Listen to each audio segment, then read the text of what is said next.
announcing the arrival of His Royal Highness, the Crown Prince, and his wife, the Crown Princess. Everyone's congratulating them on their marriage, saying the future of the empires never looked brighter. The heroine's watching the whole thing, standing a little off to the side. The princess spots Vedis, smiles and waves to her. The heroine raises her glass and smiles back at Roseanne, who's beaming with happiness. Suddenly, Vedis's old heartaches start acting up again. The tears she's been holding back for 6 long years are streaming down her face, and she runs from the hall, trying to hide them. She rushes out onto the balcony to get some fresh air, crying against the railing. The final chapters of the novel are just around the corner, and she's feeling that familiar unease creep in again. It's been a whole 7 years since she got here, and the time's just flown by. This girl got isekai'd into the body of the main heroine's personal knight, and now they gotta survive a full-blown rebellion together. At first, the heroine was stressing about how things would turn out, but she totally nailed it. She played her part perfectly, but now she's got no clue what tomorrow's gonna bring. Vedi stares into the dark distance, wondering what's gonna happen to her now. In the morning, a maid tries to wake up the heroine and warns her that the lady of the house is headed this way. The girl's mom bursts into the room, pissed that she slept through morning training, says she'll never become a knight that way. Hearing her mom's annoyed voice, Vedis jumps out of bed, because there's no way she should be alive. Rubbing her face, the heroine figures she's just dreaming this, because she went way too hard on the booze last night. Her mom orders her to get downstairs right now, eat breakfast, and be ready to make up for it all at evening training. As she leaves, the woman tells her daughter to lay off the sauce for a while, even if she is finally of age. The heroine's totally lost, doesn't know what's happening to her or why she can't wake up. The maid suggests bringing the young lady some water to freshen up with. Surrounded by her maids, Vedis gets herself ready and prepares for the day ahead. She dries her face and looks out the window to make sure she knows where she is. No doubt about it, she's in the El Dorado estate, which she remembers burning to the ground. But now it looks like everything's in perfect shape. The girl's only been at this estate for a year. Back in the real world, she was always moving from one relative to another, living like a guest who overstayed their welcome. It was here, at the El Dorado estate, that people showed her what real family warmth felt like. Thanks to them, the girl quickly got used to living as Vedis. The maid, Amelia, has been helping and taking care of the girl since she was little. She was the one who really helped the heroine adjust to this new world. After cleaning her up and giving her a change of clothes, Amelia suggests they head to the dining hall. The heroine says she doesn't need an escort and goes to breakfast on her own. Truth is, she just didn't want Amelia to see how she was feeling, because she was about to burst into tears right in front of her. The heroine's totally lost on how she should even process all this. Suddenly, someone catches up to her from behind, calls her name, and she jumps, startled. The heroine recognizes that voice, the one that urged her to escort the princess and escape with her through the secret passage. Her brother puts his arm around her and asks what's wrong, and why she's making that face. Vedis admits she got chewed out by their mother, but when her brother suggests the woman's too harsh, she says it's for her own good. Still, the guy thinks mom's way tougher on Vedis. He's prepping for his officer's exam, and she doesn't even bat an eye. Mom snuck up behind him, totally clueless that her son was actually craving some tougher love. The woman tells her daughter she's got to skip breakfast because the princess is expecting her. A carriage is already waiting for the girl out front of the estate. Vedis is thrown for a loop, because she doesn't remember scheduling anything with Rosanna. According to the woman, the princess ordered her to come to the palace ASAP, and she'll explain everything once she gets there. As her parents see her off, they tell her to mind her manners. But Vedis thinks they're acting super weird. Riding through the city streets, she notices they look exactly the same as before the uprising. But now's not the time to get distracted by that, and she starts wondering why Rosanna would call her in. Vedis is thinking she seriously needs to break the habit of calling the princess by her first name. Sitting in the palace drawing room, she keeps reminding herself over and over to address Rosanna as Your Highness. Disrespecting the royal family through a breach of etiquette is basically a crime. The door swings open, and Vedis jumps up to greet the princess. Following protocol, she bows, giving a polite greeting to Her Highness, Princess Moselberg. Rosanna smiles, keeping her cool, and greets Miss Eldorado with perfect etiquette. She turns to the maids and asks them to leave so she can talk to the girl in private. As soon as they're gone, the princess rushes to Vedis, grabs her hands, and begs her for help. The girl's totally lost, doesn't know what Rosanna's talking about or what she wants. The princess says she just got worked up and asks Vetus to forget everything that just happened and to take a seat. The girls sit down facing each other, and she's squirming under Rosanna's intense stare. She can't think of anything she's done that warrants a discussion. Vetus, hands shaking, grabs her tea, and the princess suddenly sighs real heavy. Suddenly, her face changes, and the princess tells the girl not to worry. She apologizes for the surprise invite, saying something happened that totally threw her off. Not wanting to get into the specifics, Rosanna asks Vetus to become her personal knight. The girl's totally taken aback, because things are moving way too fast, and this convo wasn't supposed to happen for months. Vetus says she's not even a fully recognized knight yet, and she's not qualified for something like this. The princess shouts that she doesn't want anyone else for the job. Jumping to her feet, she rattles on about how talented Vetus is and promises to talk to the king to get her appointed as her knight. Our girl always stuck to the script, so she can't figure out how she ended up in this mess. She's clueless how Rosanna knows about her skills. Did her dad brag about her that much? That word got all the way to the palace? Vetus clenches her fists, trying to calm down and get a grip. The girl thanks the princess for thinking so highly of her abilities, but she's afraid that won't be enough for her father, the commander of the royal knights. The heroine sighs in relief, thinking she's smoothed things over. But suddenly, hearing that, the princess bursts into bitter tears. Seeing Rosanna's tears, Vetus is instantly seized with panic. The girl rushes to the princess and begs her to stop crying, saying it's all her fault. Rosanna says she's the only person she can trust right now. The princess doesn't understand why the girl is so cold to her. Dropping to her knees, she says everyone's doomed if things keep going this way. Grabbing her by the shoulders, the heroine tries to process what the princess just said. She asks the girl if she's really talking about a rebellion. Rosanna asks her how she knows about the uprising, and the heroine wants to know the same thing. Then, the princess tells her not to be surprised, and just listen. She says that, as hard as it is to believe, she's back from the future. Rosanna gets really worked up and starts stammering about how crazy it all sounds. But Vetus cuts her off and says that she's also back from the future. The heroine explains how she went to sleep on Rosanna's wedding day and woke up here. The princess calms down and wonders how they both ended up back here together. The girl admits she was surprised too, and actually kinda hoped for it when she called Vetus over. The heroine's blown away. Rosanna even thought to contact her, 'cause when she got the invite, she was too stunned to think about anything but why this was happening.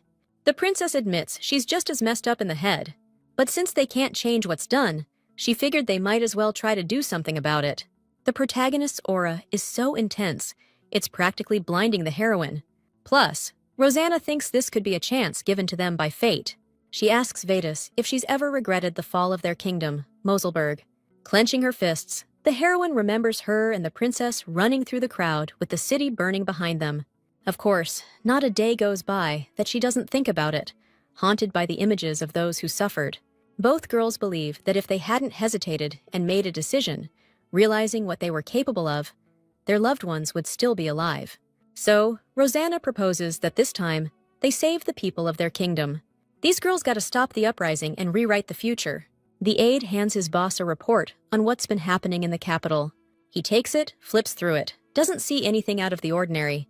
But then he spots an unscheduled meeting between Rosanna and Miss Eldorado. When his aide suggests digging deeper, the guy shuts him down. Hearing that everything's ready for a trip to the capital, he decides to head out right now. The family's at the table, eating in silence. All you hear is the clinking of glasses and silverware. The father asks Vetus what she and the princess talked about at their meeting. The girl explains how Rosanna offered her a position because she'd heard Vetus wants to become a royal knight. The father jumps up from his seat, but the mother signals him to calm down. She's pressing to know if Vetus was summoned to the capital just for this, and if the royal family's in any danger. I'm trying to tell Mom the princess is just curious how I plan on becoming a knight. Besides, Rosanna's my age. Maybe she just wants to be friends. Giving me the stink eye, Mrs. Eldorado says that's probably it. Dad's bummed, 'cause he was really hoping I'd follow in his footsteps. Hanging her head, she tells her parents she's really sorry. Bro's like, what's their problem? He promises to back his sister no matter what she decides. That night, the hero crashes onto her bed, totally wiped after a brutal day. She can feel the story shifting, and the future along with it. Turns out she's stuck in the fantasy novel Twilight Princess, where everything kicks off with the fall of the Kingdom of Moselberg. Princess Rosanna, the precious flower of the royal family and the main character of this novel, lived her whole life like a bird in a gilded cage. Luckily, the rebels didn't take her seriously, so she managed to escape the castle with her knight, Vetus. They shook off the traitors and made it to the neighboring empire. At first, Rosanna struggled to control her magical powers because of the harsh conditions, but the free spirit of that place helped her unlock her magical potential. Rosanna became known as an amazing alchemist and even managed to win over the main character, Prince Eventine. They got married and lived happily ever after. A typical feel-good happy ending. Vetus wondered if she could change the original course of the story, but that could cause problems since she was just a reader before. But then she remembered that the kingdom of Moselberg was always a weak country, where the nobles held all the power. Maybe the leader of the rebellion was one of them, and things could have been different if Vetus hadn't given up back then. Maybe she wouldn't have had to hate herself after what she saw back then. That day, she gave up and accepted this reality, deciding to follow the plot. And people died for the sake of a happy ending. She decided to act that way despite her father's words, who taught her not to ignore someone in trouble. But the novel's ending was near, and she wanted to reach it at any cost, because otherwise, her family's sacrifice would be meaningless. She tried to believe their sacrifice wasn't in vain, but she became more and more convinced it was. And after the mass execution, she couldn't take another step. But for Rosanna, things were different, and now the heroine can't sleep, thinking about the princess's desire to stop the rebellion. She tried to explain to the princess that all this could lead to them maybe not even meeting the prince. But to her surprise, the princess was ready for that turn of events too. Of course, it'll bum her out, since he was someone she could always count on in the past. It hurts her to imagine they might be strangers to each other now. But if she has to choose between his empire and her own, she'll pick Moselberg, because she's a princess of this country. Anyone who wants to rule wisely has got to follow their duty, even if it means giving up their own happiness. Eventon told Rosanne that once, and now she totally gets it. After the uprising, the kingdom fell into chaos, and Prince Eventon's forces took advantage and seized it. Rosanne lost not only her throne, but her homeland was wiped off the map, and finding out the truth about the prince, she was seriously let down. That's why Rosanne's sure Eventon will understand her, even if she doesn't choose him. Vetis never thought the princess took this so seriously, because she figured that after finding love, she wouldn't care much about this kind of stuff. The heroine wonders if Rosanne can ever find her own path to happiness, if the future changes. She thinks that she herself would like to be happy too. And at that moment, a shooting star falls outside the window. The heroine's sitting in the library, surrounded by stacks of books she's read, and the ones she still has to study. She knew her knowledge was pretty limited, but now it felt like everything was totally screwed. If the history of the Helvetic Empire had stayed the way it was supposed to, none of this would be happening. Suddenly, a bunch of books fall and scatter all over the table, and Vetis, already exhausted, is shaking with rage. At the meeting, the princess asked her if she didn't remember anything about the kingdom. Vetis replied that maybe it was because so much time had passed. Rosanna tried to comfort her, saying she didn't remember anything either. But Rosanna was sure that if Vetis stayed here, she'd definitely remember everything, since this was her homeland after all. The truth is, she'd spent her whole life in Korea, and since the memories of the body's original owner hadn't transferred to her, she'd have to study hard. She used to be able to use her knowledge of the future, but instead, she blindly followed the story's plot. Suddenly, it hits her. There's a place where she can use her knowledge of the future. Elated, she heads out of the library, but Amelia suddenly calls out to her. According to the maid, now's not the time for studying, 'cause a carriage from the princess is here for her. Amelia's positive our girl can't go looking like that, and rushes her off to change. The heroine's mom watches all this in silence, looking none too pleased. Meeting Rosanna, Vetis immediately asks if she's dug up anything on those shady nobles. The princess hasn't found out anything yet, but she's totally surprised by how dolled up she is. Our girl admits the maid forced her, and asks Rosanna, embarrassed, if she looks weird. But according to the princess, Vetis looks perfect, just as she should. Turns out the kingdom's holding a noble gathering, which is why there are so many carriages in front of the castle. The idea is that the most powerful families get together at this event to discuss the kingdom's future. Thing is, it's turned into a total cesspool where the big-shot factions are undermining the royal court just to flex their muscles. Vetis wants to know if Rosanna called her here specifically because of this gathering. According to the princess, She saw Marquis Heaven's name on the guest list for the upcoming shindig. The main character read in a book that Heaven is the queen's family name. Rosanna confirms that the Marquise is her cousin on her mom's side. He wasn't mentioned in the novel, which Vedas finds weird, because the Marquise must be from a pretty powerful family if he's involved in the noble assembly. The heroine's wondering if Rosanna suspects the Marquise of rebellion, but she says, "No way! The princess is sure he can't be a traitor, because he'll be taken care of before any uprising even happens." The heroine's totally floored by this and double-checks with Rosanna to make sure she heard right. The princess called Vedas here specifically so she can save Heaven Halid's life. Rosanna's hands are tied. She can't directly help him right now, and meeting him alone is totally out of the question. That's why she wants you, Vedas, to watch over him while Khalid's in danger. She's really worried about him. She's not gonna live with regrets again, so she promises to do whatever it takes. Actually, Khalid said he'd come here after the meeting wraps up. The princess figures it's over by now, and the Marquise is probably on his way. She asks Vedas to be cool with Khalid, since they're gonna be spending a lot of time together. Now she gets why Rosanna was so stoked about how she looks. Just as she's about to take a seat, there's a knock at the door. The butler announces Marcus Haven's arrival, and Rosanna goes to greet him. She's curious to see the guy she's supposed to be saving from. Well, you know. The Marquis walks into the living room, and Vedas can't help but notice how damn good-looking he is. The heroine's shocked the author iced such a handsome character without even giving him a chance. Rosanna greets her cousin and asks how the meeting went. The Marquis smiles and says it was, as usual, full of knuckleheads trying to get under his skin.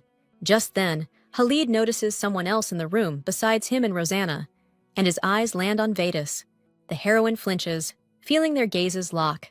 Khalid's annoyed his cousin didn't give him a heads up about having company. Rosanna rushes to introduce them, but Khalid just glares daggers at the girl. The three of them sit down around the coffee table in silence. Rosanna introduces Lady Vedas of the Eldorado Earldom, who's going to be her personal knight. The Marquis nods and introduces himself to his new acquaintance. While the cousins chat, Vedas thinks about how the Marquis isn't at all what she imagined. She thought he was just a minor character, since his name wasn't even mentioned in the original story. But he clearly has a close relationship with the princess. Vedas wonders if they can consider Khalid an ally, but she doesn't understand why he's looking at her so coldly and angrily. The heroine remarks aloud that there's a very warm relationship between Her Highness and the Marquise. According to Rosanna, they often played together as children, and since Khalid has no brothers or sisters, he was kinder and more caring than her own brother. Looking at the Marquis, Vedas doesn't understand how this gloomy guy could be kind and caring. Khalid suggests that Lady Eldorado enjoys Rosanna's utmost trust. He's surprised his cousin told Vedas everything after just one meeting, since she kept secrets about him from her own family for 5 years. He suddenly realizes that Rosanna is apparently smarter than she seems at first glance. He's seriously impressed by Lady Eldorado's social game.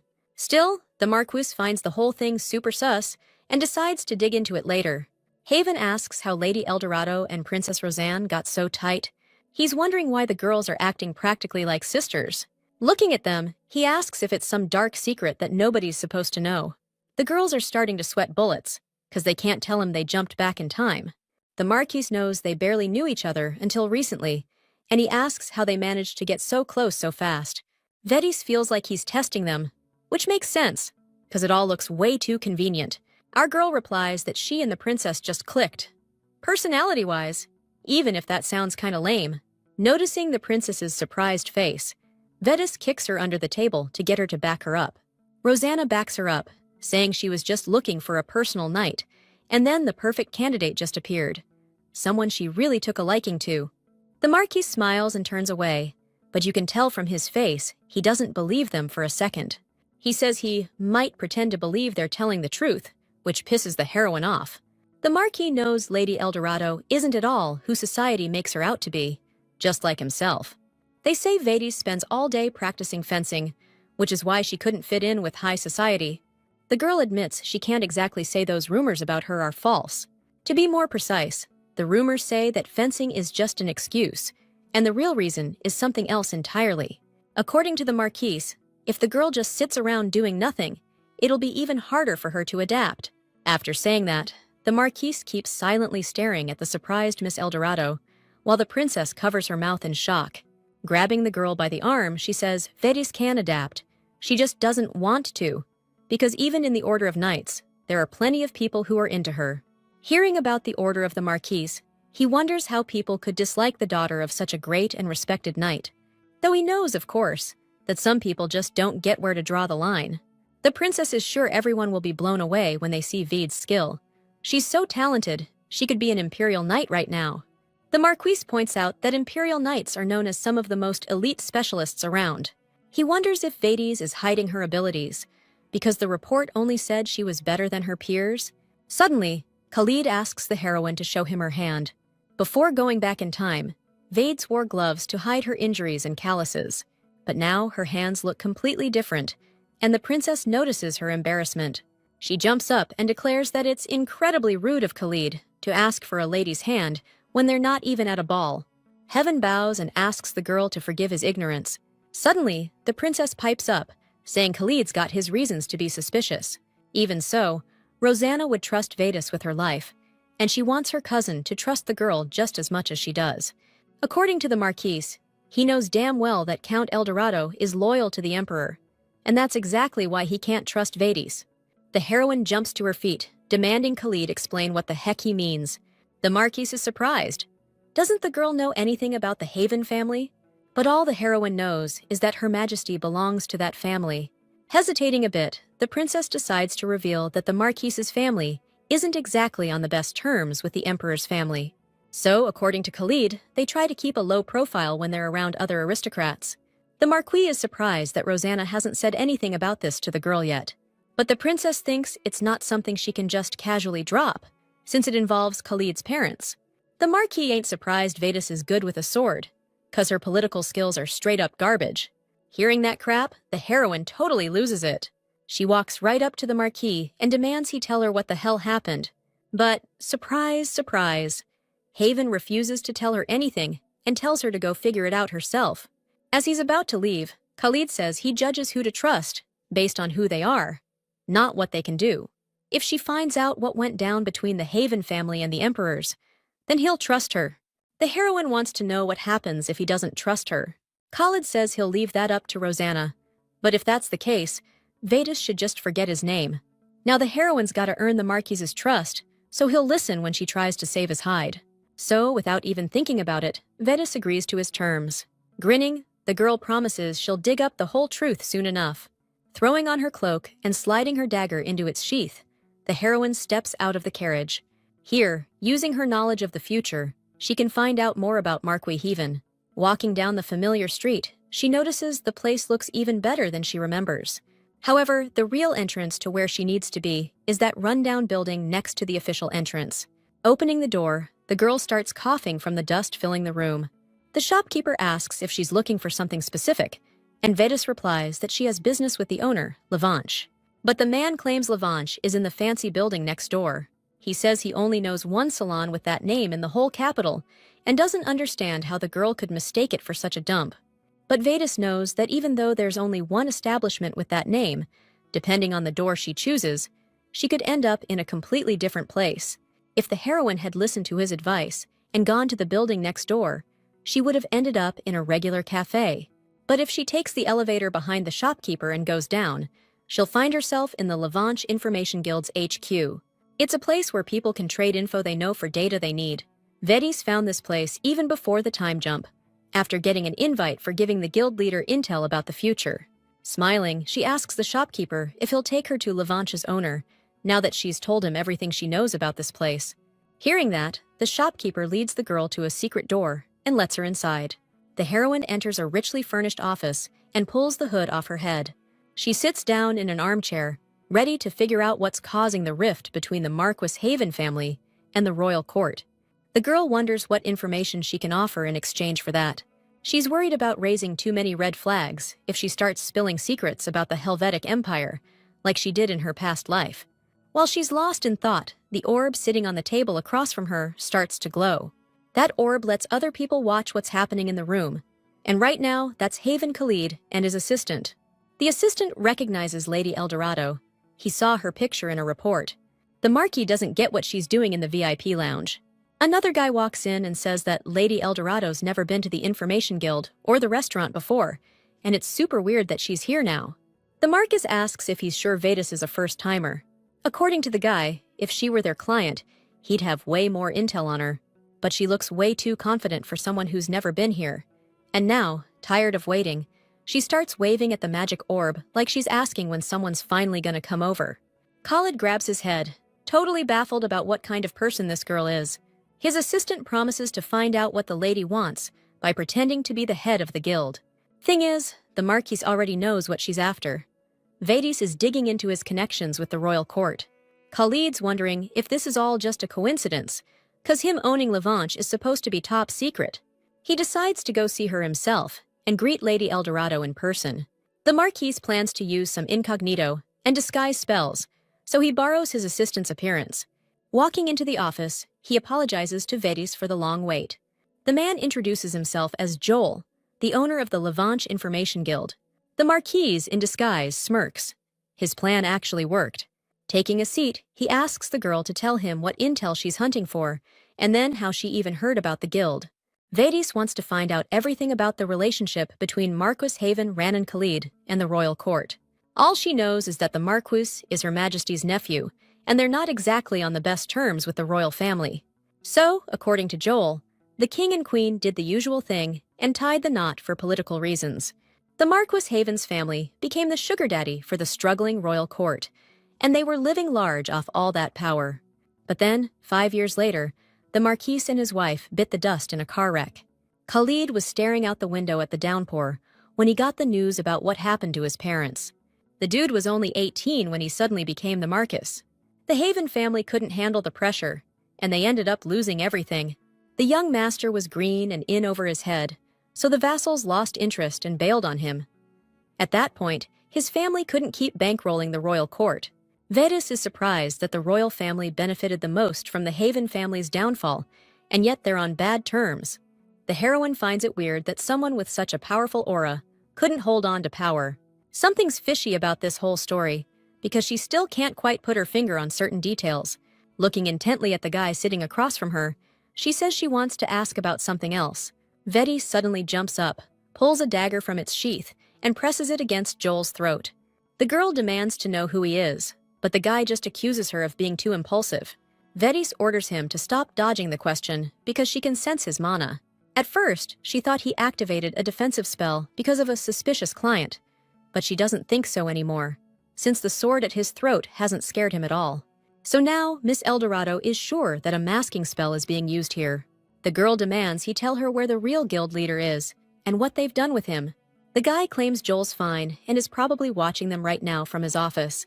Meanwhile, in the office, the Marquis' assistant is about to rush to his aid. Putting his hand on the blade of the dagger, the guy asks Vedas to put her weapon down. As Miss Eldorado slides her dagger back into its sheath, she asks who's really sitting in front of her. Caught in a lie, the Marquis is sweating, trying to figure out his next move. He thought he'd hidden his mana signature perfectly. He says that's the most valuable intel in Levanche, and doubts a lady like her could afford it. Slumping back in her chair, Vedas guesses he's either a guild member or one of their backers. The guy lets out a big fake yawn to show her how little he cares. Vedas says she's willing to trade for that information, whatever it costs. The guy claims the information is priceless and wants to know how much Miss Eldorado is willing to pony up for it. Turning away, he says if she's not interested, she can leave. As an apology, he won't charge for the info on Marquis Haven. But Vedas isn't having it. Someone's life is on the line after all. Hearing that, the Marquis freezes. The heroine, fed up with his constant mood swings, slams her dagger into the table in anger. But the dude's saying he was dead serious when he asked her about it. She's thinking about telling him about the upcoming event in the kingdom and about the mana stones. In the southern part of Moselberg, there's a ton of mineral deposits, a huge reserve of crystal-clear stones. The Marquis can't believe there are mana stone mines in Moselberg. I mean, this is a special mineral that contains mana, which can amplify a mage's power. It boosts their endurance and gives the user more abilities. Plus, the stone provides endless possibilities for use in alchemy and other sciences. All this time, Moselberg's been using imported goods, and if this is true, the whole continent's gonna be blown away. But this all sounds too crazy to be true to the guy, but Vedas ain't messing around. She knows the exact coordinates of the deposits, but she doubts information about the real identity of the guy standing in front of her is worth that much. Poking him in the chest, the girl realizes he's actually way more ripped than he looks at first glance. The Marquise knows he's definitely outmatched by Vedis. She's played him, and he can't run without telling her the truth. Heaven thanks the girl for the info, snaps his fingers, and appears before her in his usual form. Startled, Vedis jumps back from him, not understanding why Khalid is here. The heroine figures the information she got from him was wrong, but the Marquise insists it's not. The Levanche Guild's job is to give accurate info, and she would have gotten the same answer from Joel as she did from him. The Marquise doesn't think he deserves to be treated like this, and Vedis asks what he means. When asked if he's one of their sponsors, Khalid admits there's truth to that, and the guild's been hiding info about him. In that case, the girl asks him to tell her what really happened between him and the royal family. She did what she was supposed to and found the Marquise herself, so now she wants what she's owed. If Khalid hides info, it'll screw up his reputation. Before answering her question, Haven needs to know something else. What did Vedis mean when she talked about the danger coming? She shrinks back, trying to act like she didn't say anything. But the Marquis steps right up to her. He needs to know whose life she was talking about. Standing close, he lists the possibilities. Rosanna, Vedis's close friend, or even Vedis herself. She realizes she's got to earn Khalid's trust, so she can't avoid dealing with him. Her heart's pounding, but she says she can't answer that question. In that case, the Marquis refuses to tell her about his relationship with the royal family. Haven noticed that when Vedis found out about his disguise, her first thought was for Joel's safety. The girl agrees, but she's freaking out, because she doesn't know what to do now. Out of nowhere, Haven says he can't tell her the truth, but he will take her word for it. The heroine's stoked to hear there won't be any strings attached this time. According to the Marquis, it'd be a drag to keep talking to her while pretending they're strangers. Haven's assistants, watching everything through the magic orb, are trying to figure out what the heck just happened. The knights emerge from the forest, stoked because they can see the royal road ahead. Captain Leos is leading the troop, and he hasn't been home in 2 months. He praises his knights for a job well done and promises everyone a 3-day leave when they get back. Enoch approaches the captain to find out if he's heading to the estate right away. He wants to go with him, because there's someone at the estate he's dying to see more than his own family. Vedis is sitting in the carriage, head in his hands, thinking about everything that went down today. The heroine rushes to her mother, asking if she's got any free time today, but the woman coldly replies that she's got a meeting scheduled. Ignoring her daughter, she breezes past and declares she'll be tied up all day reviewing land management and investment reports. The next day, Vedis tries to talk to her mother again and knocks on her office door, but the servant opens the door and says that Madame is busy, but asked him to tell her that the girl needs to practice her swordsmanship. After hearing him out, the heroine turns around and walks away, bummed out. Closing the door, the man tells Mrs. Eldorado that the girl probably lost interest in fencing already. The woman wonders if her daughter will come to see her again tomorrow. Sitting at her desk, the Countess hopes her daughter's pursuing other things with the same passion she wants to meet with her. The servant suggests she set aside some time to talk to her daughter. Mom's cool with it, right? If Vedis chose her own path, she wouldn't force her to do something she hates. She's bummed that her whole family's always busy, and she can't just chill with them for a bit. Amelia's surprised her ladies saying that, 'cause she's always been the same way herself. She'd train right after waking up, and after breakfast, she'd hone her ball skills. Then she'd take a short break after lunch, and then she'd work on her mana until dinner. When Amelia's confused why Vedis isn't doing the same stuff as before, she says she's changed a little. The maid asks how she plans on spending time with her family. Hanging her head, she admits she just wants to be around them. Amelia asks if her lady's been feeling lonely lately. Vedis admits that maybe she was, but it doesn't feel like it now. Things are a little different now, and maybe she just needs some space to breathe. But at the same time, she doesn't want to be a burden on her family or pull them away from their stuff. Amelia's quick to reassure Vedis that nobody sees her as a problem. She's sure that her parents care about Miss Eldorado as much as she cares about them. While working in his study, the Count watches the girl through the window. Amelia admits she's worried about Vedis too, and she laughs, 'cause she thinks of Amelia as family now. The maid suggests that the heroine open up to her family about how she's feeling. In response, Vedis tickles Amelia until she's crying with laughter. The heroine's convinced she'll feel better after having dinner with her folks. Just then, she hears the sound of hooves and, leaning over the railing, notices how flustered the maids are. Realizing her older brother Vedis is back at the estate, she bolts to meet him. Her hunch was right, and now she's standing in front of Leos and Enoch. Vedis missed her big brother so much, she jumps into his arms and gives him a huge hug. The guy's finally home after wrapping up that monster subjugation mission. Enoch greets her, and you can tell he's stoked to see her.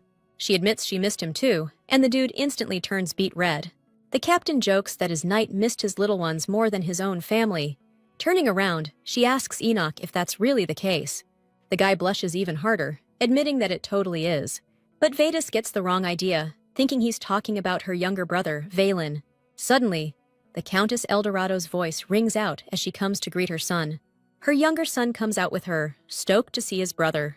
Valen asks what Enoch's doing here, and Vedis says he just missed him a ton. Mom tells Leos he should have given her a heads up he was coming. She would have prepped better for his arrival. The woman's planning a killer dinner and asks her son if he's got any special requests. Vedis gets bummed because Mom was busy all day and didn't even hang out with her, but she quickly shakes off those thoughts. Her big brother hasn't been around for 2 whole months. Enoch walks up to our girl and, noticing she looks troubled, asks if something's bugging her. He offers to help her out and promises he'll do whatever he can.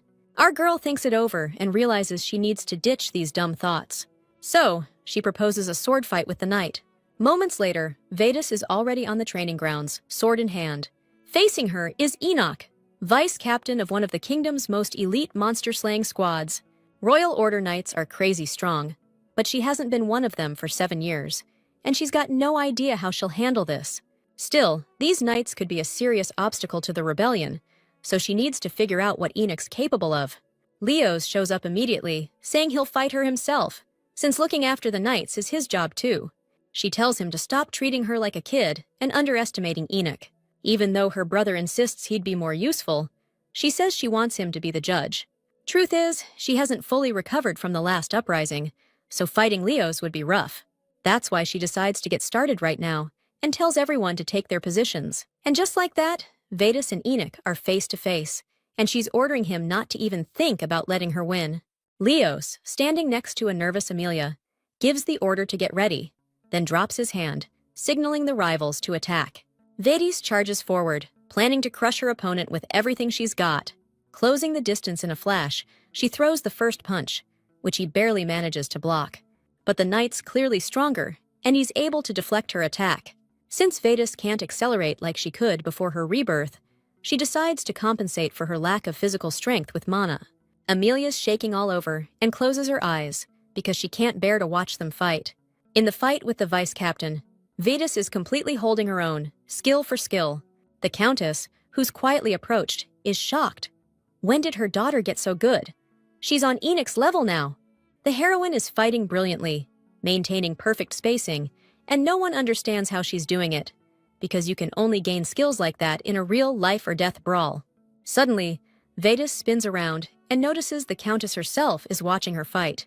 Caught completely off guard, she loses her balance and falls right on top of Enoch. After making sure the guy's okay, she asks her mom how long she's been standing there.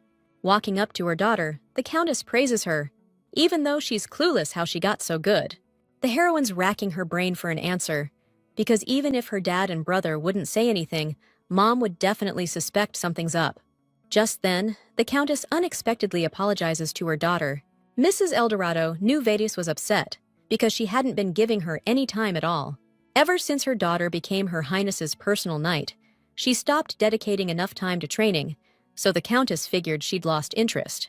Being pretty young, Vedis never bought into the old stereotypes that a woman can't be a knight, and always said she'd blow everyone away with her skills. When she got the offer to be the princess's knight, because they were both the same gender, the Countess thought she'd be furious, but her reaction was totally different. So, the heroine finally gets why her mom had that look on her face all through dinner when she broke the news to the family. According to the Countess, she knew fighting public opinion was a losing battle. That's why she backed her decision to become a royal knight, and even if her daughter caved to the pressure, she would have accepted that too. To the Countess, no matter what happens, Vedis will always be her precious daughter, someone she's incredibly proud of. But when the girl compromised, That's when the woman got ticked off, because giving up without even trying, and then taking a step back, just looks weak to everyone else. The Countess was hoping Vedis would ditch the idea and join the Royal Knight Squad, because otherwise, defending their family would be a total waste of time.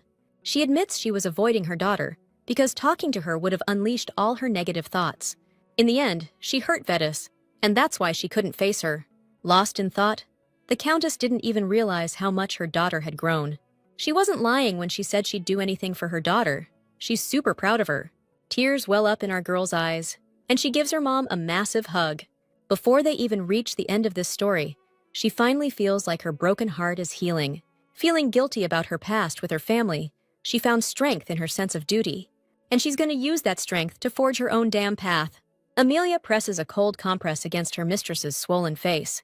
Just then, Enoch walks up to the girls to ask how Vedis is feeling. She assures the knight that she's totally fine and smiles. She thanks him for agreeing to fight her, because it really helped her out. Vedes apologizes for taking up all of Enoch's time, since he came to see her little brother. And that's when the guy admits he's not actually here for Valen. Enoch came to the Eldorado estate to tell Vedas something.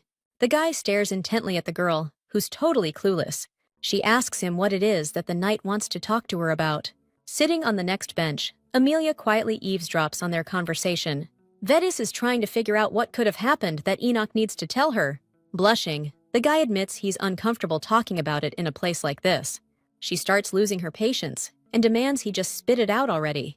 But Enoch gets so flustered that he jumps up from the bench, promises to tell her everything after dinner, and hurries away. Vedis is completely baffled by what just happened, and so is Amelia. After dinner, she's fuming on the couch, convinced Enoch's dodging a conversation. Amelia comes over, wondering what's up. The chef totally nailed dinner tonight, but Vedas was too stressed about this talk to even enjoy it. No way is she going to bring it up first. He needs to come to her. Amelia's like, seriously? You have no clue what Enoch wants to talk about?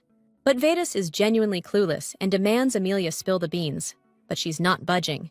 Nothing like this ever happened in her past life, so she's totally thrown. Even though a lot's changed, she needs to accept she's got a whole new future ahead of her. Stuff that never happened back then could totally happen now, but something feels super sus to Vedas tonight. Even Amelia gets what's going on, and she's still completely lost. Suddenly, the girl gets this faraway look, like something just clicked in her head. Seeing that, the maid gets all excited and says it's like springtime has finally arrived for her mistress. Amelia's convinced that Enoch's gonna ask her to be his partner at the royal ball. Vedas admits she thought about it too, but she's sure the maid's jumping to conclusions, so she tells her to chill out. Amelia's like, why are you so sure about that? Truth is, she was Enoch's partner at the royal ball before she was reborn, and she rushed to learn etiquette and dancing. Back then, she only went with him because the knight didn't have a date. The heroine's positive there's no springtime happening because she's just his best friend's little sister. Vedas doesn't even want to think about it right now, because she knows any misunderstanding between them will be a whole family affair. Calming down a bit, the heroine gets up from the couch and heads over to the window. She's stuck trying to figure out what to do, since she needs a partner for the ball no matter what. Just as she's thinking she'll have to turn Enoch down this time, he suddenly shows up. She's annoyed that he sparked her interest, and then vanished into thin air.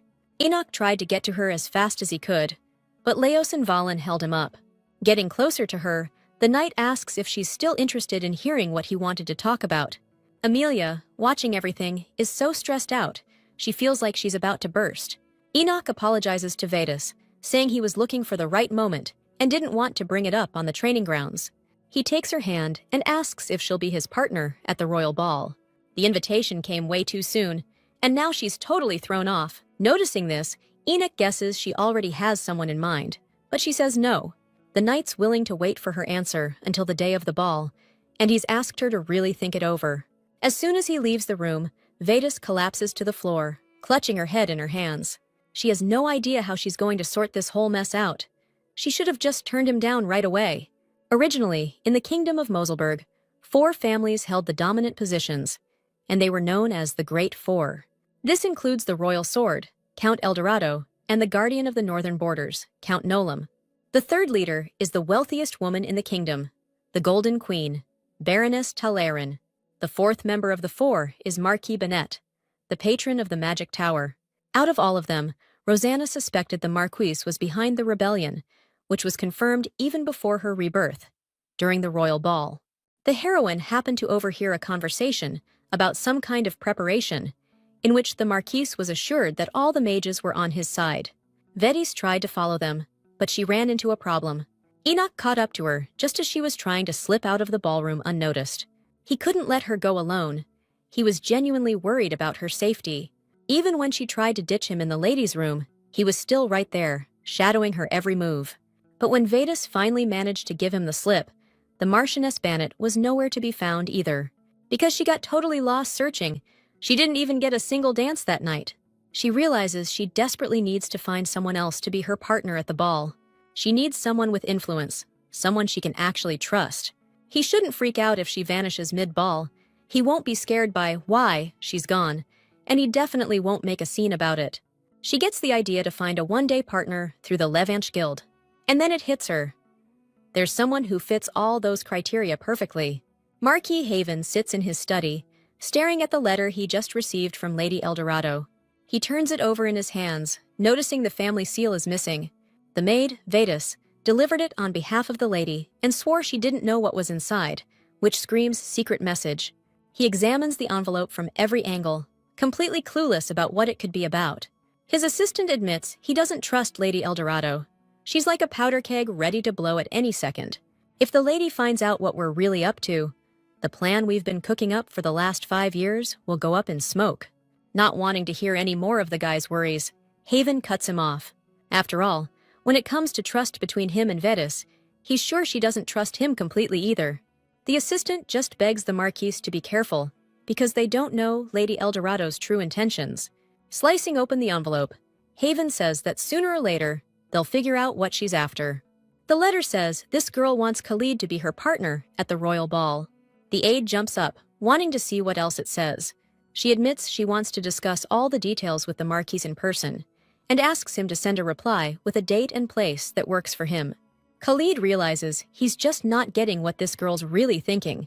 Vetis is sipping tea when a maid bursts into the room with a reply from Levanche. She's surprised her mistress found time to visit such a fancy establishment. But our girl decides to keep it quiet that she wasn't at a cafe, but a secret guild. In his reply, Haven just straight up invites her to visit the Levanche salon tomorrow. Vetis notices that the Marquis's blunt personality shines through even in his letters. Hearing her mistress is going to Levanche, Amelia begs to go with her.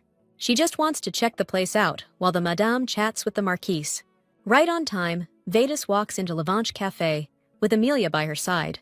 Everything around them seems way too fancy and over the top. A waiter approaches Lady Eldorado and offers to show her to the private room that's been reserved. Amelia gets escorted to the waiting room and wishes her boss good luck. The heroine enters the room where Marquise Haven is already waiting for her. She starts getting nervous, since this is her first time at this high-class joint where everyone works for Khalid. The Marquise points out that usually people come here first and only find out about the Intel Guild later. He suggests they get down to business, and after taking a seat on the couch, admits he was a little thrown by her letter. Before going any further, Vetis wants to clear up a misunderstanding and explain why she's asking him to be her partner. The Marquise flinches, but says he understands and asks her to continue.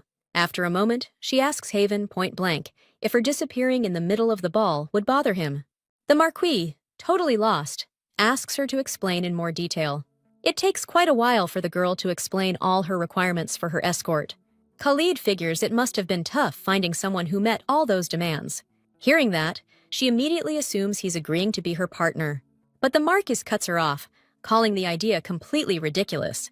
Since this is Miss Eldorado's first official debut, her plan to spend the evening apart from her date could ruin both their reputations. The Marquis says it so calmly that Vetis gets goosebumps. Khalid's worried about how convincing they'll look to everyone else if he doesn't even have to dance with her. He doubts Vetis can avoid the gossip if she doesn't dance with her partner. Hearing all this, the girl's bummed out, because she never had to sweat this stuff in her past life. According to the Marquis, she should just find some pushover, some naive dude, to ditch the ball and sneak back without him noticing. But Vetis is sure her escort could cause some trouble. If she suddenly vanishes, he'll rat her out to her family right away, and then she'll have to explain everything. The Marquis asks if the lady wants to move freely around the ball without any obstacles. 'Cause if she goes with him, she'll have so many eyes on her, she won't have a chance to leave, and that screws up her plans. Vedis imagines them showing up at the ball, and people just won't be able to ignore it. Plus, the Marquis himself doesn't want to draw a ton of attention, so he's backing out of helping her. Grabbing a pillow from the couch, Vedis hugs it, sadly wondering what she's gonna do now. Turning to look at the downcast girl, the Marquis suddenly says he might have some help to offer. Vedis freezes, completely clueless about what he could possibly mean. When Khalid asks if anyone's offered to be her partner, she replies that she did get an invitation. Hearing the name Enoch, the Marquis realizes she's talking about the third son of Count Royfield, the vice-captain of the Royal Knights. He tells her to cough twice if she needs to make a quick escape from the ball. Khalid promises to distract Enoch so she can slip away, and Vedis thanks him for it. As a final thought, the Marquis decides to give the heroine some advice. It'll be better for her if she pretends she and Heaven don't know each other. The Marquis hurries out of the room, and the girl thinks his advice sounds more like a warning. After Levantia, the heroine and Amelia head to a dress shop. The maid's trying to get the mistress's attention, but she's totally lost in thought. Amelia tells her to focus up. The shop girl wants her to try on this dress. Heading to the dressing room, Vedis assures the maid she's got everything figured out back in Lavash. But you solve one problem, and another pops up out of nowhere. Now she's stuck in a never-ending loop. Still lost in her head, Vedis goes into the dressing room, where the clerk helps her with the dress. She can't shake the Marquis's words about pretending they don't know each other. She's made up her mind. She's gonna let his tone slide, but just this once. The heroine remembers him saying he'd use the information he got out of her. He calls it advice, but there's definitely something more to it, and she's gonna find out what. Now dressed, Vedis suddenly hears some kind of noise behind the curtain. Peeking out from the changing room, she asks Amelia what's up, and finds out some lady is causing a scene in the store. Suddenly, this girl spots our hero and is surprised to run into her in a place like this. The hero just stares back, confused, not knowing what's going on. Heading toward the changing room, the girl announces she's a busy person and was just gonna walk on by. But, she figured with her taste, Vedis wouldn't be able to pick out a decent dress, so her feet just dragged her over here. Smiling, the girl says she'd be happy to give her a few pointers on what's hot right now. The hero silently pulls back the curtain and steps out of the changing room. Amelia looks at her mistress in awe, who looks stunning in a dress that seems made just for her. Vedis worries that the dress fabric is too thin, and people might notice the sword hidden underneath. The stranger compliments the hero's outfit, assuming it's all thanks to her maid. Vedis sizes the girl up, about to ask her something. The main character apologizes, admits she doesn't remember her at all. Hearing that, the girl gets so pissed she's practically shaking. The main character whispers to Amelia, asking who that is and why she should remember her. According to the maid, it's her childhood friend, Lady Mattia of the Torque Earldom. Though they weren't actually that close, Vedis starts to recall the Torque Earldom, a famous knightly family, which is basically what connected them. The main character figures Mattia's acting this way because the girl just plain doesn't like her. She doesn't have memories of Vedis's life before the rebirth, but she's still got her habits and emotions. But the main character doesn't feel anything towards Mattia, since she avoided her every time she tried to start something. Offended and flushed, Mattia glares at Vedis, teeth clenched. The heroine plays it off like it was all a joke, and says she's happy to see the girl. Turning around, Mitya tells her to never pull a stunt like that again. Amelia politely suggests the girl go back to whatever she was doing before she greeted her mistress. Plopping down on the couch, the girl tells the maid not to worry. She's perfectly happy here. The heroine asks Amelia to leave Mitya alone, saying she's not bothering her at all. If you look closely, Mitya reminds Vedis of a little kid, and she wonders if she's always been like this. Now that they've settled on the first dress, the maid suggests her mistress look at some other options, and the heroine finds herself back in the hands of experienced salespeople who praise one dress after another. Since Vedis's head is already spinning from the variety of outfits, she points to the first dress she sees, but Mitya stops her, declaring that the patterns on those laces were only trendy for a hot minute, and that was last year. Pointing to another dress, she says it's so popular, at least 10 other women will be wearing it to the ball. Vedis thinks to herself that this girl must really know her stuff. Wanting to get this over with and go home, she asks Mattia what design she would recommend. Thrilled that Vedis is trusting her taste, Miss Torque agrees to help her out, because she's sure that if Vedis becomes a laughingstock at the ball, the Eldorado family's honor will be tarnished. Mattia insists she's not exaggerating at all, and just wants to help the girl. As Lady Torque picks out a dress, the heroine realizes that despite her sharp tongue, she doesn't actually hate Mattia. Having finished the selection, the girls say goodbye to the saleswomen, who promise to deliver the dress to the El Dorado estate.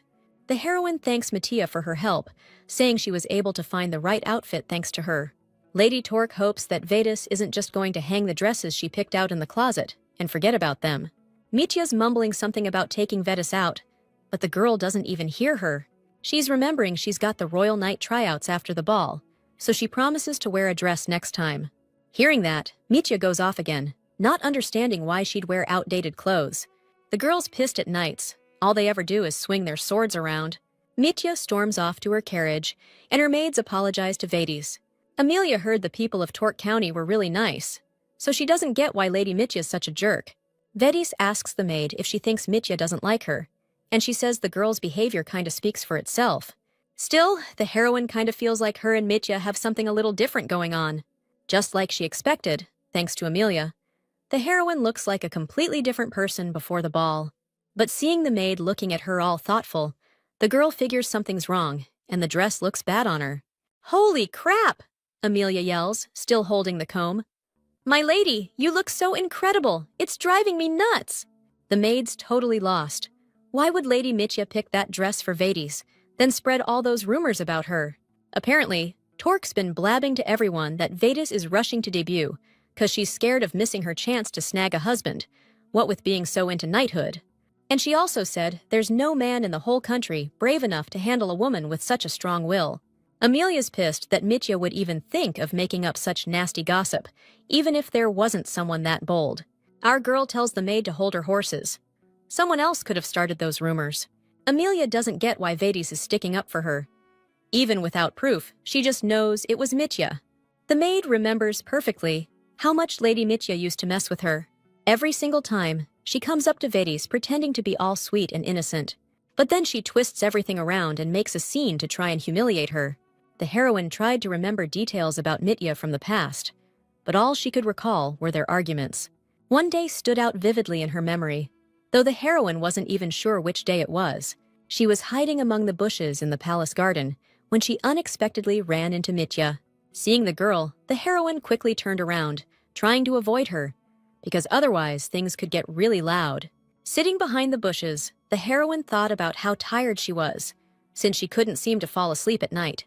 Just then, Mitya walked by with her maid, who was trying to convince her that Lady El Dorado didn't look down on her, since they were the same age and their families were very close. Lady Torque was upset that Vedas had turned away without greeting her. The maids begged the girl to calm down and speak quieter, since they were still inside the palace. Sobbing, Mitya admitted that Vedas looked down on her because her family always took her side, unlike Lady Torque's own family. She was furious and said that Vedas wouldn't be able to stay in her little fantasy world for long. It all came flooding back to her now. She was so afraid of messing with the original story that she ignored all the little inconsistencies and problems. Maybe she missed something in her relationship with Mitya, just like when she finally understood her mother's sincerity after going back in time. Grabbing Amelia by the shoulders, she admits she understands her concern. That's why she's planning to ask Mitya about these rumors herself and get to the bottom of it. And so, Vedas heads to the royal ball in a carriage with her partner, Enoch. Learning that she's a little worried, the knight tells her not to sweat it and promises to be there for her. Helping Vedas out of the carriage, he promises to make sure nothing bothers her. And now, Sir Enoch Conrad Royfield and Vedas Adele Eldorado enter the ballroom, arm in arm. She can feel everyone staring, and Enoch suggests they go somewhere a little less crowded. Vedas walked through the hall and spotted Mattia surrounded by other ladies. Mattia saw her, and for some reason, flinched. The heroine smiled and waved at Lady Torque, but she turned away for some reason. The girls definitely made eye contact, but Mattia acted like she didn't know Vedas. Noticing the heroine's confusion, Enoch asked what was wrong. The girl told him to ignore it and follow her. The heroine needs to stay out of trouble. Right now, she should focus on Marquis Bannet. She'll talk to Mattia later. Standing on the balcony, Vedas noticed that Marquis Bannet was already surrounded by his allies. The aristocrats from the right wing are next to him, so he's probably the leader of the rebellion. Approaching the girl, Enoch asked if she was looking for someone. Smiling, the heroine replied that she was checking if she remembered every aristocrat's name. Spotting the Marquis heading somewhere, our girl decides it's go time. She tells Royfield there's someone downstairs she thinks she knows. Before Enoch can even process what's happening, Vetus bolts and takes off. But he's right on her tail, and she realizes this ain't gonna cut it. She's keeping a close eye on Marquis Bannet, trying to figure out where he's going. Just like in her past life, the Marquis is leaving the hall with a few guys. This palace is a freaking maze. Tons of rooms. Vetus has got to catch him or she'll lose him. She remembers Marco Haven's offer, cough twice when she needs to bail. Right now, she desperately needs someone to distract Enoch so she can slip away unnoticed. Looking around, she's like, how's he gonna hear me cough in this racket? The place is packed. Still, the heroine decides to give it a shot and coughs loudly twice. Sir Royfield, worried about her cough, asks the girl if she's feeling all right. While he's figuring out how to help her, some old geezer comes stumbling towards them. One more second and he trips, falling right into Enoch, grabbing his jacket on the way down. The guy apologizes, saying he had a bit too much to drink and lost his balance. Right after him, a woman comes up and starts scolding her husband for drinking so much. Turning to Enoch, the woman points out that a button's come off his suit. The man hands Royfield the button and promises to get a servant to sew it back on quick. Grabbing Enoch by the arm, the old guy pulls him away, telling him to hurry so they don't miss the start of the dancing. The guy reluctantly shuffles after him, not wanting to leave Vetus alone. But he notices that the drunk old guy's wife is already keeping his girl company. Figuring Vetus won't miss her partner, the woman gives her a wink. The heroine realizes Marquis Haven sent these two, and she waves to Enoch, promising to see him soon. Once the men are gone, the woman turns to Vetus and says they need to get straight to business. Rustling around under her skirt, she pulls out a cloak and says the Marquis sent it so the girl could blend into the crowd easier. The woman wishes Vetus good luck. She smiles, thanks her, and takes the cloak. Throwing it over her shoulders, the girl hurries down the hallway in the direction Marquis Bannet went. The heroine manages to catch up to them, and hiding behind a wall, she tries to catch her breath. The Marquis is griping about his companion's clumsiness, saying that's why they got held up. Now, Vetus is sure she'll catch every suspicious detail of their conversation. As the whole crew piles into one of the rooms, our girl makes a beeline for the door next to it. She checks to make sure nobody's in there and breathes a sigh of relief. This room's right next to where the Marquis went. Leaning against the wall, Vetus amps up her hearing with mana, and now she can clearly hear what's going on next door. Bannet's telling his buddies to keep what he's about to show them on the down low. After getting their promise to keep it a secret, the Marquis reaches into his pocket. A second later, he pulls out an exclusive invention from the Magic Tower, a teleportation artifact. According to him, the artifact needs to be charged up with magical power, and the second piece of the artifact needs to be set up at the intended destination, and then the teleport will work like a charm. Vetus is blown away by what she's hearing, because if she remembers right, mages from Moselberg and sorcerers from the Helvetic Empire created that artifact. The Magic Tower alone doesn't have the juice to create something like that. Even an alchemist couldn't pull this off, unless they had a genius like Rosanna on their side. Marquis Bannet's twirling his mustache, because he knows he's impressed the hell out of these guys. They're convinced that with this artifact, they can finally get one over on that stuck-up Baroness Talaroon. The Marquis thanks the men for investing in the artifact, saying its performance is blowing expectations out of the water. When asked if Bannet has any other projects, he replies that he's cooking up something totally revolutionary. He promises to create something even bigger than Moselberg's greatest masterpiece. The heroine figures they're talking about the kingdom itself, if it's something that huge, but the Marquis says the teleportation artifact still needs work, and the price of refined mana stones keeps going up. One of the guys says they're good to double their investment this quarter, because there can't be any delays, but they want Bannet to spill the beans on all the details of his revolutionary project. Hearing that everyone present is going to triple their investments, the Marquis asks them to hold on and give it some thought. He asks Viscount Jeff if he's done what the Marquis asked him to do. Jeff replies that he installed the second part of the artifact in the garden, just like he asked. In that case, the Marquis suggests a change of scenery and continuing the conversation there, and then instantly vanishes, using the artifact. The heroine is stunned by Bannet's sudden teleportation. She rushes out onto the balcony to figure out which garden they're headed to, and senses a surge of mana coming from the artifact. Glancing down, the girl's sure she'll be fine if she jumps straight from here.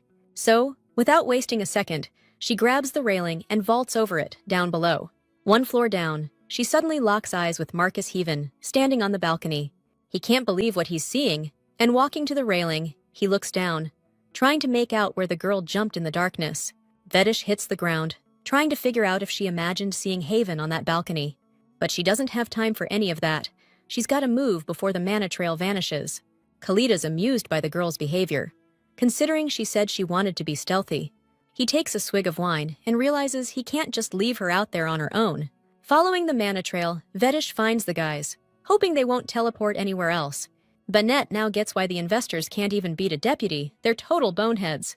He and Jeff are talking about how smoothly everything went, and how even these morons can be used. Hearing them discuss turning the investors' money into jewels and bribing the Magic Tower Lord, Vedish realizes they're just a bunch of con artists. Jeff asks if they should send the stones to the Magic Tower as usual, but Bennett tells him to watch his mouth and not talk about stuff like that out loud. The guy apologizes to the Marquise, who tells him to hold on a sec. Then, BAM! Bennett tears up a magic scroll that'll block anyone from eavesdropping. Vedis is watching all this go down and realizes the Marquise just shut down all sound. She's wondering how many magical gadgets this dude's carrying around on him. Our girl's thinking it'd suck to come all this way and leave empty-handed. Just touching that barrier would be enough. And Vedis wonders if she can sneak up on them. But just as she takes a step toward the con artists, someone puts a hand on her shoulder. Next thing she knows, she's in a bear hug with Marquise Haven, who decided to shut her plan down. She's like, "What's he doing here? Was Khalid tailing her the whole time?" Haven tells Vedis to stop jabbing him in the chest with her elbow, and lets her go. Meanwhile, the con artists decide to head back to the ballroom. The heroine's bummed because all her efforts were for nothing, and the guys she was watching are gone.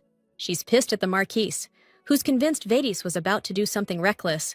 Khalid figured out she was trying to eavesdrop on those two guys' conversation, but he's sure the Viscount would have spotted her before she even got close. Still, Vedis thinks she had a shot, that she might not have been seen in the dark. Getting up off the ground, he even says the girl will get another chance next time. Because trusting something vague like luck is basically just giving up on other possible opportunities. The heroine admits she rushed things, that she was so obsessed with catching the rebels she got too impatient. He even got worried because someone planning to be sneaky suddenly jumped off the 3rd floor, so he followed her. Still, the Marquis is convinced he did the right thing coming here. The heroine says, annoyed, that she made damn sure nobody was around before she jumped. Even now, she had no clue Khalid was so close until he grabbed her. She wonders if it's magic, since she immediately recognized his mana back in Levanche. The Marquis admits he wasn't careful with her then because he doubted her abilities. Vedis decides to tease Haven, asking if he's sure of her skills now. But the Marquis surprised her. He used magic without leaving a trace of mana, which shows maximum precision in his control. Now she's thinking she obviously underestimated him too. Since the ballroom dance has already started, the heroine remembers Enoch and rushes into the hall. Even though she managed to not be late, Vedis can't find her date anywhere. Some ladies noticed and are gossiping about why Miss Eldorado is alone right now. The girls are joking that her partner must have ditched her, ran away from Vedis, and hearing this makes her furious. Just then, Marquis Haven walks into the hall, and the girl realizes she's got no choice. She runs up to him, grabs his sleeve, and begs him to bail her out one more time. At that moment, taking a closer look at the Marquise, the heroine notices a scar across his whole face. The girl rubs her eyes, and looking at him again, sees that the scar has vanished. The Marquis explains it's masking magic, similar to what he used in Levanche, and since Vedis already knows his true identity, the effect fades in front of her on its own. When asked why he hides his face, Haven replies that she's the only one here who knows his real identity. A painstakingly crafted facade, not worth anything or anyone's attention. That's who Marquise Khalid really is.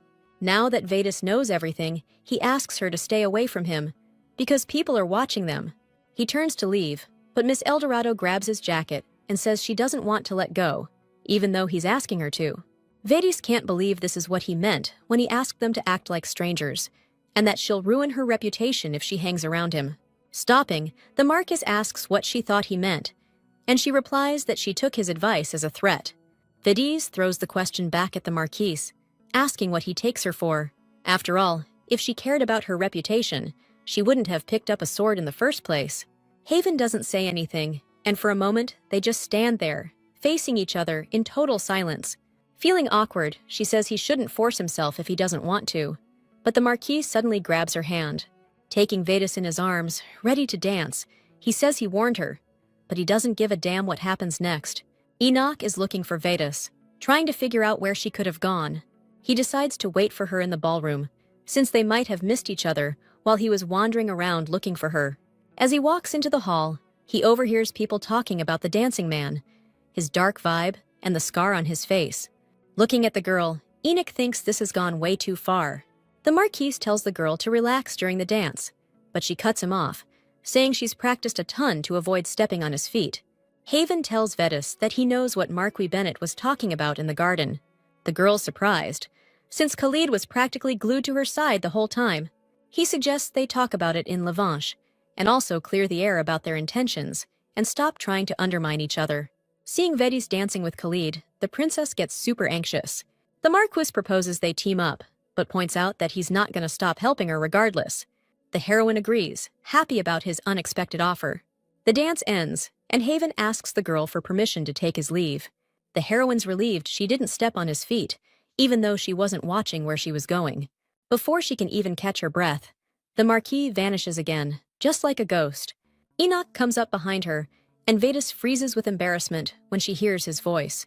Turning to him, she bows and begs for his forgiveness. She explains she went out for some fresh air and got lost on the way back, and when she returned, the dancing had already started. Vedas confesses she couldn't find Enoch, and was so worried that she grabbed the first guy she saw and waltzed with him. Royfield tells her to stand up, saying he couldn't find her either, and she feels even guiltier at his innocent reaction. In her mind, she vows to hunt down all the rebels and save him.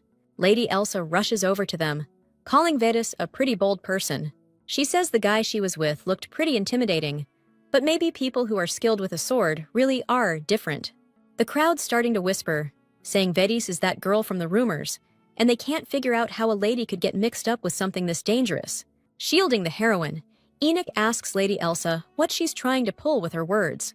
When Vedas asks who that girl is, he whispers that she's the Earl's daughter. Turns out, Vedas's older brother Leos turned her down when she tried to get his attention. Eliza asks Mr. Royfield not to get so defensive, saying she can understand the lady, whose strange hobby is getting a kick out of danger. She decides to give Vedas some ideas for hobbies that might be more her style. Eliza suggests she try taming beasts instead of fencing. In her opinion, that kind of thing would be perfect for her. Vedas guesses that Eliza herself is a pretty experienced tamer, since she figured it out at a glance, and Eliza blushes. The heroine thinks about how people are always finding fault with things that are supposedly okay. Eliza's shaking with rage, and just then, the princess herself walks up. Rosanna announces she came over because she was intrigued by their fascinating conversation. She asks the intimidated Eliza if she thinks Lady Vedas's swordsmanship is just a simple hobby. According to Rosanna, the girl doesn't just like using a sword. She's actually pretty damn skilled with it. She'd call it a talent, not some amateur collection hobby like Lady Eliza seems to have. The girl nervously fidgets with her fan, not knowing what to say to Her Highness. Unable to take the pressure, Eliza covers her face and bolts from the hall as Rosanna expresses her joy at meeting Vedas. The princess says she doesn't want to cause the girl any trouble, so she'd like to clear things up right now. Rosanna has decided to choose a personal bodyguard through the Royal Knight exam happening this year, and she's recommending Vedas for the position. The guys in the crowd don't get why the princess needs a bodyguard when the palace already has guards. Rosanna fires back that she absolutely needs a bodyguard, and there's a damn good reason why. She announces to everyone there that she's an alchemist, and with a flourish of her hand, the whole hall fills with floating flowers, captivating the guests with their beauty. Marquise Bennett facepalms, because the key skill in alchemy is complex mana control, and these flowers are a particularly distinct shape. There's nothing special about being a princess's bodyguard, but everything changes when you're talking about guarding a princess who's an alchemist. The guys in the hall exchange glances, because every single one of them would love to get involved with a princess like that. But Vedas is sure she'll get that position, no matter what it takes. Everyone congratulates the king on having an alchemist in the royal family. Marquis Bennett congratulates Rosanna, and she thanks him for his kind words. Turning to Vedas, he asks her not to misunderstand the princess's words, which were supposedly said out of nervousness. Lady Eldorado, his excuses sound totally bogus. Shrugging, the Marquise says Rosanna was worried if the lady could handle being a royal knight. There's never been a case like this before, and he's sure some jobs are just for guys. Bennett suggests Vedis become a princess's maid and leave the tough knight stuff to her dad and brother. The crowd starts whispering that Lady Eldorado's high status would be perfect as the princess's personal lady-in-waiting. Unexpectedly, Vedis steps forward, head held high, surprising the guys who tried to rattle her. Rosanna grew up hiding her talent because of society's prejudice, but since coming to the Empire, she's been showing her skills in other ways. Looks like the Marquise hoped Vedis would get discouraged by the crowd's judging stares, but he has no idea what she's already been through. So, walking up to Bennett, she says she has no doubt that becoming the princess's personal maid is a great honor. However, if she becomes a lady-in-waiting, there'll be no one left who passed this year's knight exam. Vedis laughs, pointing out there's no way they'd pick a knight weaker than a maid to be a bodyguard. The Marquise is baffled how the princess could choose such a stuck-up girl, but Rosanna tells him to chill, saying she couldn't even get a word in with all the fuss he was making. The princess announces loud and clear that she intends to assemble her personal guard exclusively from women. There's no law in the kingdom saying otherwise, and she has the right to choose people she feels comfortable around. In desperation, the Marquis begs the king not to let Rosanna get away with this nonsense, because women aren't qualified to be knights. The princess insists he's wrong about that, because plenty of women are highly capable. Bennett insists the king has the right to decide on matters like this. According to Rosanna, they'll need to pick 4 people, and if there are any spots left over, they can fill them as they see fit. The men in the crowd snicker at the princess's words, thinking she doesn't know anything about the real world. Security's shooing away the kids. They're getting underfoot while they're swapping out the streetlights.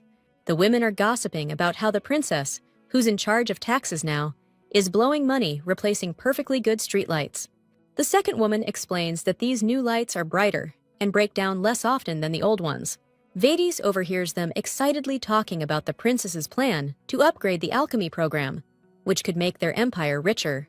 The heroine smiles, because the people clearly like these changes. Rosanna worked so hard on this, and now she's seeing the results of her labor. Vedis jumps up, ready to get to work, and hoping the conversation goes well and helps solidify the partnership. As she enters Levanche, Syrian Pavel greets her with a hostile glare. The Marquise tells his assistant to stand down and escort Lady Eldorado to him. Vedis sits on the couch. Syrian pours her tea, and she thanks him. Then Marquis Heaven's personal assistant introduces himself to the heroine. Since she and Vedis decided to work together, Khalid figured he should be more upfront, so he brought Syrian along. He admits that when she first came here, both of his assistants were watching them from another room. Now Vedis wants to know Syrian's opinion of her, since he saw her point a sword at his master. The assistant tells her not to worry, because he doesn't judge the Marquise's decisions based solely on his feelings. Vedis asks Khalid where they should start their conversation, since they have a lot to discuss. He suggests starting with their goals, and once they understand what they're both aiming for, they can discuss the Marquise Bennett issue. Agreeing to his suggestion, Vedis offers to go first. He asks if it's true that Heaven dislikes the royal family, and he replies that he despises them. The heroine tells the Marquis that she and Rosanna are planning to break away from the royal family. Their main goal is to take down the nobles pretending to be all buddy-buddy and save the country. Haven's confused why she's talking like the country's in danger, especially since the kingdom's been stable after all that infighting among the nobles. Vedis tells him there are people out there who want to upset the balance and are planning a revolt. Syrian jumps up, pissed, saying how dangerous unfounded rumors can be, even if people are just gossiping about the royal family being weak. According to Khalid, regular folks aren't plotting rebellions, and the first thing that comes to mind are the 4 great houses. Syrian doesn't get why those families would risk their fortunes, enough to last them 4 generations, just for a revolt. Vedis says they don't like sharing, so they're looking for a way to grab everything for themselves. It's only been 5 years since Marquis Haven died, the guy who, with the royal family's backing, crushed the nobles and consolidated his own power. Khalid's furious that they'd pull something like this after the House of Haven was weakened as a warning to others. Vedis is lost by what he's saying and wants to know what he means by a warning. Syrian facepalms as Khalid decides to spill the beans to the girl about their mission. The Marquise's hatred for the royal family, keeping his identity secret, and why he went after Vedis, who was tailing Bennett, is because he wants to take him down. Khalid suspects the four leading aristocratic families offed his parents. 5 years back, when he turned 18, he was taking a stroll with his dad. Rosanna, who was 11 at the time, called out to Khalid, running after him with a bouquet of flowers. The girl handed him the flowers and wished him a happy birthday. Marquis Heaven told Rosanna she looked lovely, as always, and she thanked her uncle for the compliment. Since his dad had to get to work, Khalid went off to play with his cousin. The guy could come and go from the castle as he pleased, since the Marquis was discussing important state matters with His Majesty. Khalid patted Rosanna on the head and thanked her for thinking of him. Stepping into the gazebo, he asked the girl how her aunt was feeling. According to her, Mom was worried about her unruly son, wishing he could be a little more like Khalid, since they're the same age. The guy figured then that his cousin must have been boiling at that comparison, since he didn't exactly like him. Once Marquis Haven's house earned His Majesty's complete trust, the royal power and treasury, which had been failing under previous rulers, started to bounce back. And even though the nobles didn't like it, they didn't have a choice. If things had kept going that way, the prince would have inherited a stable throne. But the nobility feared the power of Marquis Haven's family, not the royal family, and the prince distanced himself from Khalid, just so his house couldn't use him. The guy watched Rosanna munching on pastries, amused, and thought about all of this. Khalid never had those intentions. He's not so far gone that he'd steal the glory from his little cousin. That evening, he sat by the window, watching the rain pour down outside, and thought about how long it had been since he'd come to this house. Khalid told Syrian his dark feelings about this place. He decided to postpone meeting the master of the magic tower until next time, and asked Jeff to pass on the message. Khalid knew it wasn't good to turn down an invitation from the magic tower, but traveling on a washed-out road was dangerous. It seemed strange to him that he'd been invited there along with his father. Syrian guessed that the tower wanted to side with the House of Haven. The master of the magic tower took gold from both their family and Marquis Bannet, draining both houses. The assistant suggested that maybe he preferred the future Marquis Haven to a mediocre magician like Bannet. Khalid thanked Syrian for the compliment, but still thought he was wrong.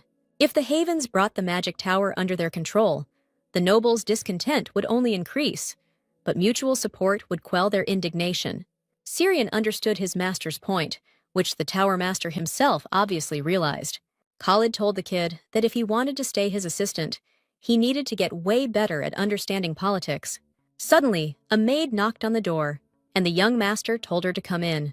The maid informed Khalid that Lord Haven had announced an urgent return to the royal palace. The kid bolted down the stairs to find out what was going on from his parents. According to his father, His Majesty had urgently summoned them, so they had to leave.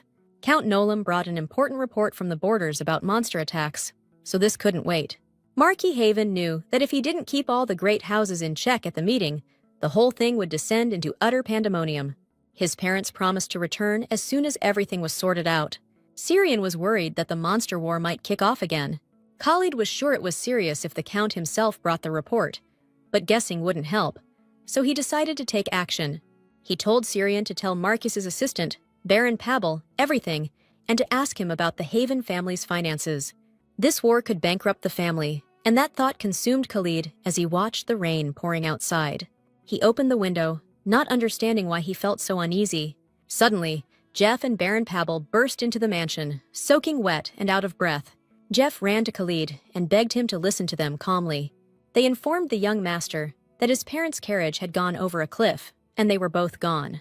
Khalid was ready to head there immediately to see it for himself. Baron Pabel insisted that the young man must stay at the mansion as the only surviving pillar of these lands. He feared things would get even worse if the young Marquis went out there and something went wrong. Once the initial shock wore off, Jeff told Khalid how he'd stumbled upon the accident site on his way back from the magic tower. The lords' bodies were moved to his wagon, and their carriage was left under guard. "We need to get wagons here ASAP to move it." Khalid had to take control. If rumors spread, all hell would break loose. The title of Marquis Haven, and all his lands, now rightfully belonged to the only surviving member of the family. Baron Pabel and Jeff dropped to their knees, ready to carry out their master's orders. Without a moment's hesitation, Khalid ordered Jeff to take trustworthy men and move his parents' carriage to the mansion. He instructed Baron Pabel to summon the chamberlain and make sure the servants stayed in their rooms. He himself would take on the task of moving his parents' bodies to their bedroom and contacting his aunt at the royal castle. He had to tread carefully, so locking himself in his study, Khalid pulled out a communication sphere. When he contacted his aunt, at first she mistook him for Marquis Haven. The queen stated that she was in a bind because she and her sister hadn't shown up for their meeting. Khalid explained to her that it was him, not his father, who contacted her, and told her what happened to his parents. His aunt couldn't believe that they had died on the way to the palace. She couldn't understand how something like that could happen, and her voice dropped to a whisper. She found the nobles' confident behavior at the meeting strange, like they were counting on something. Hearing this, the guy started shaking with anger, but his aunt, stating that she needed to report everything to His Majesty, hung up. It seemed weird to Khalid that the great houses chose the very day his parents died to change tactics. The Earl's unexpected visit and the urgent meeting forced his parents to travel in bad weather, as if the whole tragedy had been planned in advance. Khalid decided it didn't seem like a simple coincidence, but more like a deliberately set trap. When the carriage was brought to the mansion, the young Marquis immediately went to investigate it. However, the rain had washed away all the traces, and without evidence, the situation was getting complicated, since the Haven family's enemies were powerful nobles. Suddenly, an idea popped into Khalid's head, and he asked Sirion where his pleasure carriage was. According to the assistant, it was still in the next carriage house over, since you decided to postpone your trip to the Magic Tower. Hearing that, the young Marquis immediately bolted for the neighboring carriage house. Jeff and Sirion took off after him, clueless about what Khalid was trying to check. Leaning down to the carriage wheel, the guy confirmed his hunch. A demolition seal was attached to the front axle. Jeff said the master's carriage was missing those exact wheels, and they never found the supports. If Khalid had actually gone to the Magic Tower, he would have met the same fate as his parents. The Marquis ordered the stablemaster and coachman to find out who'd been in the stables since last night and lock them in the mansion's basement. Then, he asked them to get him a working carriage so he could immediately head to the royal castle and request an investigation into his parents' deaths. Khalid had to get there before the great houses left the royal road, and this trip couldn't wait. Leaving his mansion in Baron Pavel's care, the young Marquis rode off to the royal castle. On the way, it finally hit him. He was completely alone. Khalid swore to find those responsible for his parents' deaths and make them pay, confident the royal family would help him. Reaching the palace, he demanded an explanation for what was going on. Khalid couldn't understand why the king and queen refused to launch an investigation. They had a lead, but despite that, the king and queen sat before him, heads bowed in silence. According to His Majesty, they couldn't be certain that those nobles were responsible for the carriage incident. He didn't think there was enough evidence to prove a noble set the explosive seal. Shaking, Khalid begged the queen to say something, because he was sure the aristocrats were the criminals. He reminded his aunt that her younger sister had died, but she just wept silently. She remembered how, upon hearing the news, she told the king, and he was certain the nobles would be the prime suspects. The king wasn't sure the Haven family could stand against them right now. After all, the nobles had already crossed a line, and there was no telling what they might do next. Grabbing his wife by the shoulders, he begged her to think of the children. If they dug deeper and still couldn't find the culprit, the whole royal family could pay the price. Recalling that whole conversation, the aunt, a mess of tears, just sat silently before Khalid, her body shaking with nerves. Her nephew knelt before her, pleading with her to say something, anything, and help him. The queen rose from her throne, and telling Khalid how sorry she was, fainted dead away. Catching her, the king declared the audience over and threw the young Marquis out of the palace. Clenching his fists, Khalid warned His Majesty he might come to regret his decision. Declaring they had no right to treat him that way, the guy stormed out of the royal palace. He's telling Vedas how he tried to protect his house after that, any way he could. But people connected to his family started having accidents and vanishing, one after another. Scared stiff, his business partners cut ties, and his vassals and servants bailed, lured away by promises from the big-shot lords. Khalid couldn't figure out who he could trust, so he figured the best move was to disappear and lay low, just like his enemies wanted.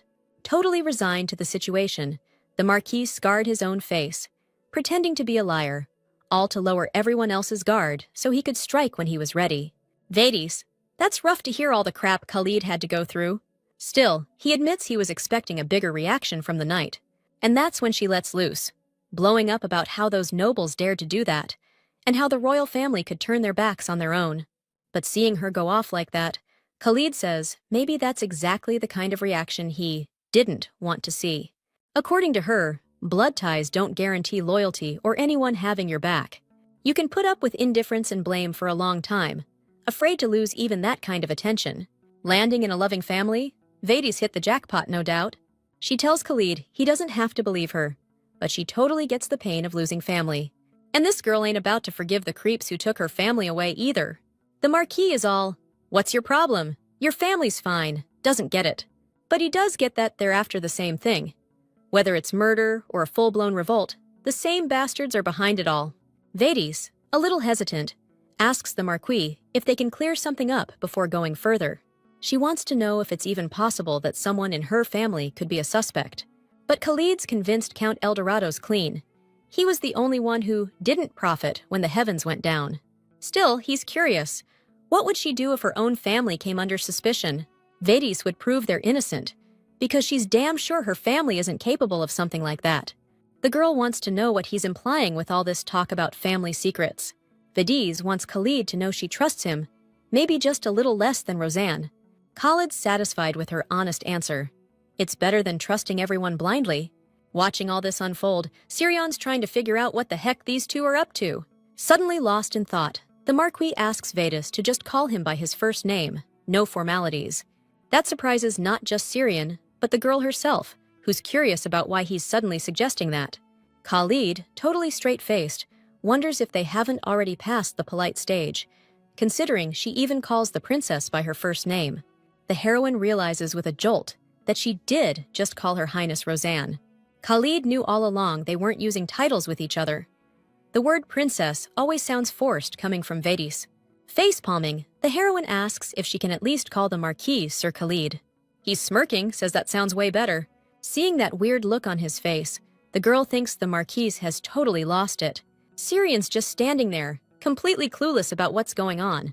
He rushes over to the master, begging him to cut the crap and get back to the main point. He was about to spill the tea about Marquis Bennett's secret convo at the royal ball. Remembering that, Vedas asks Heaven to spill the details.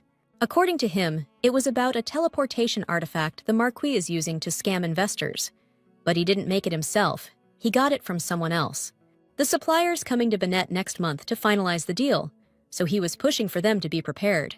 Vedas wants to know who this supplier is, and suggests grabbing him and squeezing him for every last secret. Khalid would love to go along, but figures it would make working together later on a real pain. Once she becomes Rosanna's personal knight, it'll be super hard to leave. Plus, Heaven's planning on heading back to his territory. When she asked when he was leaving, Khalid said he's heading to the estate tomorrow. He's wrapped up his business in the kingdom, and his presence here is just rubbing some people the wrong way. Hearing he won't be back until next New Year's, and convinced he'll be pushing up daisies by then, and the country will fall apart, Vedas decides to tell him Rosanna's got something special planned for him. Khalid figures, in that case, he could stick around for another 3 days. Vedas hesitantly suggests he stay for at least a week, and he agrees. The girl thanks him and thinks that she and Rosanna need to head to the capital tomorrow and take care of business. Beat after a long, rough day, the heroine heads home, box in hand. She bumps into Amelia in the hallway and asks what the maid's doing in the drawing room at this hour. Rushing up to her, the girl begs Vedas to do something about Lady Mitya. Lady Torque showed up right after the mistress left, and she's still waiting for her, even though Amelia asked her to come back another time. After finding out she'd been waiting in the living room for 8 hours, the heroine asks the maid to take a box to her room, then heads to the living room herself. Entering the room, she apologizes to Mitya for the long wait, explaining that she had some things come up and got held back. But turning away, the girl replies that Vedas doesn't need to explain herself to her. The heroine wants to know why Mitya's visiting, since it seems like it's something pretty important. Hesitating for a moment, Mitya steels herself and asks for forgiveness for pretending they didn't know each other at the ball. Even though Vedas might not believe her, she insists that she didn't spread any rumors about her. Mitya doesn't deny that she told everyone Vedas would be at the ball, but that's it, and she didn't say anything bad. With tears in her eyes, she says the rumors spread super fast and ended up turning into nasty, twisted gossip. The heroine says she believes the girl and thanks her for admitting it. After all, Mitya put in so much effort picking out a dress for her, and in that moment, Vedis felt like they were true friends. She hands the girl a handkerchief, reminding her they've been friends since they were kids. Mitya takes the handkerchief, blushing a little, and smiles, happy that Vedis considers them friends. Then she asks if she's thinking about giving up on her dream of becoming a royal knight. Mitya's heard people making fun of Vedis for it, so she suggests she quit while she's ahead.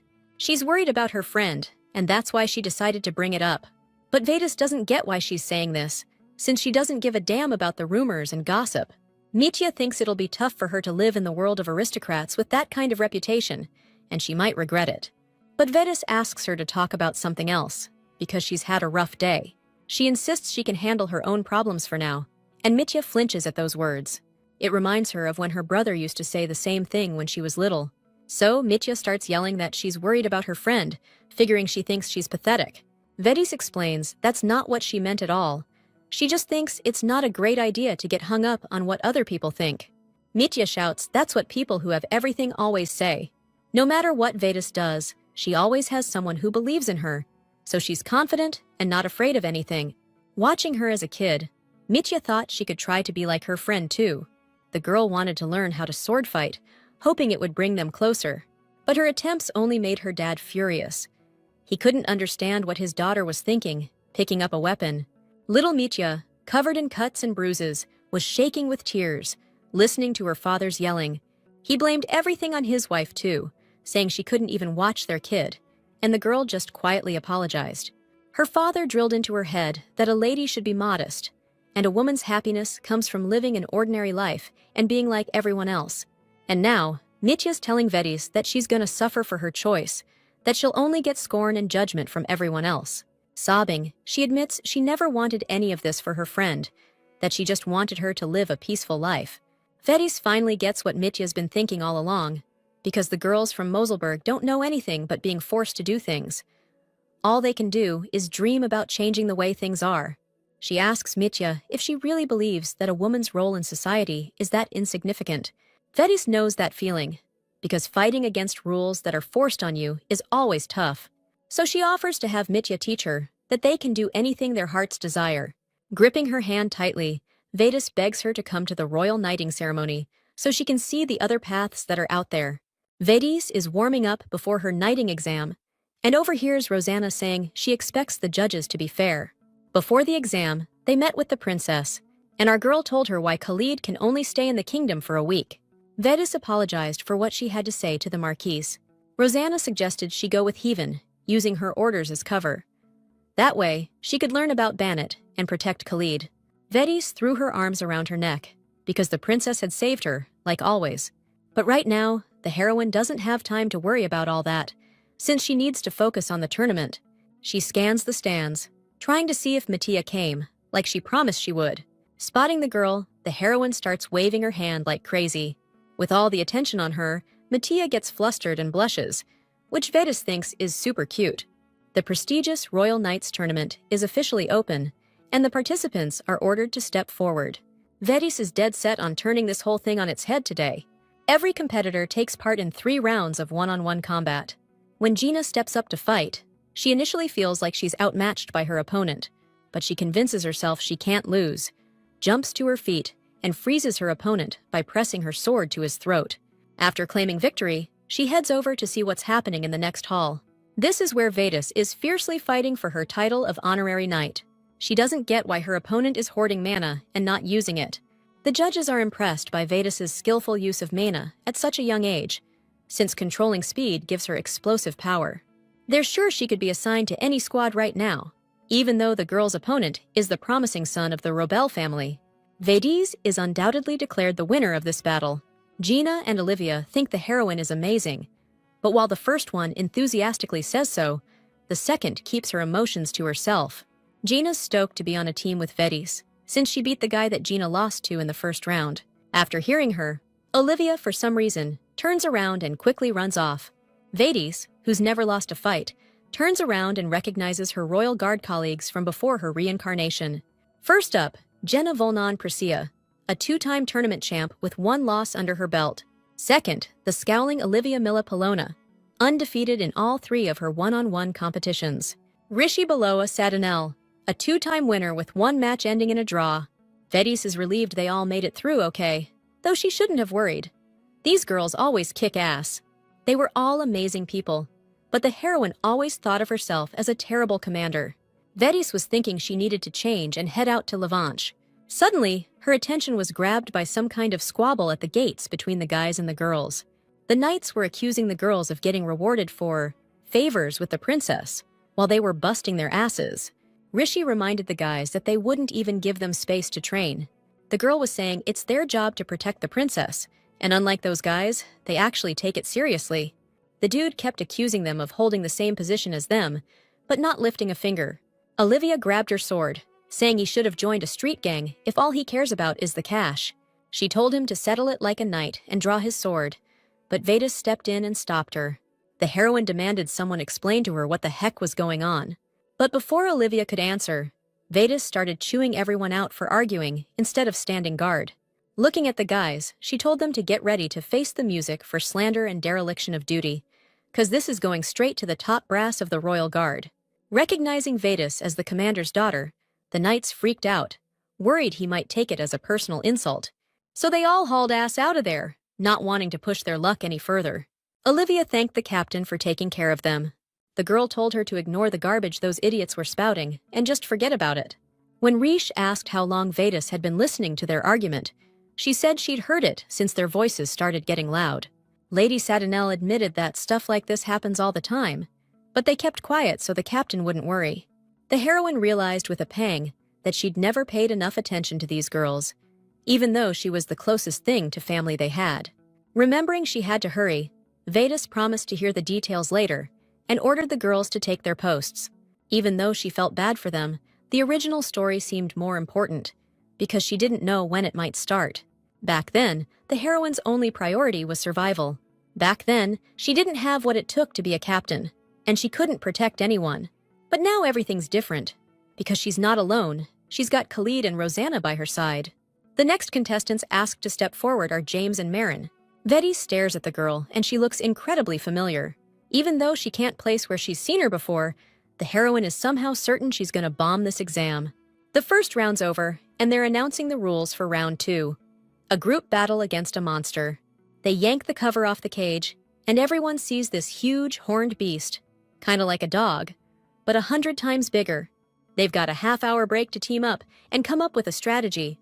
The guys think it'll be a piece of cake to take down one monster together, but Gina can't see squat from the back. The crowd's saying it'll be tough to rack up personal points if you don't stand out, and it's more of a free-for-all than teamwork. Vedis notices how the judge reacts to those words and realizes you can't pass the second exam without helping each other. She's worried everyone's gonna fall for this trap, cause she almost did herself. Jaina walks up to Vedis, eyes sparkling, and says it'd be an honor to be on the same team as her. All right, the whole team's finally gathered around Miss Eldorado. Vedis tells Gina to call her by her first name, and Gina's all surprised that she even knows it. Without missing a beat, Vedis says she overheard someone calling her that during the first round. Turning to the other team members, she rattles off all their names.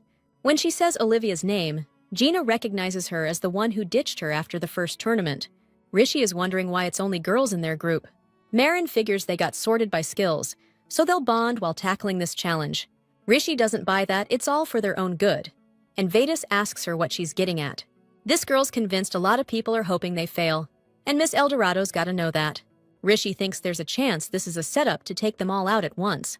Olivia thinks these worries are trivial, since all they gotta do is bag this monster during the tour. She's sure that she and Vedis are enough to handle a creature of this caliber. Olivia tells Risha she'd be better off worrying about getting kicked out for not having enough personal points. Gina jumps to the girl's defense, saying that was too harsh, but the girl agrees with Olivia. Mila Polona feels uneasy around this chatty chick. The judge asks Gina Priscia and Marine Rarus to come forward, since there are some things in their applications that need clarifying.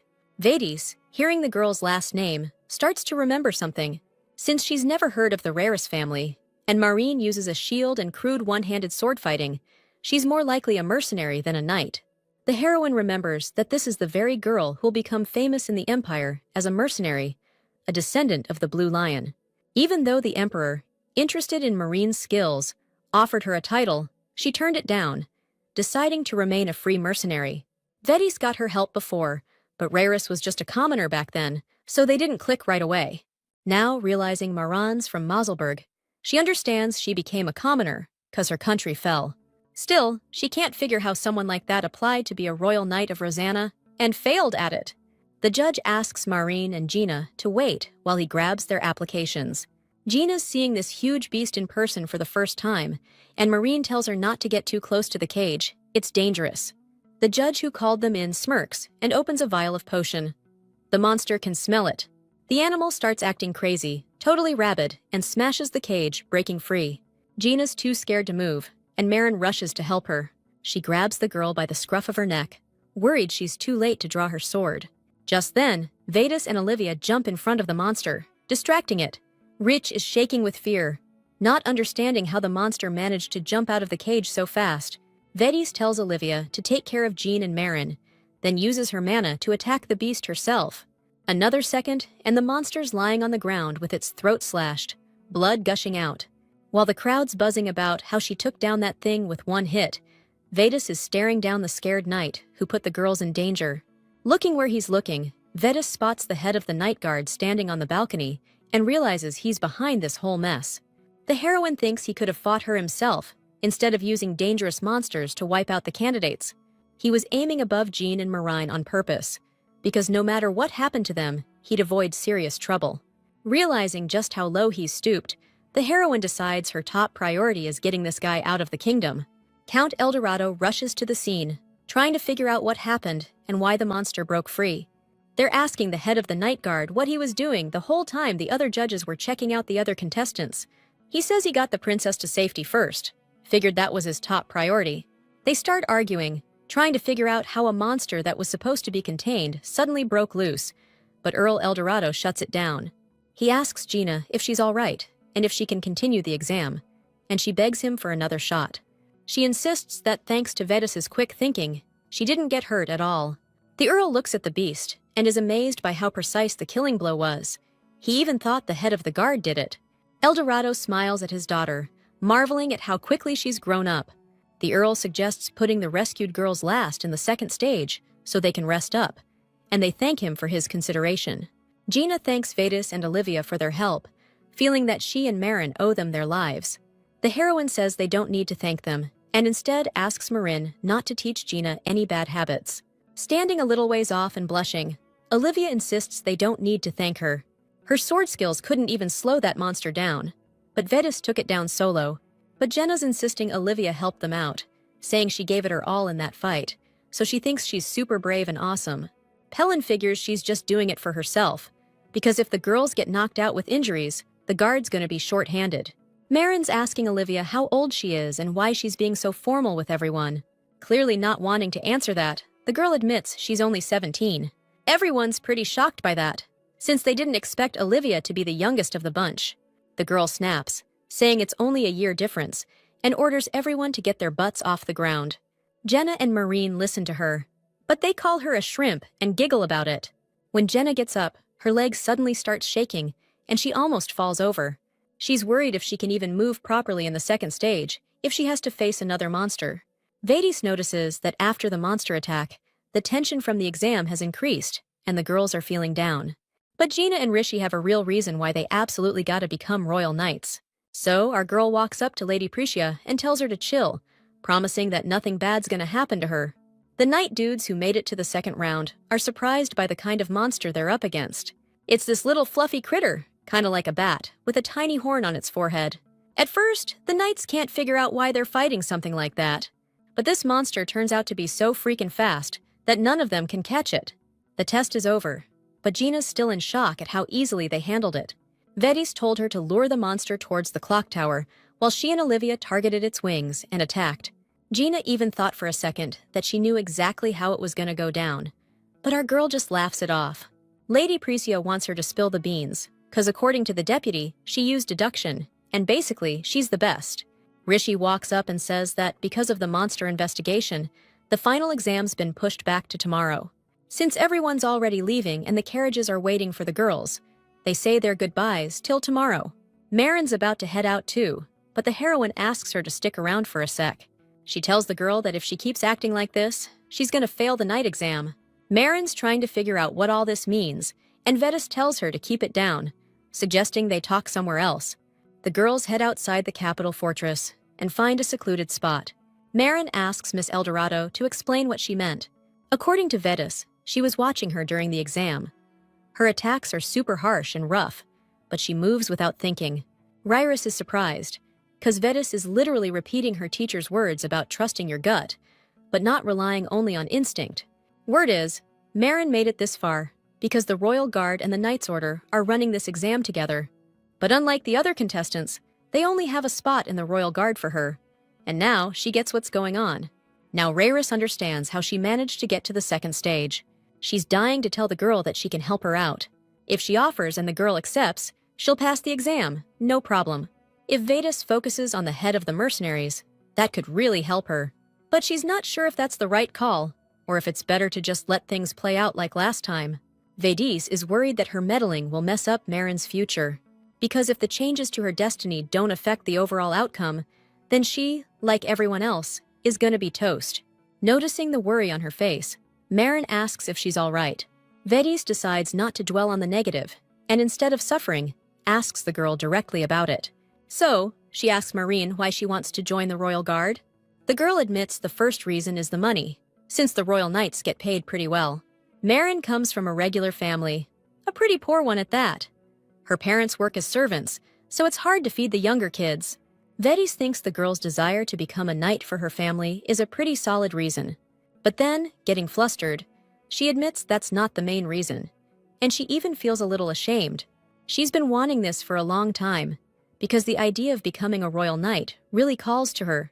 Marin secretly applied without her mentor knowing, and now admits she obviously didn't prepare well enough. If she screws up and fails, she'll take the punishment from her teacher, because she doesn't have time to wait for a second chance. She'll have to become a mercenary or find some other job. So, Marin asks Vetus, apologizing in advance, to look out for her. The heroine's all ears, but she's heard this before. Back in her past life, when Marine was chilling by the tents at night, the heroine came over to chat. She thanked the girl for helping Roseanne and smoothing things over, but Marine told her not to bother. Looks like everything's playing out just like it's supposed to, and this convo's hitting all the same beats. Back then, Vetus asked Marine why she was helping Roseanne. The girl confessed she didn't want things to end for them in a dump like this. She smiled and asked Vetus to look out for her, and others like her. The heroine standing there, stunned, totally frozen in place. Now it clicks. This girl, who's nothing like Vetus, was backing her all along, not Roseanne. The heroine may have forgotten Marin, but Marine always remembered Vetus, because she wasn't just some merc, but a girl who never gave up on her dreams. The heroine tells Lady Rarus she has to decline her request, and with a laugh, Rarus admits it was a bit much to ask. But Vetus cuts her off, saying Marine can handle herself. Now that the girl understands the problem, she can turn things around. Vetus promises to help her and stick with her to the very end. Saying she'll have something to brag about, a stunned Marine shakes Lady Eldorado's hand. The princess knights Vetus and demands a vow of unwavering loyalty to Roseanne, the kingdom's treasure. Lady Eldorado announces that all 5 blades swear allegiance to their princess. Royal Guard Captain Gerald reports through the comsphere that their plan went sideways. He spilled the frenzy-inducing serum on the monster, and while they took out some targets, he didn't think Eldorado would deal with it so easily. His contact heard she used a mana blade, and remarks that the Eldorado family is a real thorn in his side. Harold says, even though Vetus is a knight now, she's still green. If they cut her off from the kingdom, she won't be a problem. That hard-ass commander of the Eldorado Knights has no clue, so this should be a piece of cake. Harold's contact tells him not to screw this up, and if he doesn't, he won't have to leave the north. The head of the Royal Guard promises Commander Nolam he won't let him down. Gina's stoked they passed the exam and are finally Royal Knights. Marin can't believe she actually made it. She thanks Vetus, saying she couldn't have done it without her. But Vetus says Marin's own hard work is what got her there. Our girl congratulates everyone on passing and asks them to take care of her. Gina tells Lady Eldorado to ditch the formalities, since she's their commander now. Marin suggests they throw a little party to get to know each other better. Ever since Vetus put this uniform back on, she's been hit with a whole new wave of feelings. This is the exact uniform she wore to Rosanna's wedding, and the Imperial Palace tailor made it from a copy. But the original is 100 times better, and Vetus feels absolutely amazing. Jenna invites Lady Eldorado to celebrate with them, and she agrees, promising to treat the girls. When Vetus gets home, she's greeted with a blast of party poppers. Her brothers tell her they never doubted she could pull it off. Handing his sister a bouquet of flowers, Leos and Valen comment on how good she looks in the uniform, and Vetus thanks them. Leo says he wanted to pick out a gift for his sister, and she's confused. Couldn't he decide what to get her? But according to her brother, they decided their mom should give her the first gift. Turning around, she notices the Countess sitting on the couch and goes over to her. The Earl of Eldorado requests his wife present their daughter with the gift, as they've waited so long for this day. The Countess asks Vetus to come closer, pointing to the box on the table and suggesting she open it. To her surprise, the heroine discovers a sword inside the box. She thought her father would give her something like this, but she never expected it from her mother. According to the Earl, this sword is his wife's precious dowry. She knew she was marrying the best swordsman in the entire kingdom and declared her intention to bring this weapon with her. The Earl laughs, remembering how scary and cute his wife was at that moment, but she tells him to stop it. The Countess tells her daughter she never used the sword in battle and without hesitation gives it to her, telling Vetus to at least look a little happy instead of standing there like a statue. The heroine can't believe the sword she took that day belonged to her mother. She regretted not taking a single thing from her family when she ran away, and all this time, the sword was right there in her hands. According to the Countess, she's been looking after the sword's condition this whole time, vowing to her mother to be careful. Vetus, choked up with tears, promises to treasure the gift. Amelia brings the lady some ice, since her eyes are swollen from crying again. The maid doesn't get why she's crying. She was at a family celebration. She should be happy. The heroine admits with a laugh that it was the best day of her life. Leaving her bedroom, Amelia reminds Vetus about all the gifts that were sent to her. Seeing a whole mountain of boxes, the girl can't figure out when they managed to bring them all. First off, she decides to open the gifts from acquaintances and finds a package from Enoch. Opening the box, she discovers a gorgeous necklace and earrings inside. In the attached note, Enoch wholeheartedly congratulates her on her dedication and says he's thrilled he'll get to see her in the capital. He's asking her to accept a small gift, but Vetus thinks it's way too expensive. When she opens the box from Mitya, the heroine finds handkerchiefs. In the greeting card, the girl wrote that Vetus looked awesome and she's going to take her advice and go after what she wants too. Suddenly, the heroine notices a huge box in the corner, tied with a blue ribbon. She checks it out from all sides, because there's no sender's name anywhere and no family seal. Opening the lid, the girl finds another box inside, and this one has a note. In it, the sender asks if she's forgotten anything, and on the back of the note, he guesses she's forgotten about him. Marquis Haven's sitting at his desk, and suddenly Vetus's voice comes from his communication sphere. The furious girl demands he explain what the hell this is all about. Khalid reminds her of their meeting in Levanche, when he gave her the communication sphere, but she never contacted him, so he got worried. But now the Marquise is sure everything's cool, and Vetus apologizes for totally spacing on the ball. Glancing at what's inside the box, a collar and a whip, she's like, "What the heck? How dare you send me this?" Khalid says he remembered talk at the royal ball about Vetus having a real knack for taming wild beasts. She made him wait so long, so he figured it must actually be true. She tells him to knock it off, and Heaven laughs, saying it's just a gag, and tells her to take the bottom out of the box. She pulls it out, and Vetus finds another compartment, from which she pulls out a belt. Khalid explains it's a belt holster made from monster hide. Super light, so it won't restrict her movement. The Marquis says there's a packet at the bottom with intel from a secret investigation into some aristocrats he's working with. Khalid asks her to keep in mind that he won't be in contact anymore, and he's already taken care of the essentials. Taking off her own belt, Vetus first thinks about telling him that they're heading to the estate together, but then she rethinks it, figuring it might scare him off, and she gets a killer idea for revenge. Vedis suggests meeting Khalid before he leaves, saying she wants to thank him for the gift. According to the Marquise, he's leaving the day after tomorrow, and she asks if they can't meet, since she really wanted to see him. Only silence answers her, and Vetus thinks she might have gone too far. But then Khalid suddenly breaks the silence and promises to see her tomorrow, saying he'd hate to leave without seeing her. The Marquise hangs up and sits down in front of the orb, not understanding what's going on. The next day, Vedas arrives at the agreed-upon place and looks around for Khalid. Syrian runs up to her and asks her to follow him. She recognizes him as the Marcus, but he asks her to call him by his assistant's name, since he's under a magic disguise. He admits that he sometimes uses his servants' names for cover. Meanwhile, Syrian and Joel are sitting nearby, pretending to read a newspaper. Joel doesn't get why they're tailing the Marcus, and Syrian replies that he's watching Lady Eldorado, not the boss. According to him, the Marquis has changed a lot since meeting that girl. The boss, who's always been a creature of habit, changed his tie 5 times getting ready for this walk. Syrian doesn't understand why the Marquis is wasting time on such trivial things, and Joel figures he wants to look good for the lady. But the guy can't wrap his head around how Khalid could change his attitude towards people so quickly. Syrian is seething with anger, mentally promising Lady Eldorado she'll regret it if she tries anything with the Marquise. Lost in their conversation, the assistant doesn't notice Khalid and Vedis leaving the fountain.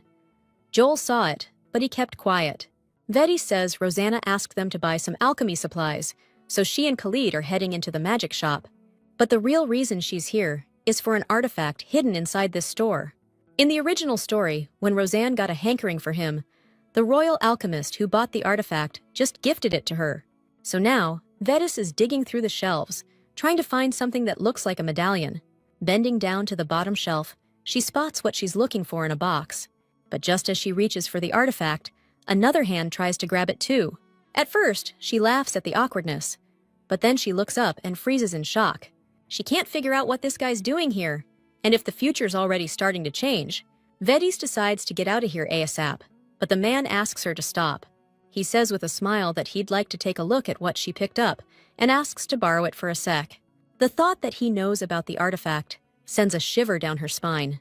Standing before her is Deloise O'Sharby, heir to one of the Empire's 3 biggest merchant guilds, who snatches up anything valuable, whether it's an object or a person. The Marquis steps between them, shielding the girl.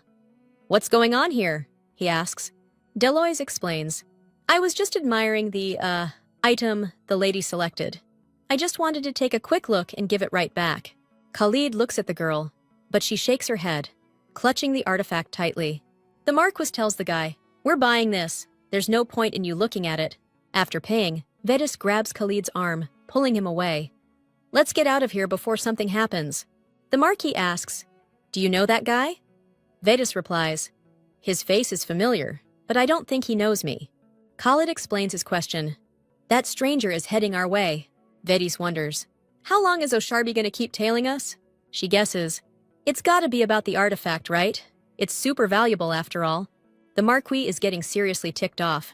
He offers, "Want me to take care of him?" But she pleads, "Please, no violence." Vedis is pissed. Wherever Deloise shows up, trouble's sure to follow. She wants nothing to do with him, but turns around to see him grinning like a damn fool. Not wanting to waste any time with this guy, and figuring she'll just get rid of him quick, she spins around, demanding he stop following them. Deloise laughs, stoked that he's finally gotten her attention. Vedis shouts that she wouldn't sell him that thing for $1 million, and threatens to call the cops. But O'Sharby nervously admits he just wanted to chat, and begs her to stop. Since he knows her name, Vedis figures he's also jumped back in time like her and Rosanna, so she stops. Deloise introduces himself, says there's been a misunderstanding, and that he's in charge of supplies from the Della Trade Guild. He wasn't planning on buying that thing from her anyway. It didn't really grab his interest in the first place. In that case, Vedis doesn't get why he asked to see it and why he's been tailing them. Deloise smiles, saying he just wanted to get closer to Lady Eldorado. He admits it was out of line to follow them, so he wants to make amends and visit her estate. But Vedis shuts him down hard. Since she doesn't want anything to do with him, Deloise decides to switch tactics. He says there's no point in talking to her anyway, since the young dude beside her is totally not feeling him. Turning away, O'Sharby mutters that Lady Eldorado is the first person he's ever failed to impress.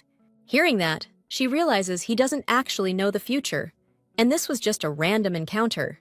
Vedis asks Deloise again, where does he know her from? He says it's simple. His guild makes magical gadgets and alchemy supplies, and a good salesman has to know his clients, because Lady Eldorado is the head of the knights serving Her Highness Roseanne. So Vedis realizes she came to the kingdom to make a deal with the princess, and O'Sharby confirms her suspicions.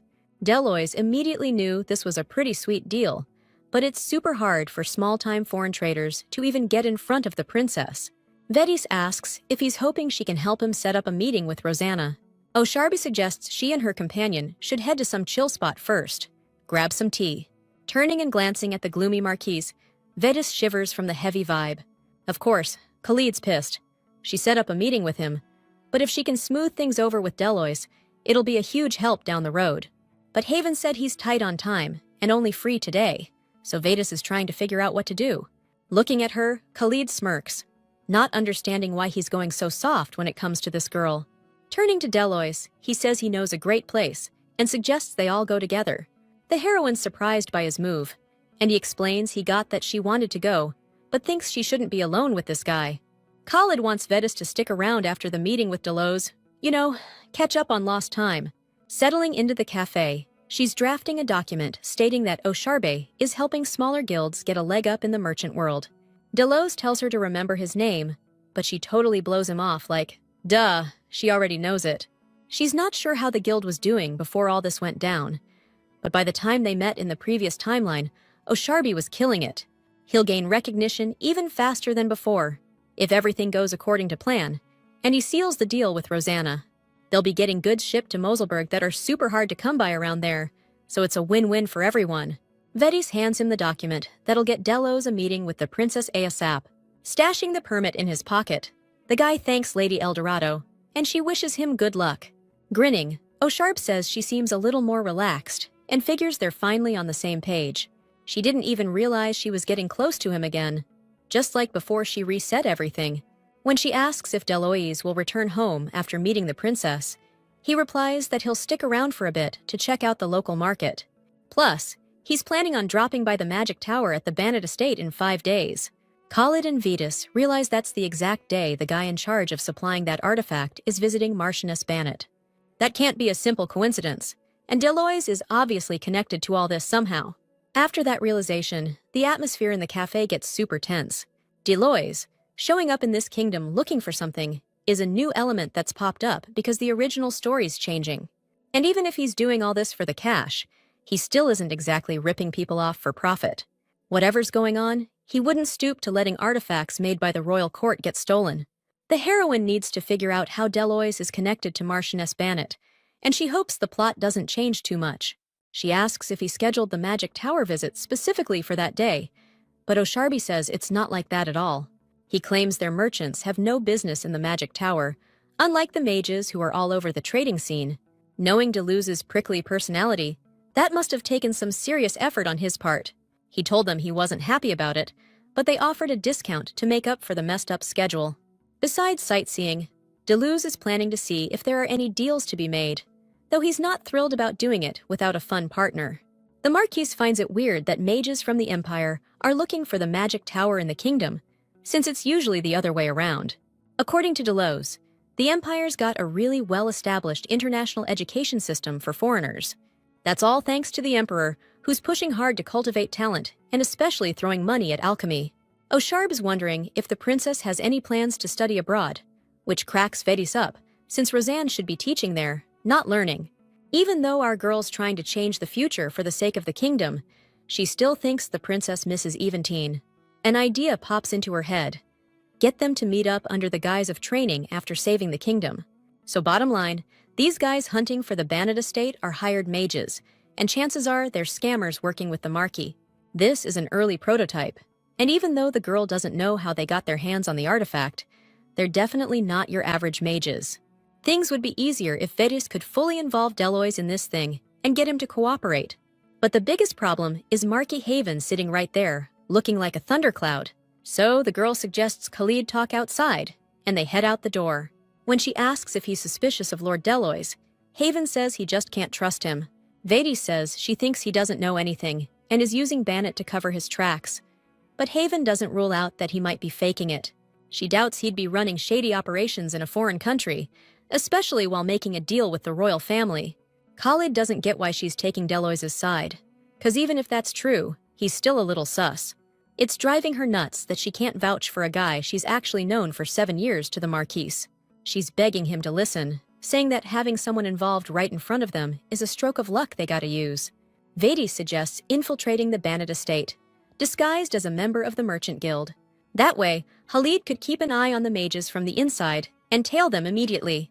Vedis proposes not using Deloas, but asking for his cooperation instead, figuring he'd help them after they explain things. The teleportation artifact was made by the Imperial alchemists, and nobody wants to be caught stealing the Emperor's stuff. Khalid thinks Vedis is acting strangely overconfident. Anyone can guess the Empire was the source of the magic artifact, but because of the royal court, it'll be tough to say it outright. He says she's got intel on stuff like the Mana Stone mine, but she doesn't seem to know the finer details. He finds it suspicious that she's so sure about the information she has, even though it has nothing to do with the Empire. Vedis is shaking because she could end up taking the fall, trying to steer Khalid's suspicion away from Deloise. But then, Haven admits he's actually finding it pretty entertaining, seeing how clumsy and reckless she is. Getting closer, he whispers in Vedis's ear that he thinks things will go exactly the way she's predicting. Their faces are so close, Lady Eldorado blushes and quickly pulls away from the Marquise. When he asks what's wrong with her face, she yells that he startled her and starts swinging at him. Blushing, Vedis insists that Khalid just doesn't know when to quit and that he's pretty damn reckless.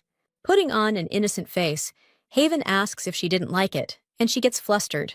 He suggests they go back inside and do whatever Vedis wants, promising to prepare some countermeasures. After settling everything with Deloise, they leave the cafe and say goodbye. Thanks to O'Sharp's quick thinking, everything went smoothly, and now they just have to wait. Glancing at his watch, the Marquis says it's too early for lunch and asks if Vedis wants to go somewhere. Truth is, she was dying to bolt out of there. Being around Haven was just too awkward.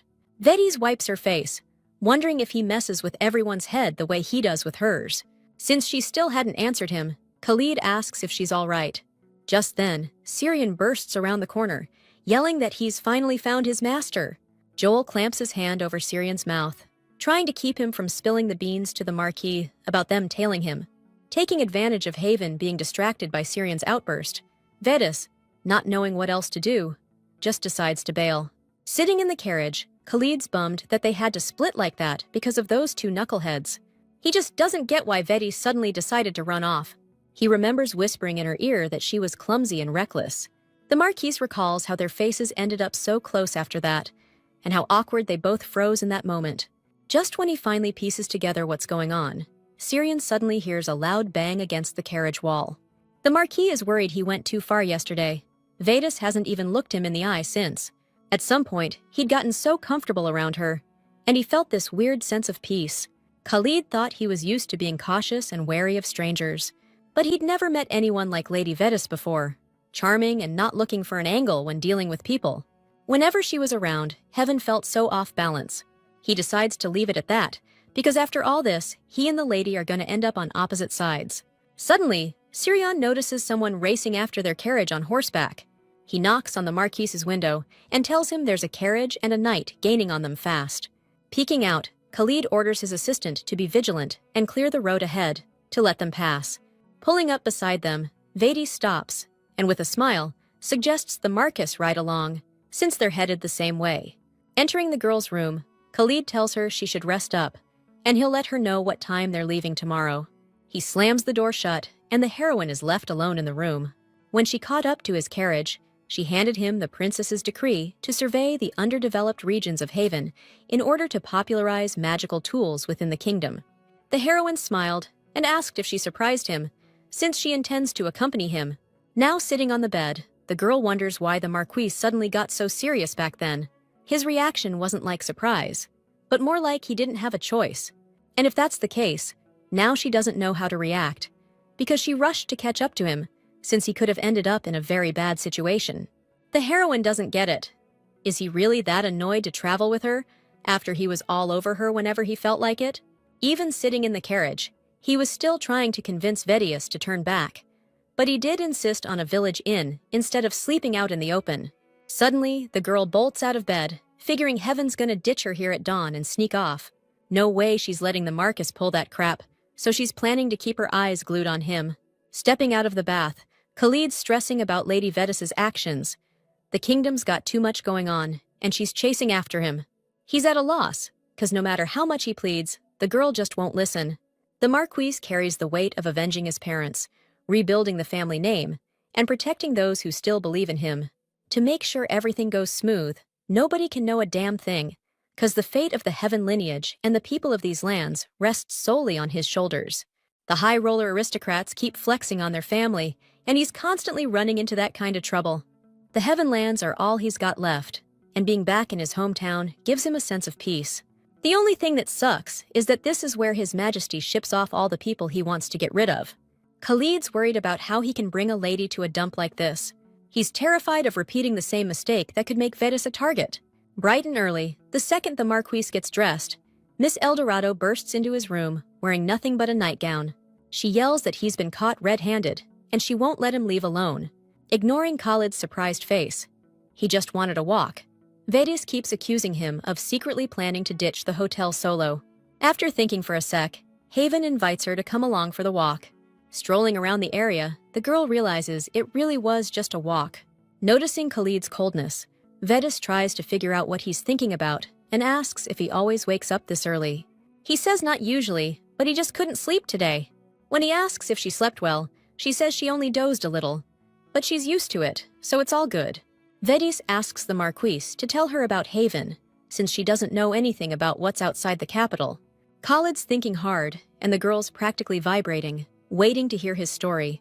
But instead of what she expects, he says Haven's located below the county of Nolam and near Marquis Bennett's territory.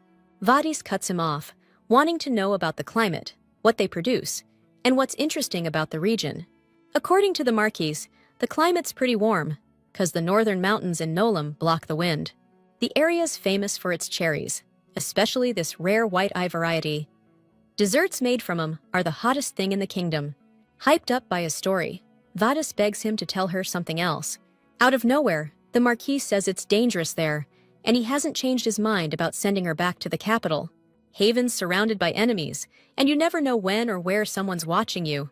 For the sake of the servants who stuck with him through all the crap, swallowing insults and shame, Khalid can't screw this up. He can't look weak, because they're all looking to him. Vedas tells the Marquis that's exactly why she wants to help him. But he insists that she can help if she just goes back where she came from. Everyone knows she's close to Rosanna now, and if she stays in Haven, the nobles will tear this place apart. The heroine argues that she and the princess can handle the nobles, and she'll make sure he doesn't have to worry. But the Marquis is sure he'll still worry, and Vedas realizes he's not listening to a word she says. Grabbing Khalid's hand, she asks if he really thinks she's that untrustworthy. Thinking to himself that he's the only untrustworthy one here, the Marquis yanks his hand away, annoyed by her stubbornness. He wants to know if she has even one good reason to be around him. Since Vedas can't say out loud that she knows he's going to be assassinated, she just says she cares about him. Khalid thinks she's the one who doesn't trust people because she has absolutely no reason to be concerned. He tells her straight up that she's just getting in his way. Since she'd catch heat if they came back from this recon mission empty-handed, he promises to fill her in on everything. He insists she head back to the capital after that, and asks her as the Lord of Haven. Heading back to the inn, he suggests Vedas travel separately in different carriages from now on. Khalid clenches his fists, filled with regret, because even though he's hurting her, they need to be apart. She's in danger. With everything prepped for departure, Syrian orders the drivers to move out. Vedas sits in the carriage, head down, thinking about how she couldn't even say anything back to Khalid. Her decision to stay in Haven is messing with his plans to protect his territory. But right now, it's not clear if he'll even make it out alive, and she wonders if she really is a hindrance. And even though the future's already changed, she's not sure he'll come out of this unscathed. The heroine can't just leave things unattended, not when he could get iced any second now. She's freaking out that the future hasn't changed at all, and she's got no clue what to do if that's the case. She can't just give up and lose someone else, not after getting a shot at a do-over.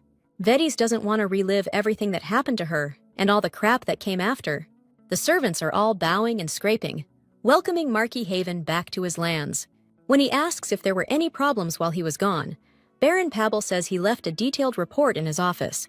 Suddenly, he notices this unfamiliar girl stepping out of the second carriage, head down.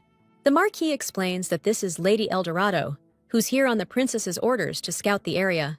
He tells them to get the silver suite ready for her and make sure she has everything she needs, then heads to his office. After telling Veronica to look after the guest, Pavel takes off after Khalid. Feeling like a burden, the heroine decides not to give up. And just then, the headmaid approaches her. Veronica introduces her and offers to take her to her chambers, since his lordship has been called away on urgent business. Vedis smiles and thanks the headmaid for her consideration. From the outside, Marquis Haven's mansion looks huge, but quiet and gloomy. Even though everything's in good shape, it doesn't feel like anyone actually lives here. And Khalid's stuck in this atmosphere all the time. Veronica tells Vedis that she's been given the silver suite. Stepping into the room, the girl freezes, amazed that she's been given such a beautiful room. In response to her surprise, the maid explains that his lordship ordered it. The heroine just doesn't get this guy, who was just telling her to get back where she came from, and now he's being so nice. Veronica says to let her know if the young lady needs anything at all, and asks if she should assign a servant since she arrived without an escort. The heroine thanks her and says not to worry about it, since she prefers to get around on her own. Vedis says she wants to unpack and check out the house, and asks how far Khalid's study is from this room. When the maid looks surprised that she's calling him by his first name, she explains that he asked her to. Veronica apologizes to the young lady and explains that she was just taken aback. The woman remarks that it's unusual and mutters under her breath that now she understands why he ordered the silver suite. The heroine asks, confused, what exactly she means by that. But Veronica replies that she's just rambling and decides to change the subject. The maid suggests that the young lady tour the house after dinner, which will be ready soon. She promises to come back for her and asks her to ring the bell if she needs anything. Baron Pavel asks the heroine if she enjoyed the dinner. The girl replies that it was delicious, except for the fact she ate it all alone. When Syrian tries to express his happiness about that, the Baron yanks his ear and explains to the girl that the Marquis couldn't make it because he was swamped with work. Seeing this gesture, the heroine realizes that these two must be related. Baron Pavel explains to the girl that Syrian is his son, and she remarks that they look very alike. When Vedis asks if they only approached her to pass on Khalid's words, the Baron replies that he heard the lady wanted to see the house. That's why he suggests Syrian show Lady Eldorado around. At first, the guy was about to protest, but under his father's stern gaze, he agreed to carry out the order. Left alone with him, the girl smirks and remarks on how obedient he is to his father. Syrian asks Lady Eldorado where she wants to go, and she replies that there's no particular place. She'd just like to get her bearings. Truth is, the girl needs to be ready for anything, and that means scoping out the place. Syrian doesn't get why she's trying to get comfortable here if she's supposed to be checking out the territory. Walking down the hall, Vedis is looking around and notices something weird. She asks Syrian why there aren't any portraits in the house. According to the assistant, there's a whole gallery for that, with portraits of every generation of marquises and family members. But since his lordship had to lay low right after inheriting the title, he never actually got his own portrait done as marquis. Syrian tells her the only painting they have of him is from when he was a kid. Since Vedis is dying to see this portrait, she asks him to show her the room. The assistant agrees and says it's on the top floor. After heading up to the portrait room, he shows the girl a painting of little Khalid. Vedis is touched, while the assistant emphasizes that the Marquis's nobility has been consistent since childhood. Looking at the portrait, the heroine thinks that Khalid was handsome since he was a kid, and it's a sin to be just a side character with a face like that. Suddenly, she notices a large portrait. The eyes of the person in it are bright yellow, like a golden sunset. The girl doesn't understand why a portrait of a member of the ruling house is hanging among the ancestors of the Heven family, since those eyes are a hallmark of the Moselberg royal family. Syrian explains that this is the founder of the Marquisate Heven, the first head of the family. When asked if the Heven family are descendants of the royal family, the assistant replies that it's a distant relation, but yes, it's true. The reason for these marriage alliances is to get closer to the royal family and secure the positions of their relatives. Vedis is shocked by what she hears, because an amazing idea dawns on her. The previous ruler had no siblings, and the current king's brother died without leaving any heirs. So, if there's no direct heir, and the members of the royal family are, shall we say, removed from the picture, then it opens up the possibility for Master Khalid, as their relative, to claim the throne.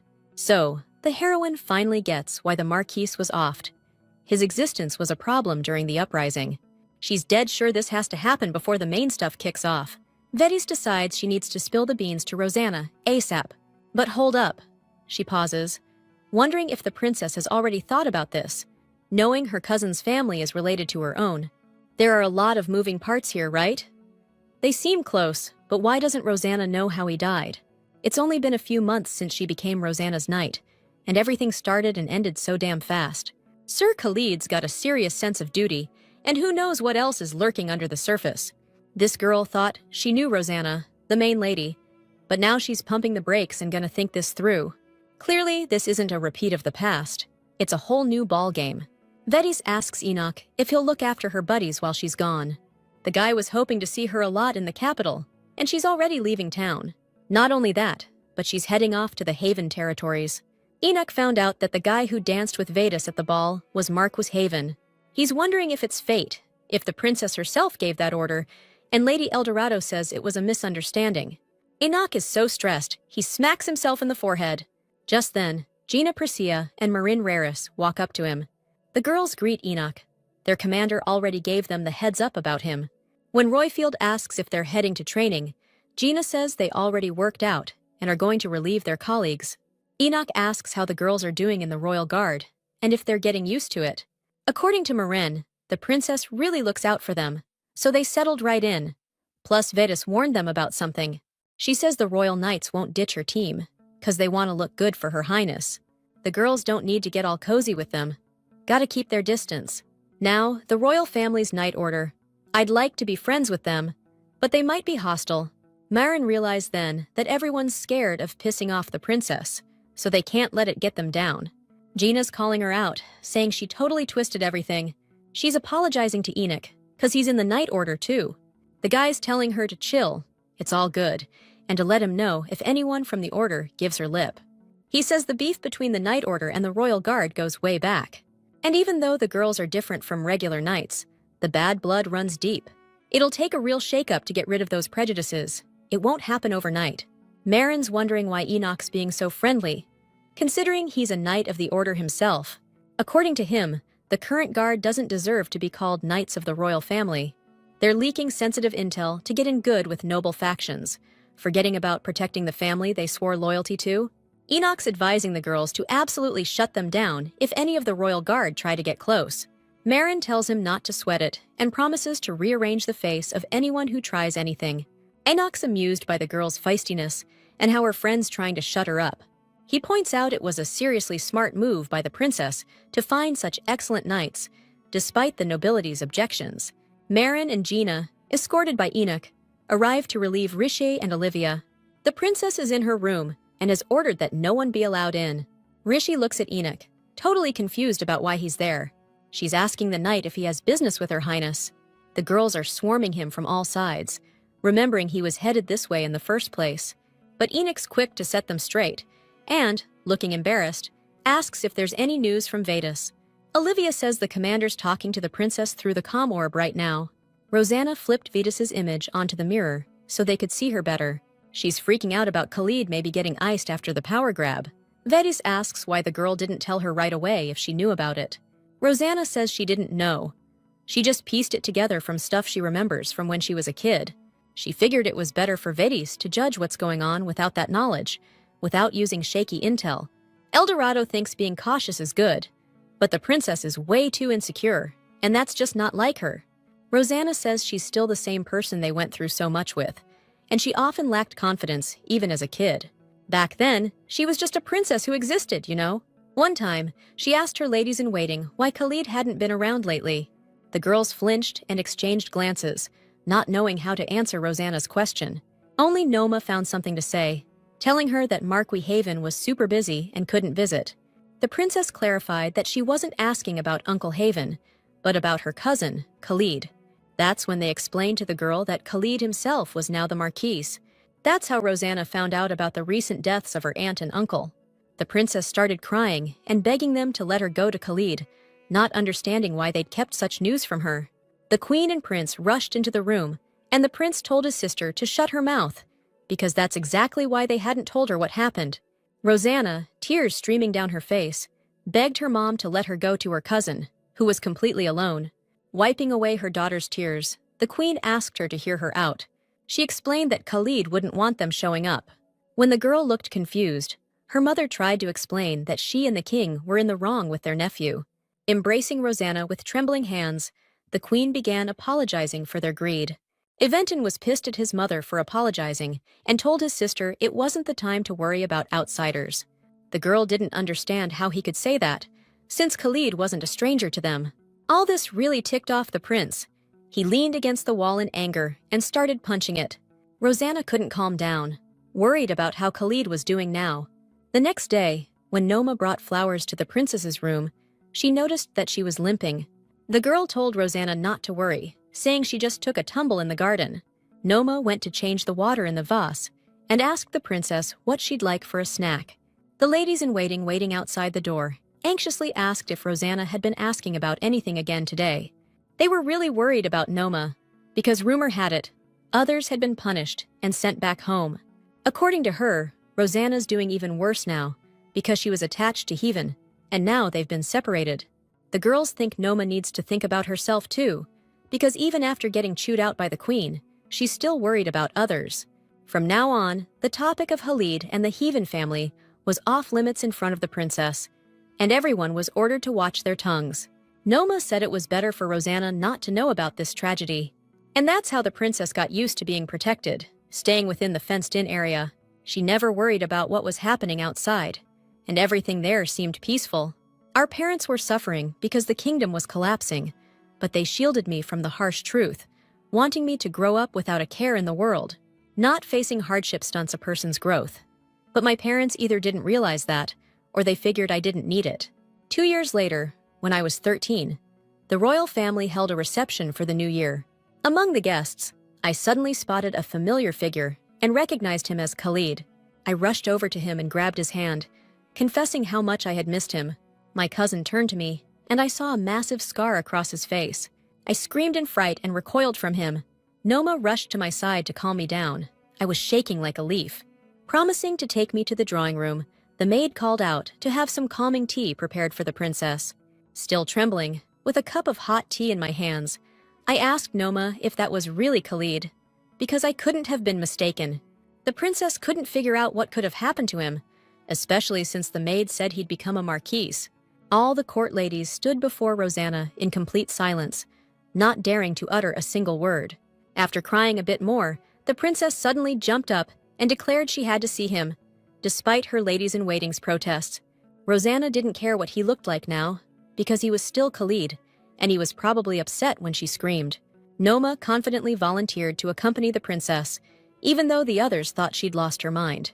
Rosanna ordered everyone except Noma to go to her room and find the red bunny brooch. The princess refused to go back to the ball until they changed her brooch, so they shouldn't come back without it.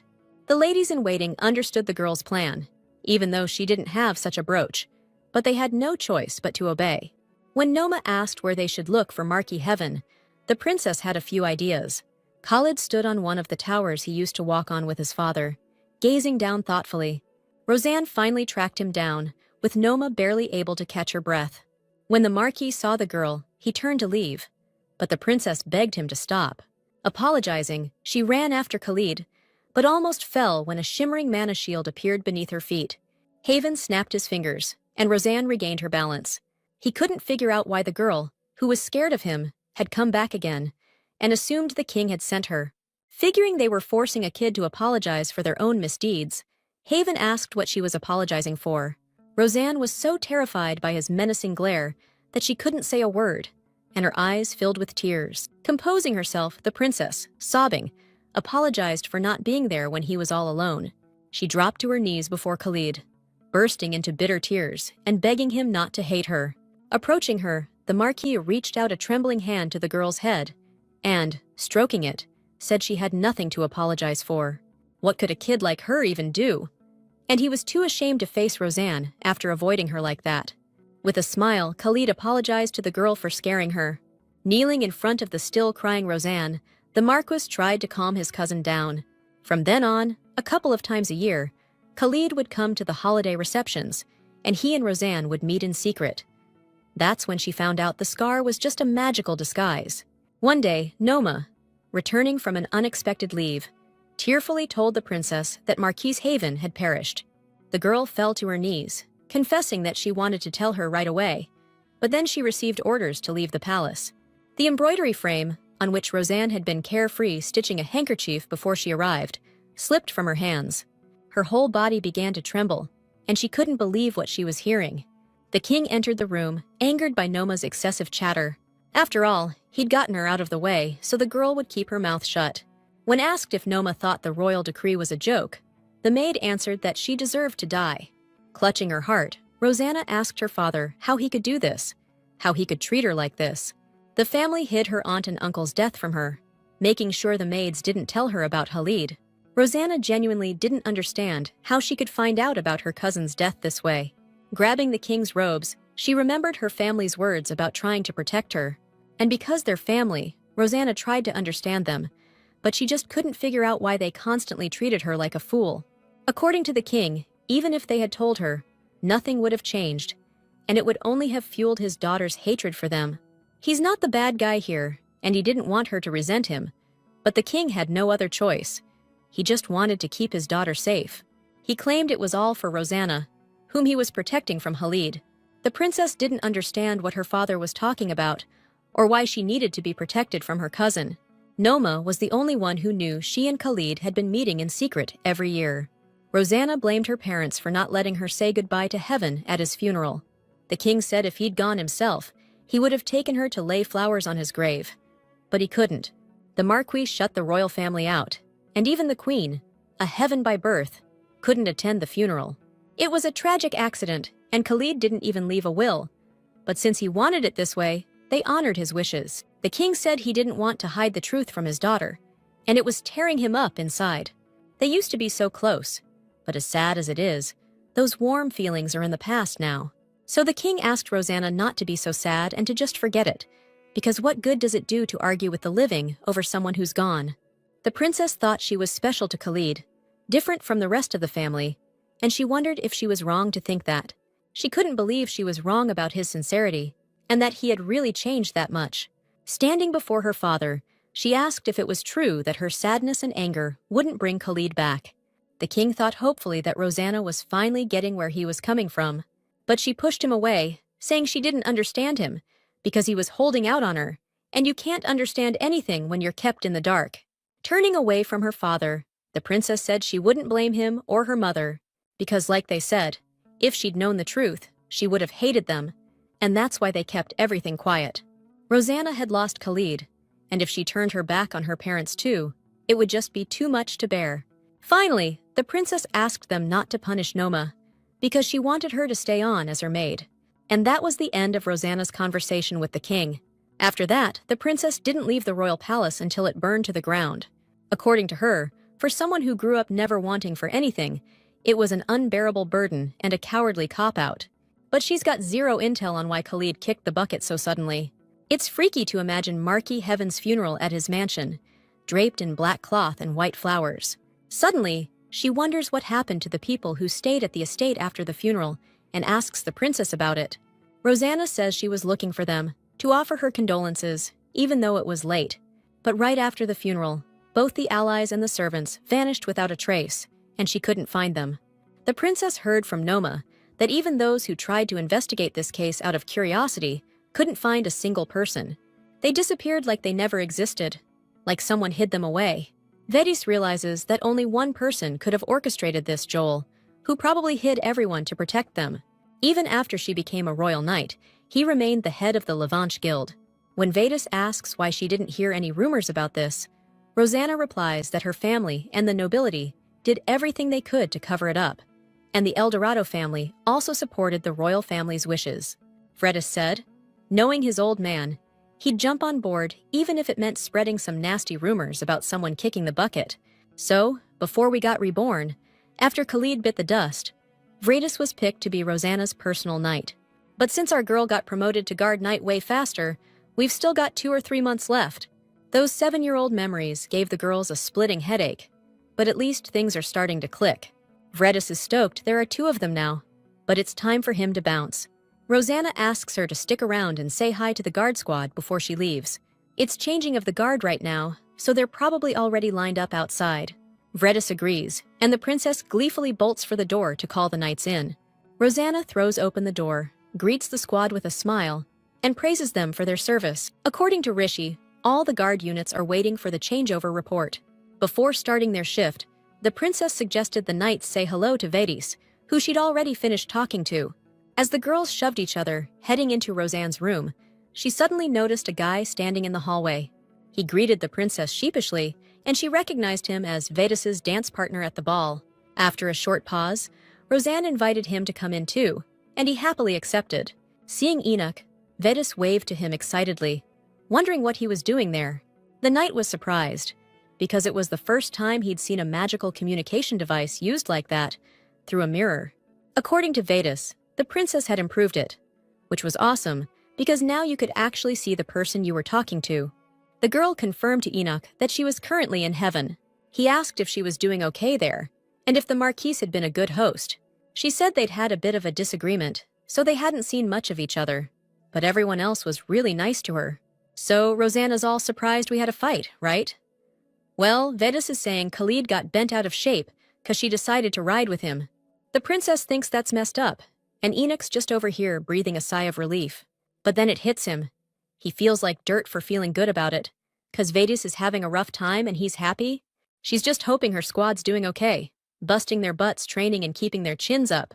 Olivia and Rishi are saying, yeah, it's a grind, but they're leveling up their skills, getting better all the time. Marin's telling the commander to chill, not worry about them, just nail the mission and get back safe. Enoch's saying, this is a big deal. Vedis can lean on him, just focus on the job, you know? She feels bad asking him for that, but she promises to make it up to Royfield when she gets back. Getting that crazy support from everyone, Vedis says her goodbyes and heads off to work, totally pumped. Marquis Haven's at his desk in his office, shuffling papers, when there's a knock at the door. With Khalid's permission, Syrian opens the door, and in walks Vedis. The girl approaches the desk, and the Marquis asks her if something's up. Our girl's planning to scope out the area, and first she wants to stroll through the crowded streets. Khalid remembers she was supposed to be researching alchemy in this region. Vedis probably should have done a better job pretending that's why she came here.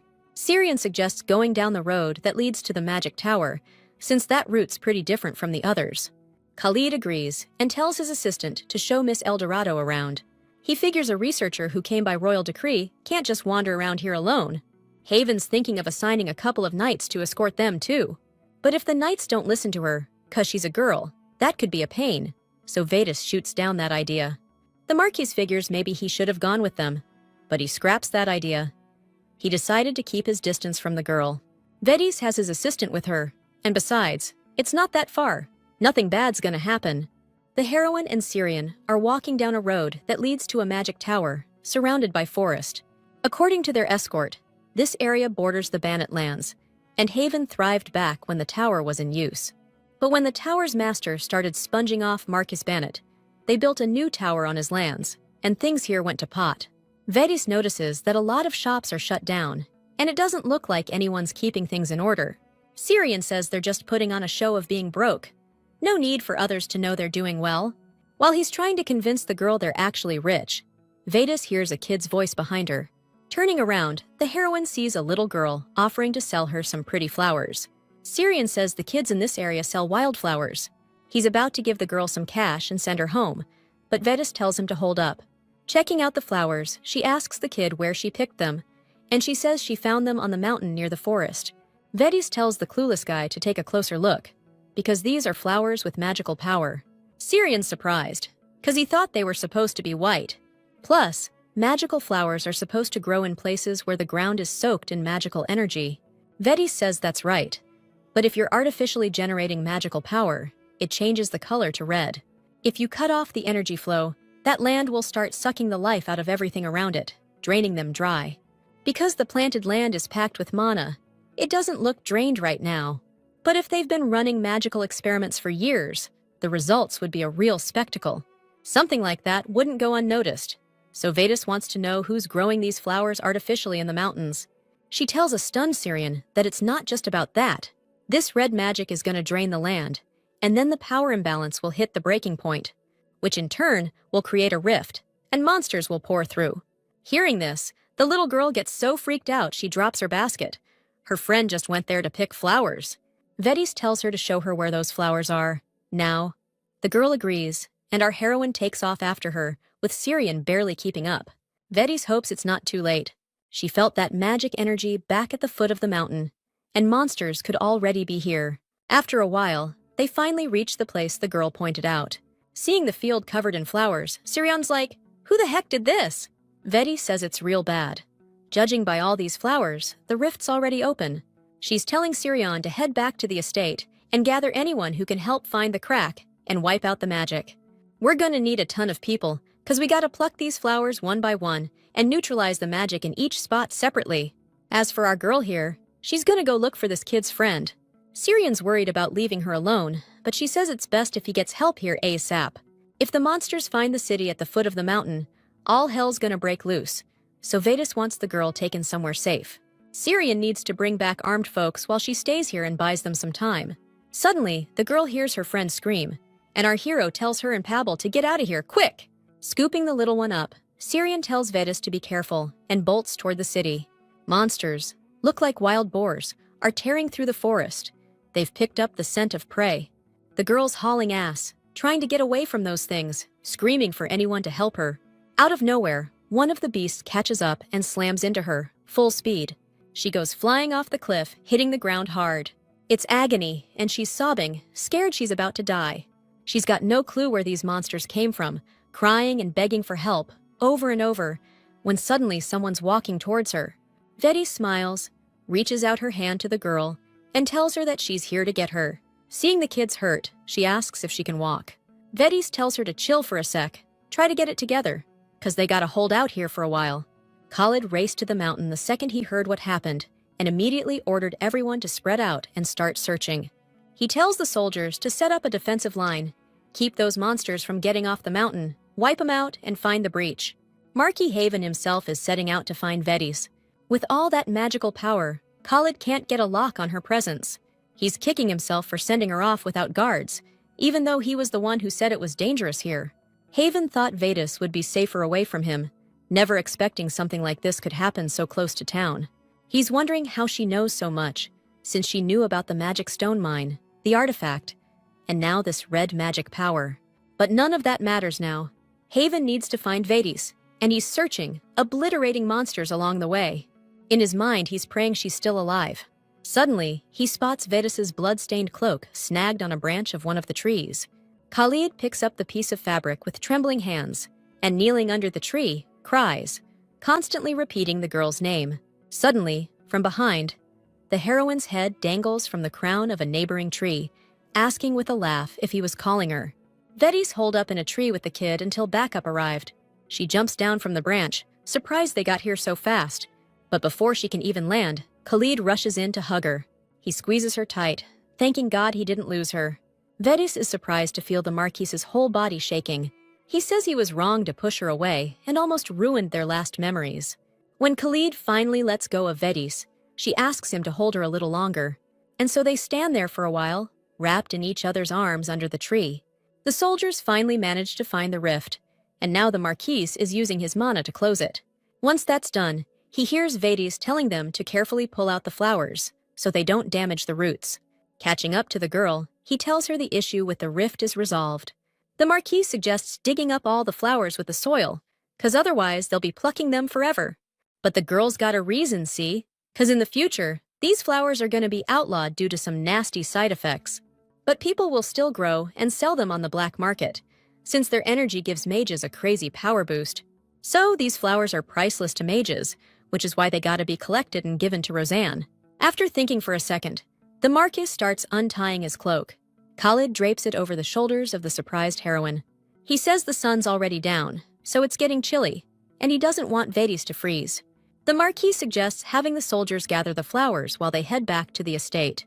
The girl agrees and blushes, 'cause she thought he was gonna try and hug her again. 4 days later, the Marquise and Vetis head out to the courtyard to greet the guests arriving at the estate. The gates swing open, and she spots Leos and Enoch leading the way. The heroine rushes over to her brothers, who are eager to make sure Vetis is okay and hasn't been hurt. She assures them that everything's fine, figuring they already know the whole story. Leos couldn't help but worry about his sister, protecting a kid and fighting a monster all alone up in the mountains. According to Enoch, Vedas needs to really take care of herself, since that magic can really mess you up. The Marquis welcomes the esteemed gentleman from the Royal Knight's Guard. He introduces himself to the Eldorado brothers as the owner of this estate, Heaven Khalid. Leos shakes his hand and introduces himself as the leader of the Monster Subjugation Squad.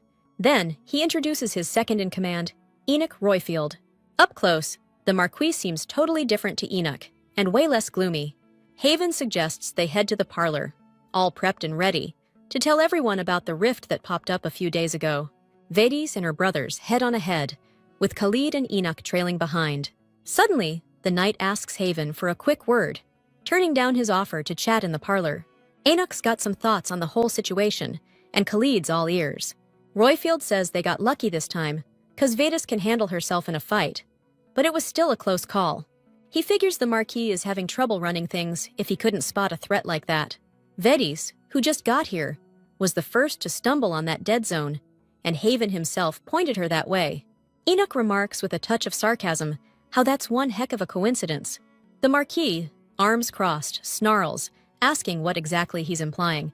The knight remembers how Khalid was unhappy about the girl being on his lands, flying off the handle at the accusation that he deliberately sent Vedas into danger. The Marquis grabs Enoch by the cloak. But the knight doesn't care if it was on purpose or not, because either way, it was Heaven's mistake. Sitting in the living room, the heroine overhears him saying he won't leave her where she's in danger again. Pushing Heaven's hand away, Enoch declares that they're taking Vedas and heading back. The Marquis clenches his teeth in anger when he says he's said all he wanted to say. Turning around, he heads to the living room, where everyone's already waiting for them. Khalid himself told Vedas to go back to the capital, but now he doesn't understand why it hurts so much that Enoch wants to take her, and what he even wants. When the knight walks into the living room, Vedas asks why they were gone so long, and he just apologizes with a smile. "Khalid, come on in and have a seat with us," she said, seeing him walk in behind her. Enoch didn't like that she was calling the Marquis by his first name, especially since Haven was doing the same thing with her, but he shook off the thought. After all, Lord Leos was an Eldorado too, and calling them by their last name could get confusing. Khalid explained how they closed the rift, and the little girl who was hurt was now completely healed, with no signs of magical energy damage. The Marquis showed everyone the cause of the rift, a red magical energy. Leos was surprised that this type could actually create a rift, even with all that energy packed into it. But this isn't just any type. It's an artificially grown magical force, and the magic's balance where the rift happened is seriously messed up. They've already investigated the mountains, and these flowers are the only weird thing they found. In Enoch's opinion, this is a damn good reason to dig deep and confirm the rift formation theory. He asked if they had any idea who was growing these flowers at the foot of the mountain. Just then, there's a knock at the living room door, someone apologizing for interrupting. The people gathered in the room are told about a suspicious character up on the mountain, near the rift. Vedas smiles, pleased with the news, because the perp always returns to the scene of the crime. 2 detainees are brought into the room and forced to their knees. Turns out they're both mages, and according to our source, they've been hanging around the magic tower a lot. When asked how they ended up in a restricted area, one of them says they wandered in by mistake, looking for research materials. Vedas picks up one of the magic flowers from the table and walks over to the detainees. The second mage looks at the girl, terrified, and tells his buddy to check her out. Approaching Enoch, Vedas smiles and suggests they test out what this flower can do. Noticing how freaked out the mages are, the Marquis asks, "What are you guys staring at?" These guys are trying to play it cool, but their reactions are giving them away. Haven's pushing them to admit they were the ones growing those flowers with the red magic power. Since the Marquis promised to let the first one who confesses live, one of them immediately spills the beans, saying they did it. The other guy decides to fess up too, and says it's part of the magic tower's top-secret experiments. With a snap of Haven's fingers, the magic searing circles above the mages start closing in, and they're freaking out. According to them, these flowers create the perfect environment for replenishing magical energy, speeding up their research. The Tower Master, Marquis Bennett, ordered them to work on the flowers and promised they'd succeed in this experiment, no matter what. The prisoners are begging Haven not to kill them, saying they've told him everything they know. The Marquis orders them to take away the one sitting on the right of his buddy. As he's dragged away, Haven drops the magic circle, and everyone swarms the remaining guy to keep the interrogation going. Leos is grilling the mage. Why plant the flowers on Havenland if the magic tower's running the experiments? Turns out, only a few seeds sprouted in the lab at first, but the research took off, and they figured they could cash in. Marquis Bennett supplied these red flowers to the mages, so they decided it wasn't a good idea to plant them on his property. Vadis is thinking hard. This same guy's mixed up in both the teleportation artifact, and these flowers. The teleportation artifact the royal family was studying ended up in Marquis Bennett's hands in my past life. But this time, he's also clued in on the red flowers' properties, which definitely wasn't part of the story back then. So the future's changed. We can't forget that Bennett knows about these flowers. The heroine's got this bad feeling she can't shake, but she's hoping she's wrong. Khalid walks up to her, asking if something's bothering her. Vadis doesn't believe Bennett figured out how to use the red flowers on his own, and Haven agrees. They're saying there's a real good chance the Marquis and the guy who gave him that artifact are connected somehow. Looking at the Marquis and Vadis, Enoch's wondering if they've always been this chummy. Deciding the guy's not gonna cough up anything else, Heaven orders them to take him away and dump him where they found his buddy. Everyone heads back to their spots as the mage screams, begging them not to off him. Leos thinks they need to shut down the research at the magic tower, but nobody's gonna listen to him, probably. Khalid's saying Marcus Bennett can't use magic, so he's probably got a massive inferiority complex. As heir to the magic world, he's just out to get what he wants, and won't give a damn about the side effects of these experiments as long as he gets a breakthrough. Enoch suggests they head back to the capital and try to prove their theory. But Vadis reminds him that everything that's happened here needs to stay under wraps.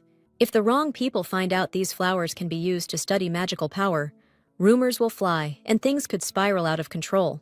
Leos agreed to launch a secret investigation and bring in trusted scientists and researchers from the enforcement squad. Vadis thinks Rosanna, since she's in the loop, could send some really sharp investigators our way. With that settled, Enoch wants to move on and discuss the Vadis situation. The knight suggests she head back to the capital with him. Enoch says he can't just leave her here. Anything could happen. The day the rift appeared, they were talking on comms right before Vadis went outside the estate. She was super eager to check out the area, but when Enoch got word she was in danger, it felt like the world was crashing down on him. She's surprised she made the knight worry that much. Looking at her, Enoch realizes she has no freaking clue how much she means to him. He's saying if we get his guys involved in the recon, things will move fast, and this whole thing will be over quick. Enoch's asking Leos if he agrees, and Leos says he's on board. It'd be best if they all went back together. Vadis glances at the brooding Marquise, who's turned away, and figures he's just as eager to ship her off to the capital. She figures he's probably happy that things are working out this way. Meanwhile, Khalid's thinking he has no right to keep Vadis here, especially when even her own family's pushing for her return. Royfield was right, he figures. He put her in danger and couldn't protect her. If Vadis wasn't here, her life wouldn't be at risk, so she needs to leave. And there's nothing he can do about it. Out of nowhere, she announces she doesn't want to leave and she's staying. Khalid looks at her, surprised, his heart skipping a beat. Vadis explains she's still recovering from the monster fight, and she feels bad for the princess who sent her here. Enoch tries to argue with the girl, but Marquis Haven cuts him off. He gets up from his chair, saying that, as he understood it, the lady said she doesn't want to leave. Suddenly, everyone present is shocked to notice that the scar on his face is gone. Responding to their confusion, Khalid explains that his appearance was altered using magic. The heroine doesn't understand what he's even thinking and why he dropped the disguise. Leos wants to know why the Marquis suddenly decided to show them his real face. The truth is, Haven did it because Vadis is always the first to come to the rescue. She never abandons anyone in trouble, and he decided he'd do the same. But out loud, he says he did it because Lady Eldorado wants to stay. Turning to Enoch, Khalid says he wanted to take Vadis away from here because he doesn't trust him. This knight's saying the Marquis hiding his face all this time makes him look even shadier. Vadis is telling Enoch to chill out with Khalid, and tells Khalid to explain himself already. The knight's asking the girl if she's known about this for a while. She admits she found out even before the royal ball. Enoch's totally thrown by this, and he's remembering Vadis dancing with Heaven at the ball. The Marquis suggests they all sit down and talk this through calmly. While walking around the yard, Vadis asks Enoch if he's really okay. He's thought it all through and made the call to stay here with her at the estate. Just before this, They all heard Khalid's story, and Leos thought it was unbelievable, but on the other hand, it involved a hit on the royal family. Vedi started trying to convince her brother that they're telling the truth. He wasn't saying he didn't believe them, just that he couldn't see how he could help. My brother was confused. Did Vedas know all along and say nothing? She admitted it, saying only the Marquise and the princess, whose influence is limited, are on her side. If they tried to make accusations publicly, without proof, they'd get slammed by everyone, so they decided to keep others out of it. Haven apologized to Vedas for not giving her a heads up about revealing his appearance. She told him he had nothing to apologize for. The heroine, blushing, confessed that she was actually happy he decided to show himself, because if he hadn't, she probably never would have gotten the courage to confess herself. To stop the uprising, they're definitely going to need the royal knight's help. And sooner or later, Vedas would have to tell her family everything. She'll never forget their figures in the flames of the rebellion, and her jaw clenches up every time she remembers it. But Enoch didn't get how their plan to infiltrate Bannet explained why she needed to stay at Haven's estate. He suggested we head back to the capital for now, and then, if necessary, return with the Delo Guild merchants. Even though she seemed flustered, Khalid answered for her, saying that Vedas needed to stay, so it would be easier for them to coordinate the infiltration. Enoch frowned, and even though the conversation was a bit tricky, he understood everything and thanked them for their honesty. And even though he can't openly cooperate, for him, a royal knight, it would be a real dereliction of duty to just stand by. So, Enoch asked Leos to let him stay at the Haven estate with Vedas. The captain paused to consider, because if the vice captain was out of the picture, it would affect the monster-slaying team's performance. However, there was no one else he trusted with this mission, so Leos didn't object. Vedas was, of course, happy that more and more people were joining the effort to save Khalid's life, but she was worried about what he himself would say about it. Nevertheless, the Marquise wasn't against the proposal. Smiling sarcastically, he emphasized that Enoch was practically obligated to be useful to them, considering how confident he was. So, the knight asks if he can get some private quarters, preferably next to Lady Vedas. Khalid, giving him the stink eye, says that's a no-go, since there ain't no guest rooms next to her. The heroine's surprised to hear that, because she thought she was crashing in a guest room herself. Saying it doesn't matter, Marquis Haven turns away. Thinking back on it, Vedas wonders whose room she actually took over. Enoch figures the girl and the Marquise don't get along, because she mentioned their fight when they talked on comms. The knight brings up how Khalid didn't want her visiting the estate and gave her a real cold welcome. Vedas admits that's true, but she and the Marquise aren't enemies, and he's actually a decent guy once you get to know him. Still, Haven gives Enoch the creeps, because he's a mage, which means he's probably got some skeletons in his closet. Noticing the knight's getting all worked up again, the heroine asks what's bugging him. Enoch, all flustered and red-faced, admits he's worried about Vedas. She's surprised he's so concerned, since she's all grown up, though she gets that he still sees her as a little sister. The way she sees it, Enoch doesn't need to protect her from everything. Suddenly, the knight stops and confesses that she's not just like a little sister to him. He asks if she remembers what she told him when they were kids, because that's when she became special to him. Once, when Valen Eldorado was 15, holding a big stuffed bunny, he told his friend he was getting tired of all this. Enoch confessed that he himself never had any fun, and he didn't understand why Valen wanted all those kids' prizes. Valen said he was winning them all for his little brother and sister. The guy teased his friend that he didn't have any siblings, so he wouldn't understand why he was doing it. Besides, for Valen, anything was more fun than training, and he was sure Enoch only came along to skip practice.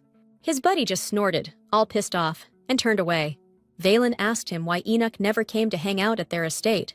I mean, Leos is always bugging him to train, and having a friend to spar with would really help him out. Enoch thought about it for a sec and agreed, because honestly, it was easier for him to train at the Eldorado estate. So they get to the training field and see someone's already there. Enoch was super surprised to see Valen's little sister on the field. He didn't even know she was learning to sword fight, because his friend totally forgot to mention that little secret. Actually, Vedas asked him to keep it on the down low, so people wouldn't be all up in her business. Valen called out to his sister, and that's when she noticed they'd showed up. When she asked why he was there, he told her like, this is my training spot, remember? Thing is, Val hardly ever showed up, so Vedas kind of forgot all about him. Her brother told her he'd invited a buddy over for a practice duel. Enoch gave Vedas a sheepish, Hey! Kids always made him feel awkward. Glancing at the target, the guy noticed it was all chopped up and wondered how long she'd been wailing on it. Vedis was stoked about the upcoming match between her brother and Enoch. She really wanted to watch and begged to stay, promising to be quiet as a mouse. Val was gonna say no, but she gave him that look, so he caved, especially since Enoch didn't mind. Vedis got so excited she started bouncing around. She was so pumped. She was stoked to finally see a real Royfield fight with her own two eyes. Hearing that, Enoch remembered when her grandpa visited the school and grilled the teacher about his grandkids' progress. The teacher said Enoch was the most gifted of all the kids, but his temperament wasn't quite right for the Royfield style, so he struggled. Grandpa got pissed when the teacher suggested maybe Enoch should train somewhere else. He was outraged the teacher even thought of suggesting anything other than the Royfield school, and ordered Enoch to get a new instructor. Grandpa told his grandson he wouldn't hear any arguments, because the Royfield sword style was their strength and their pride. Seeing his friend was tense, Valen put a hand on his shoulder and told him to chill out. But all he got back was a warning to grip his sword tighter and remember all his tricks. Enoch was determined to prove he was strong, just in his own way, and he took Valen down right from the start. He yelled at his friend that he'd warned him to hold his sword right. Flat on his back, Valen said he was tired and wasn't competing anymore. Even though the fight helped Enoch blow off some steam, it wasn't enough, so he kept pushing his friend to get up. With Val still sprawled out on the ground, he walked over to Vedis to ask how she liked the fight. The girl didn't answer at first, and Enoch figured she was too young to understand anything. But when he asked her to be honest about what she thought, Vedis asked why he was swinging the sword like that. She said Enoch's movements weren't flowing with the weapon, and it definitely wasn't just inexperience. The girl guessed he might have just been taught wrong. Just then, Val came up to him and suggested calling it a day, since he didn't want to eat dirt anymore. As they were leaving the training area, Enoch asked his friend how long his little sister had been holding a sword. Turns out, Vedis had been training since she was 8, and had already been solidifying her fundamentals for 4 years. Because according to their father, Count Eldorado, the basic skills need to be locked in for the first 5 years. Enoch was blown away by how that girl could pinpoint his problem with just one look. The guy was baffled. Was his swordsmanship really so bush league that even a newbie could trash it? A couple years went by, and Enoch was, still, getting yelled at in training to hold his sword right, 'cause it was all over the place. The master told him to stop attacking, just block and get a better grip on the damn thing. He was tired of telling the kid to stop waving the sword around like a maniac, and suggested Enoch chill out and talk. The teacher explained that if he made screwing around with his weapon a habit, it would be a real pain to fix later. Plus, Enoch's been having mana issues lately, which is a seriously bad sign. The coach told him to get his act together, and it pissed him off so much he was burning up inside. He suddenly chucked his sword on the ground and said he was done. Before the teacher could even figure out what was going on, Enoch collapsed, out cold. According to the doctor, it was due to a mana backflow. The energies circulating all messed up inside him. That's why his blood vessels were so messed up. Enoch's banned from using mana until he's fully healed. Grandpa asked the doc how long the treatment would take, but he said potions wouldn't do the trick. We just gotta wait for it to heal naturally, which usually takes about 2 weeks. The doc was blown away that the young master could handle the insane pain he was in when he used mana. When Enoch's dad asked what could have messed up the flow, the doc couldn't give a straight answer. But he figured the problem might be from the young master's fencing practice. His dad went over to Enoch, all worried, asking what happened and why he didn't say anything sooner. The kid confessed he couldn't do anything about it, 'cause Grandpa wouldn't even listen. The old man got pissed when he found out his own father knew about it. But the head of the Royfield family reminded his son that Enoch was born with a way too powerful mana flow. There were whispers that people with this special ability were blessed. Knowing this, Royfield couldn't figure out how someone like his son, who could use mana, could produce such a rarity. Their family's swordsmanship is based on a solid reserve of mana, like a giant tree growing from strong roots. Enoch's mana is like a hurricane, and with that kind of power inside him, it was natural his blood vessels got damaged. The guy was stunned that his father, knowing all this, still insisted his grandson learn their family's swordsmanship. But Royfield insisted that Enoch, on the contrary, absolutely had to do it. By cultivating that hurricane inside him, thanks to their family's swordsmanship, Enoch would gain devastating power. According to him, that's the secret condition to mastering the style. Now, the Royfields are the last of the third-generation feudal families of Moselberg, but it wasn't always like that. They used to be at the top. It's not because their swordsmanship style is lacking anything, and after a lot of research, the reason was found. The Royfield ancestor who invented this style had the same trait as Enoch. This style revealed the true potential of someone born with this ability. Grandpa thought it was a sign of destiny, and that it was time for our family to reclaim what was rightfully ours. Since something similar had happened in the family before, he was sure Enoch would master it. The head of the family asked the doctor if medication and meditation could boost blood flow, but he couldn't promise any improvements. Enoch's father jumped to his son's defense, worried the boy's body couldn't handle it, because to him, his son was way more important than some fighting style or family honor. He suggested Enoch not bother with it, saying it's not the only style out there. But those words enraged Grandpa, accusing his son of trying to ruin the boy's future. He forbade someone who knows absolutely nothing about swordsmanship from making decisions on the matter. Enoch, finally cracking under their yelling, blurted out he was done with this whole thing. Grandpa, who was in the middle of going off on his son, froze, totally stunned.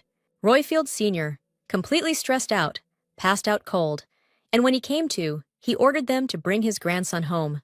But his dad decided to leave Enoch with Count Eldorado for the time being, which is where he'd sent him after their fight. After wrapping up the conversation, the kid headed over to the Countess to give her his dad's message. Enoch thanked the woman for taking him in. The Countess told him to make himself at home and stay as long as he liked. Enoch was really touched by the kindness of the Eldorado couple.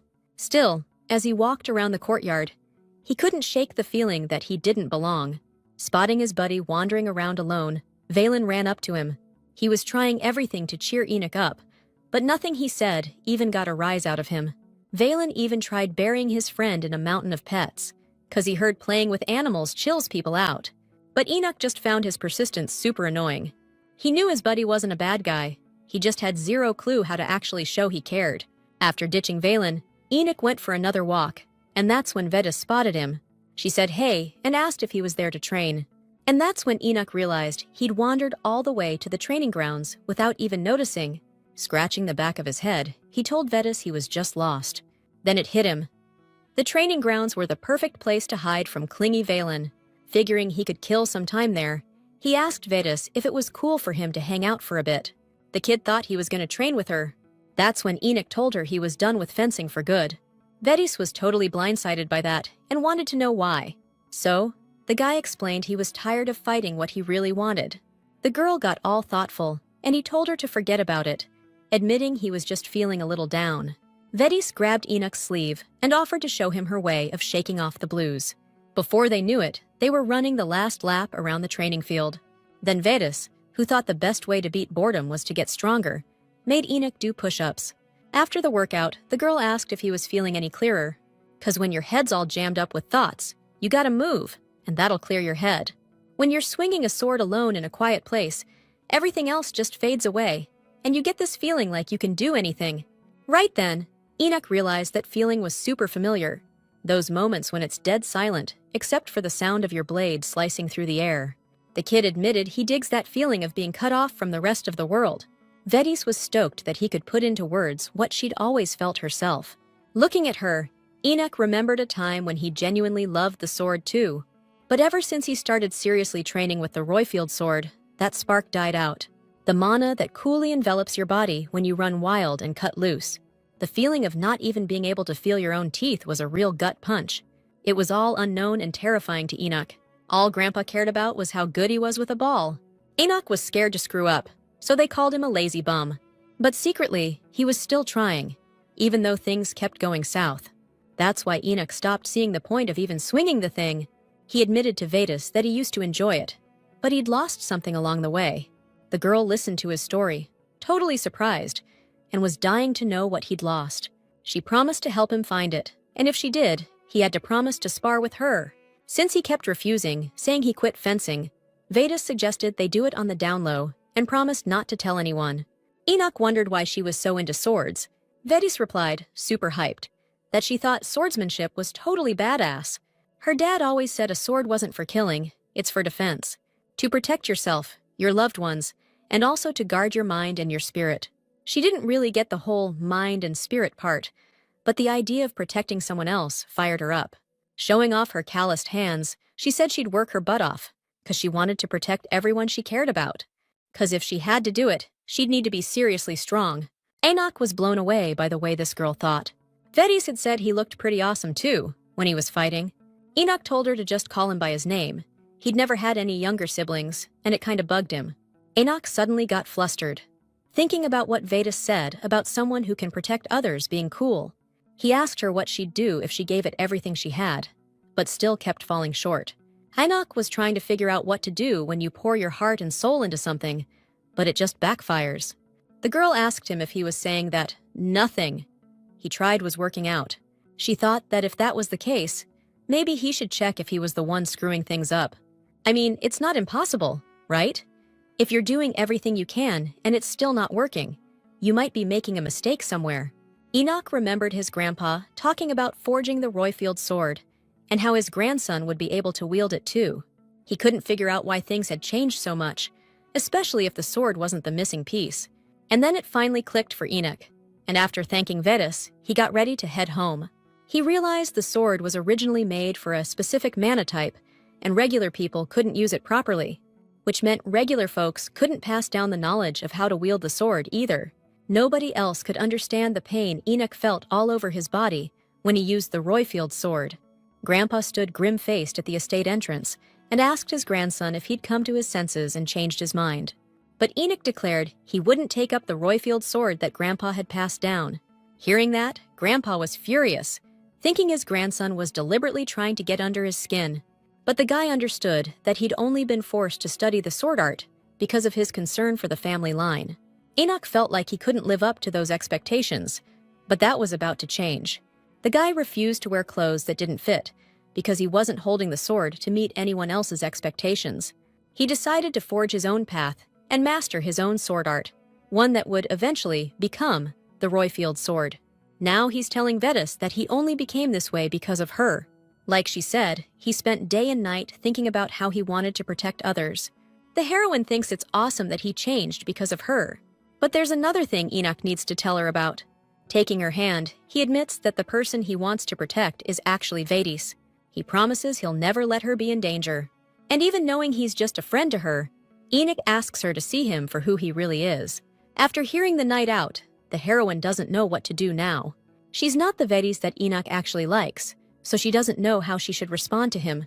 After all, she's not the girl who should be answering this guy's confession. Vedis lowers her head, hesitating and not knowing what to say. Enoch suggests she doesn't answer right now, and promises he'll do everything he can. Smiling, he thanks her for listening and says goodbye for now. Not knowing what else to do, she heads towards the estate. The old her is gone, and she has no complaints about this new life in Vedis' body. All she knows is that she has to live as Vedis now, but she's not the person Enoch actually likes. She's a completely different woman. For Enoch's sake, she should probably just turn him down. She doesn't get why she ended up in Vedis' body, or what she would have done in that situation herself. She wasn't planning on sticking to the original story, but this happened before she even got here, so she needs to think this through. Staring at her reflection in the fountain, she wonders if she's the reason the Vedis that Enoch liked disappeared. Plus, she had a family, and they're all going to be crushed when they find out she's not the real deal. Crouching down, she cries, because she doesn't want this, and she doesn't know why she became Vedis in the first place. The only thing she can do for this girl, now that she's stuck in her body, is save her loved ones from the disasters to come. Deciding to focus only on that, she gets up and wipes the tears from her eyes. De Leo Sharba's carriage is being checked at the checkpoint near the Bannett estate. Finished with the inspection, he quickly gets back into the carriage. Suddenly, Vedis pops out from the bushes, flanked by two guys, and greets Delosharbe through the open carriage door. He helps Lady Eldorado climb inside, and she asks if he got along well with Her Highness. O'Sharby thanks Vedis for the help, saying the princess was a real sweetheart, and he got exclusive rights to sell new magic tool formulas. Next, two guys Delosharbe doesn't recognize climb into the carriage, dusting themselves off. O'Sharby says that as soon as he starts selling, even the princess's licensing fee will pay for itself many times over. Vedis thinks that's awesome news and is super happy to hear it. If Rosanna gets her own capital, she'll be able to play a more aggressive game. Finishing his explanation, Delois turns his attention to the guys sitting across from him. He remembered there was only one other person on the team besides them, and he didn't recognize these two. The guy on the right turned out to be Marquis Haven, who'd changed his appearance with some kind of magical disguise. Finally, Delois gets introduced to Enoch Royfield, a knight from the Royal Guard. Turning to Halid, he realizes this is the same amazing wizard he met last time. Haven refused to show Delois his real face, but he figures it's normal. All mages are a little quirky. Osharbi opens a sack and offers everyone communicators, made by his brand and the princess. He advises everyone to blend in with the porters when leaving to get through security. You gotta hook the communicator behind your ear to stay in contact with each other. Vedis reminds Delos that he has something else to give her. Osharbi smiles and opens another bag, where he'd set the item aside. The heroine thanks him and excitedly opens the box he hands her. Inside is the artifact she asked Rosanna to repair before leaving the castle. Enoch looks at the box, surprised, and asks Vedis what it is. She dodges the question and asks Delos to hold on to it until the operation is over. And he agrees. Khalid wanted to get a look at the hired mages' faces, but he can't spot them anywhere. Peeking out the window through a lowered curtain, Osharbi points out two men and a woman in robes. Everyone in the carriage scrutinizes the mages, and suddenly Enoch recognizes them. According to him, these people stole an artifact from the Helvetian palace and handed it over to Marquis Bannet. Not only did they swipe that thing from the Imperial Palace, but they're shipping it out of the country. Delois is gonna make them regret this. Khalid's reminding him they need the actual culprits to make an arrest. Osharbi remembers their deal. They share all info, and in return, they get the stolen artifact back. Vedis says they're definitely holding up their end of the bargain. Cracking their knuckles before the SOP, they're planning to dig deep and figure out what Marquis Bannet's up to. A hooded figure approaches Bannet's estate gates and announces their arrival. The Marquis gives a warm welcome to his contact, who's surprisingly young this time around. The guy tells him to skip the small talk and wants to know how things are progressing. Bannet says everything's going smoothly, just like the guy wanted. The guest didn't expect any other answer from the Marquis, and now wants to hear the next order. Bennett tells Jeff to stop standing around like a dummy and get the thing they need from the room. The kid scrambles to do what he's told, leaving the Marquis alone with their guest. Vedis, popping open a floor hatch, sneaks into the mansion and tells the others the infiltration was a success. The girl lights a lantern and, walking over to the cabinet, starts checking out what's inside. No matter where she looks, the heroine can't find any proof of the planned uprising. She asks Enoch, who's perched in a tree, what the situation is like outside. According to him, nothing out of the ordinary has been spotted in the courtyard, and nobody's in sight. Tasking him with continuing to keep watch, Vedis starts opening drawers one after another.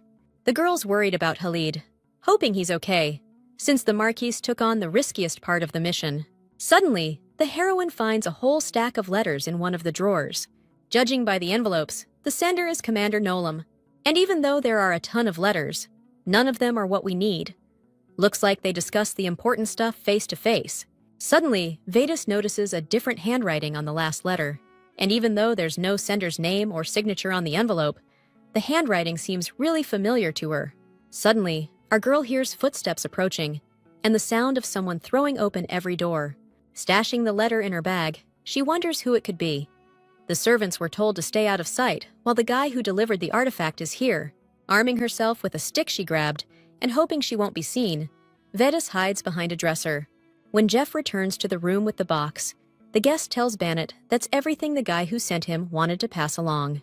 According to the middleman, they don't give a damn what the Marquis does with the artifact he stole from the palace, as long as it doesn't screw up the plan. Bannet tells him to leave it to him, and praises the method of growing the red magic flowers that the previous middleman told him about. Just being near those things boosts your magic power, and if you make them into a potion, you're talking serious strength. Bannet wants to know if there's any more intel on this. Rubbing his chin, the broker says there's news, but then clams up. Realizing he's rushing things, the Marquis calls over Viscount Jeff. Since the broker came all this way, Bannet's got a little something for him. Grinning, the guest happily accepts such a generous gift. Bannet laughs and tells him to take it, since they're on the same wavelength. The broker totally wasn't expecting this kind of generosity, so he decides to squeeze the Marquis a little more. He reminds him about that magic scroll you can use from a distance. Not sure why he's bringing that up now. Bannet glances at Jeff, but figures it's cool to talk about it in front of him. The Marquis said the explosion was insane, but bribing the Haven family's staff and attaching the scroll to the carriage was a real pain in the ass. This guy thinks if magic scrolls were too easy to use, mages wouldn't be able to make a decent living. He's wondering why the Marquis is complaining, since he got magic artifacts and a chance to actually do something useful. Bannock's fuming and shaking, but he's forcing himself to swallow the insults. This guy's the go-between for that man, after all. Forcing a smile, he asks what difference it makes. How? It went down. As long as the Haven couple ended up dead. Because that's how they managed to get Nolan on their side. His condition was destroying either the El Dorado or the Haven family. The middleman says even though the commander joined them, he's still stubborn. It'd be better if he was as obedient as Bannock. Finishing up, the guest's leaving and tells him not to bother seeing him out. The Marquise's cologne is seriously offensive. As soon as the door slams shut, Bannock's pissed at that arrogant jerk who didn't even give him the info he needed. Turning to Jeff, he tells him to order a maid to bring him a drink. With a strained smile plastered on his face, the assistant walks out of the room. Once he's through the door, Khalid drops the whole act, and now he knows for damn sure who's responsible for his parents' deaths. He gets in touch with Vedis and tells her the mage has left the building. Even though she's relieved Havina wasn't exposed, she's bummed she didn't get the intel she needed. She's about to mention Jeff standing next to her, but he smiles and signals her to stay quiet. Khalid cuts the connection for now, because they need to catch that mage. He asks Royfield to tail the guy, and Royfield promises he won't lose him. Vedis tells Khalid and Enoch to be careful out there. Jeff asks the girl if she was talking to Khalid, and she says yeah, but she doesn't get why he didn't let her tell the Marquise about him. So, since Jeff became a spy for Bannock, he hasn't seen anyone from Haven. Vedis is asking if he wants to send them a message. The guy says that before Khalid stole his face, he managed to catch a glimpse of it, and that's enough. Right now, he needs to focus on what's more important. Haven tried to talk Jeff out of coming here, but he didn't listen. Now he doesn't want to interfere, and he's glad he succeeded. Now he's advising Lady Eldorado to get out of here as fast as possible, and he shows her the way through the fence. As she leaves, Vedis apologizes for almost attacking Jeff, saying she panicked, thinking she'd been discovered. She thanks the guy, who tells her to be careful out there. Just then, Khalid, remembering something important, gets back in touch. Vedis relays Bannock's order to Jeff. Have the maid bring him a drink. Since the Marquise has a terrible temper, the order needs to be carried out ASAP. Jeff smiles, even though he thinks it's weird that Haven decided to mention this now. He thanks Lady Eldorado and asks her to take care of Mr. Halide. Vedis says goodbye and promises to meet up in the Havenlands later. The mage staggers down the dark street, thinking the booze in this little village ain't half bad. Just as he's thinking about another drink, now that he's got some cash, Vedis and Enoch jump him from behind. The guy doesn't even have time to defend himself, and Royfield slices him in the shoulder. The mage is shocked by the attacker's insane power.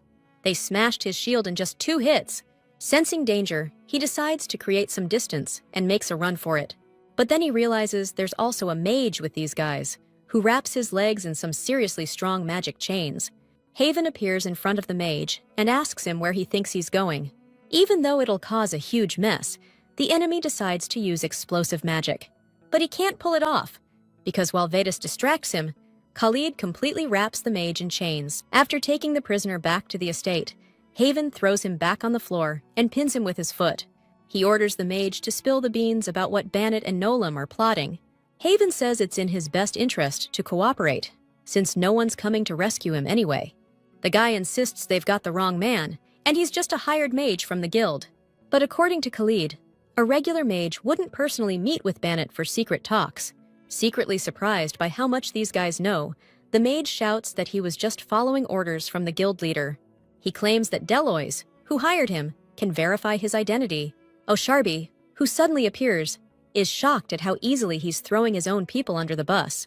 He points out that usually the family doesn't get involved in guild matters during conflicts between successors, but he won't stand by while they're using members of the Shaloid Duchy. The mage is thrown, because he was told Deloys was the perfect cover for them. Enoch's confused why Deloys is talking about the Shaloid dukedom, since he's a Sharby, and Vedis explains it to him. The Osharbi family runs a huge guild that's connected to the Shaloid dukedom. To fairly pick the guild leader based on real talent, all the candidates use the same last name and signature. Still pinning the mage down, Haven remembers how he kept bringing up some guy in their chats. They already know most of his accomplices, and they're all gonna pay the price, so the mage just needs to name the mastermind. But the mage yells that Shaloid is making a huge mistake, and his dukedom will face a terrible fate because of it. But for Delois, there's nothing worse than suspecting a direct relative of the dukedom of being a spy. The mage keeps sticking to his story, begging them to believe him, not people from another kingdom.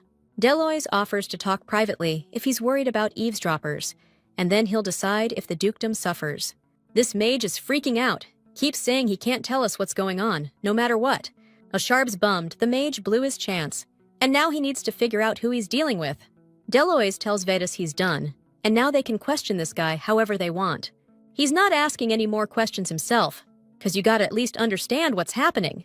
When Enoch asks if he should call him Lord Shaloid now, Delois says he doesn't dig that title. The guild leader's pleased to hear Vetis is worried about whether he might actually get hurt. Still, he's sure he won't get off scot-free, and there are probably people who could mess with his family. Vetis is pissed at Bannet for, as a marquise, colluding with another country for his own gain. She's trying to figure out what the person behind all this is trying to achieve. Khalid chains up the mage again, even gagging him this time. It hits Vetis that Bannet, with his connections to another country, could have leaked intel about the rebellion. Think about it. The Helvetian Empire attacked Moselberg at just the right time after the uprising started. Even with a super-fast magic train, it's tough to get there that quick if you only decide to start a war after. The royal family gets attacked. The royal castle was taken by the rebels pretty damn fast. Vetis wonders how that's even possible if Marquis Benet and Commander Nolam are on the same side. Maybe the commander betrayed the Marquise and started the rebellion himself. Or Bannet planned a counterattack behind Nolam's back, working with another country. If that's how it went down, then whoever's pulling the strings here is too much for even the Duchy of Shaloid to handle. That family managed to get an audience with the king immediately after the rebellion broke out. Guess we can rule out the Crown Prince's faction, since Aventian was the last to hear about the war and was against it anyway. Enoch, suddenly remembering the letter, suggests Vetis show it to Delois. He reminds her about that weird letter she found in Nolam's stack of mail. If the sender's someone important, maybe Master Asharbi will recognize the handwriting. Taking the offered paper, Delois peers intensely at the text. The guild leader's expression suddenly shifts, and Vetis realizes he seems to know the handwriting. Delois smirks and turns towards the mage tied up on the floor. Now he finally gets what the guy meant about the terrible fate awaiting the Duchy of Shaloid. Out of the blue, Delois announces that it's the Emperor's handwriting. Everyone freezes in shock, because we're talking about the Emperor of the Helvetian Empire. Vetis snatches the letter from Delois's hands to see what it says. The heroine remembers Rosanna, overjoyed, showing her the Emperor's letter. Back then, the princess was thrilled that His Majesty was going to open the historical hall for her wedding with Aventin. Vetis already knew it would happen, but either way, it was the Emperor's own handwriting. However, there was nothing special about the letter she now held in her hands. The only question is, why would the Emperor send Marquis Benet a letter of support? He even grabs the mage by his cloak, demanding to know if it's true the Emperor is behind all this. Are they really using magical devices to sway Nolam to Benet's side? The mage laughs, saying he warned them they were making a huge mistake. Suddenly, a spark flashes on his forehead, and the mage starts choking. Vetis and Enoch rush over to them, wanting to know what's going on. After letting go of the mage and turning to them, Khalid announces that he's dead. Enoch doesn't get it. How did that happen? They blocked his magic and made sure he wasn't poisoned. Heaven figures, 'cause he felt a quick surge of mana for a sec. It's gotta be because the mage was bound. If they weren't pressed so close together, the magic wouldn't have worked. Clearly, the Emperor's behind all this. Golden artifact magic? That's his signature move. This uprising flared up at the worst possible time for the Empire. Could be a trick to grab Moselberg, unless he wanted something else. Maybe this was aggression disguised as a rebellion. Enoch asks Delois what his next move is going to be. Sharby'd love to say he's clueless, but now the spy accusation's looking pretty legit. Vetis apologizes to the guild leader for how things turned out. Since Delois stirred this whole mess up, he figures he might as well use it to his advantage. Khalid threatens him, if he even thinks, about ratting to the Emperor, and Vetis steps right between them. Delois laughs, saying he couldn't do that even if he wanted to, 'cause he's gotta make a whole lot of dough in Moselberg first. Enoch walks up, pulls Asharbi's hand off Vetis's shoulder, and tells him to step aside for a sec. The heroine asks Deloise how he plans to use this intel. The guild leader promises that once they hear him out, they'll understand this messed up conspiracy and be grateful it was him who found out, not someone else. Settling down at the table, Deloise asks everyone what they know about the Crown Prince. Vedis plays dumb, pretending he's clueless, while Khalid says the prince is anti-war and pretty sharp for his age. Deloise agrees, pointing out that the prince is the one who stopped the constant Helvetian raids. Enoch asks how that's possible, since the raids ended 4 years ago, and the prince is only 20. Osharbi says the emperor's been pushing for these attacks, so he basically handed the keys to the kingdom to the prince a long time ago. He's been running the country with the ministers since he was like 13. All this crap made the crown prince absolutely despise war. That's why he's been doing everything he can to stop the emperor's aggression, fighting him tooth and nail for over 4 years. He's been pushing for peace the whole time, and if he finds out about this attack being planned behind his back, all hell's gonna break loose.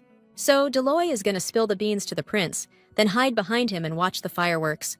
Listening to the guild leader brag about being tight with the prince, Vedis smirks, thinking about how they'll be rivals down the road. Deloy promises to try and stay off the emperor's radar before he meets with the prince. According to Enoch, if that's the way it is, then he doesn't need anything else. After telling them everything, Deloy asks what they're planning to do themselves. Vedis, lost in thought, says they need to head back to the kingdom now, and once they're back, they gotta discuss everything they learned with the princess. Delois knows they need to hurry, but rushing will look suspicious, so he suggests they stay here another day. Vedis is thinking about how to tell Roseanne that the emperor destroyed Moselberg, because that could seriously jeopardize their relationship with Aventon. Enoch asks Vedis if she's tired and suggests she get some rest in her room. The girl agrees, and watching her, Khalid thinks about what a blow this information must have been for her. It's gotta be tough for her to process that the emperor is mixed up in all this. The Nolam assassin squad wasn't just targeting the Heaven family, but also El Dorado, and the Marquise wonders if he should tell her that. He doesn't know how to break it to Vedis that she could have lost her whole family. Sensing Heaven's gaze on her, she asks if he has something he wants to say.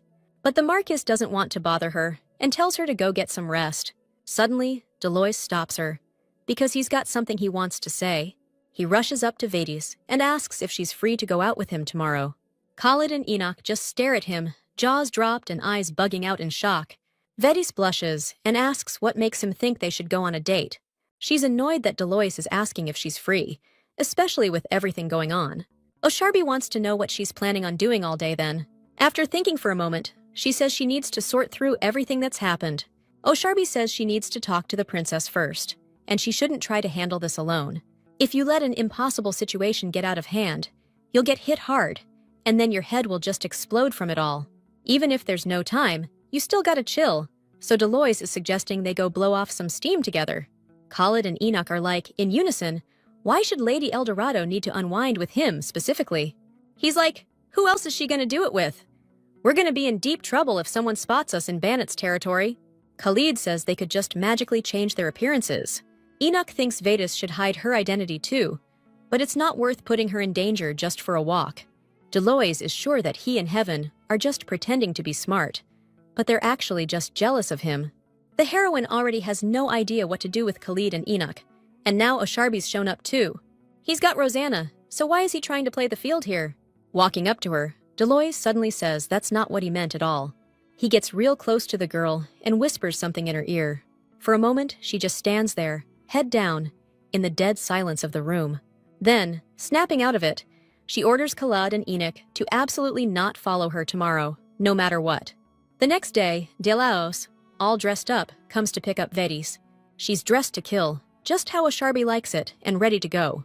But, despite her warning, Khalid and Enoch are tailing them anyway. Vedis asks Delaos if he really thinks they'll listen and not follow her. But the guild leader just laughs at her naive idea. Of course they're gonna be on their tail. The girl looks around, worried she won't recognize Khalid and Enoch if they decide to disguise themselves. Delaos is baffled.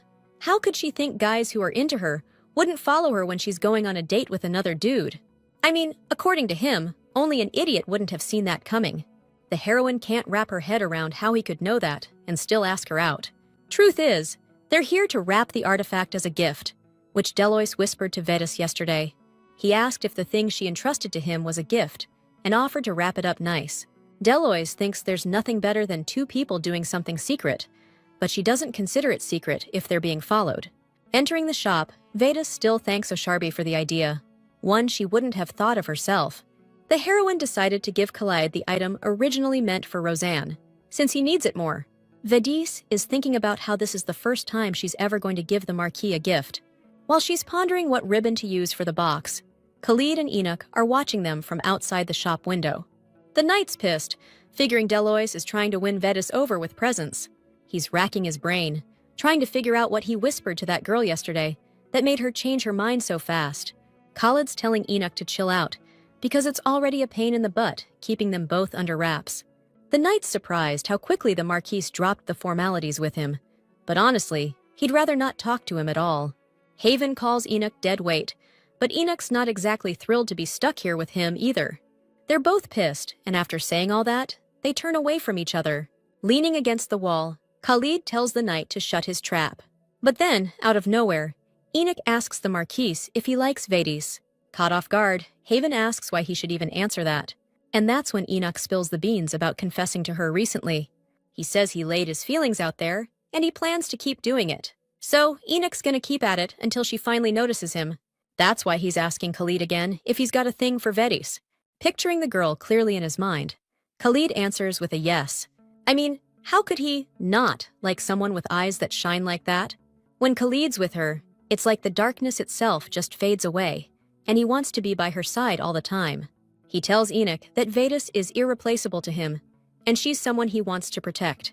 The knight admits he wanted to get everything sorted out before they headed back. Enoch warns him he's not letting his guard down for a second, but Khalid wasn't planning on letting him relax anyway.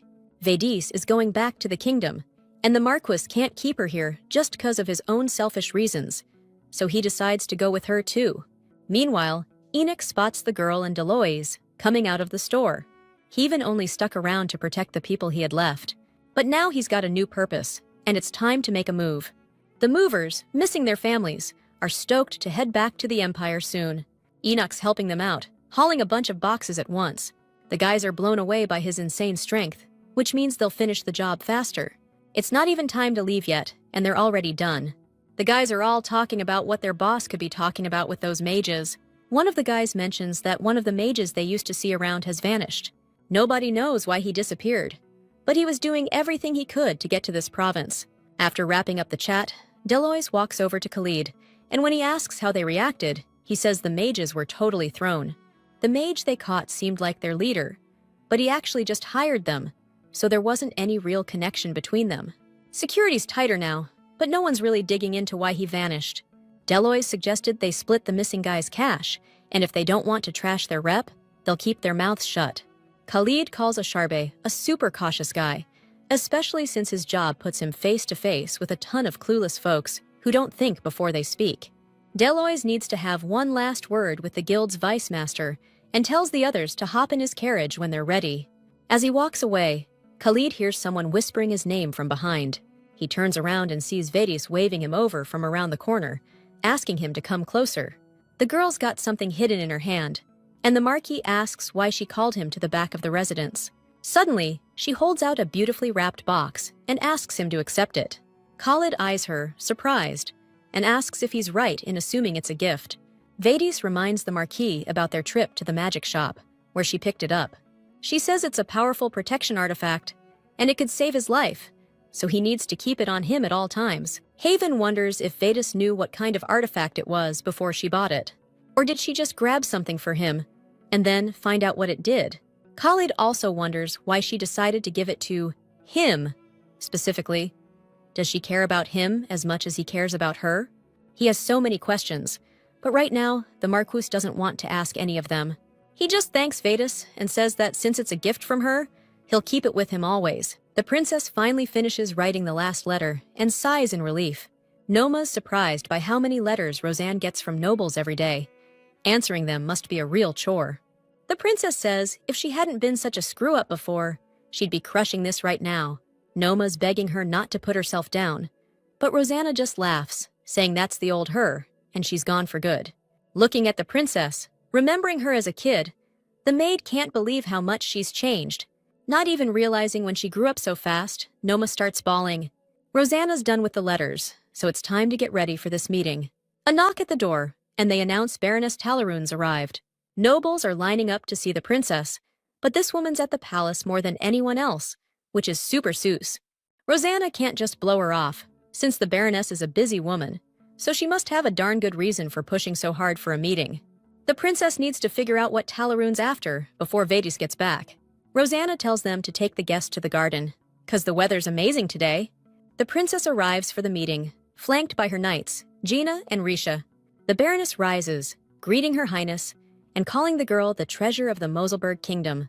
Rosanna admits she figured the Baroness was tired of the drawing rooms, so she decided to meet her in the garden. It's hard for the princess to read the woman's emotions with her face hidden behind that veil, so figuring out her intentions right away is gonna be tough. Rosanna even feels a little uneasy because of it. After the maid spills tea and leaves the gazebo, the Baroness asks if she's taking up too much of the princess's valuable time. Rosanna says she enjoys their meetings every time, and she's worried it'll be awkward when they run out of things to talk about. According to the Baroness, when the small talk's over, it's time to get down to business. Talaroon emphasizes that you shouldn't talk about irrelevant stuff at times like these. Rosanna, still feeling a little awkward, smiles sheepishly. The Baroness isn't sure a chat with a widow, who barely got to enjoy a marriage worth bragging about at social gatherings, would be of interest. When Rosanna asks why she's still wearing her mourning veil after so much time has passed since her husband's death, Talaroon replies that it's her favorite thing, a gift from him. Leaning forward slightly, the Baroness asks if the rumors about the princess's upcoming marriage are true. Rosanna confirms the rumors, nervously rubbing her hands under the table. The Baroness thinks the king and queen don't want to let their daughter go, and asks what Rosanna herself thinks about it. According to the girl, she refuses to marry for convenience, and will choose her own husband. Talaroon asks if the princess really thinks she can just do whatever she wants. After all, for example, Sir Persea's younger sister almost married a rich, middle-aged guy, because they don't have any sons in their family. And they picked out a fiancé for Madame Sidinel super early, when she didn't even know what marriage was, and they were really pushing for the wedding so their family would thrive. Rosanna jumps up, outraged that the Baroness is flaunting her knowledge of her knights' personal lives. She tells the woman to watch her mouth next time. The Baroness stands up too, suggesting the princess take a little walk. The woman heads forward, followed by Rosanna and her knights. The Baroness asks if the princess remembers that just 10 years ago, the Talaroon family was ordinary, and her wedding was as simple as it gets. She only saw her future husband 3 times in a place her father picked, but she had no complaints. And even though her husband was a bit older, he was a good man. While they were together, they were always close, and she even got used to being called Talaroon's wife instead of her name, but she just couldn't have a son. The princess asks why the Baroness is suddenly sharing her life story after rudely prying into her knight's personal affairs. Lady Talaroon asks her to take it as a story about personal experience from someone who's been around the block. She says it would be good if both of her knights listened to this story too. The princess wants the Baroness to keep going, even though she thinks she's just changing the subject. According to her, it happened 5 years after the wedding, when she finally had a son. Talaroon was happy she'd finally escaped her fate, but unfortunately, her husband got sick and passed away. His brothers came to take their family, trying to win the Baroness over, even threatening her. One of them even offered, out of the goodness of his heart, to take her as a second wife. The Baroness asks the girls if she could have refused them in that situation and become the head of the Talaroon family instead of her husband. Rosanna wonders if the woman used her family name to avoid being exiled. But the Baroness smiles and says no, it all worked out because of her son, who was only 100 days old at the time. She'd given birth to a legitimate heir, so she could stay in the family until he grew up and got the title. Lady Talaroon couldn't stop thinking about what would have happened if her husband had died sooner, or if her 4th child had been another girl. Because in that case, they'd just kick her to the curb like some poor widow.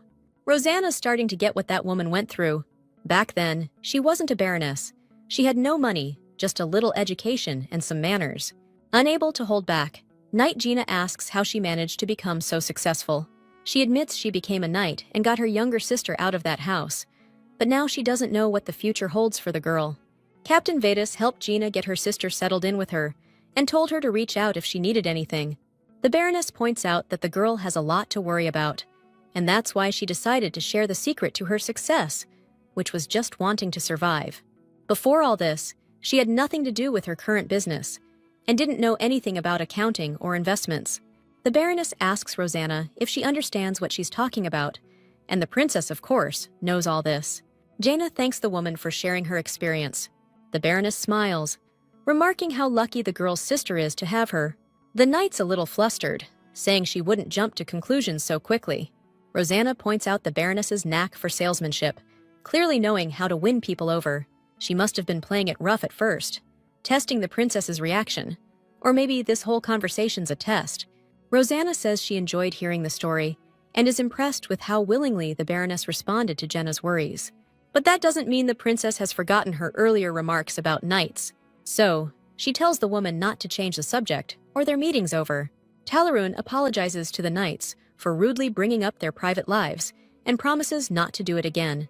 The girls accept her apology, and the Baroness begs forgiveness from Her Highness for her rudeness. Ignoring the bow, Rosanna walks past, saying she can test her all she wants, but if she messes with her people, she'll regret it. Talaron apologized to the knights, and the princess suggests we call it a day. Rosanna stops dead, because she hears the Baroness laughing behind her.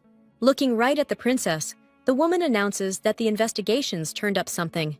Then she admits she's here with one specific request. Out of left field, the Baroness asks Rosanna to take the throne. The princess is totally thrown by this. She doesn't get why Talaroon would say something like that. According to the Baroness, she's made her request, and this is the best way to see it through. If Rosanna becomes queen, she won't have to marry some dude for political reasons. The Baroness says she's putting everything on the line by saying this right now. Then, the woman raises a hand and pulls off her veil so the princess can see her face. The kingdom's law says a woman can't inherit a title, but this Baroness wants the same rights as any man. If Rosanna promises to take the throne and change the law, her family will back the princess all the way. But Rosanna's confident that even without the throne, she can convince His Majesty to change the law. According to the Baroness, that won't fly. Too many nobles don't want to see her head the Talaron house and give a woman more power, especially since in 5 years, when her son comes of age, she'll just be his second in command. Rosanna's the only one who can help her.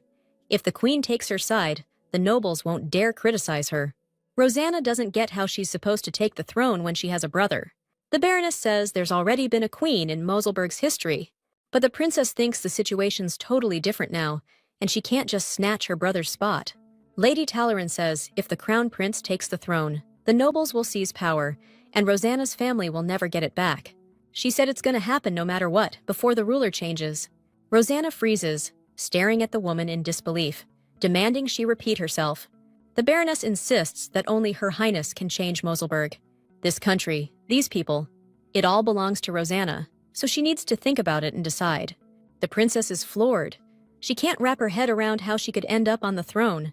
Finally, the knights are returning to the capital, riding into the city. Vedi smiles, thinking about how her family is doing. As our hero approaches the estate, the Countess, Valen, and Amelia come out to greet her, happy she's home. Dismounting her horse, Vedis asks if everything's all right.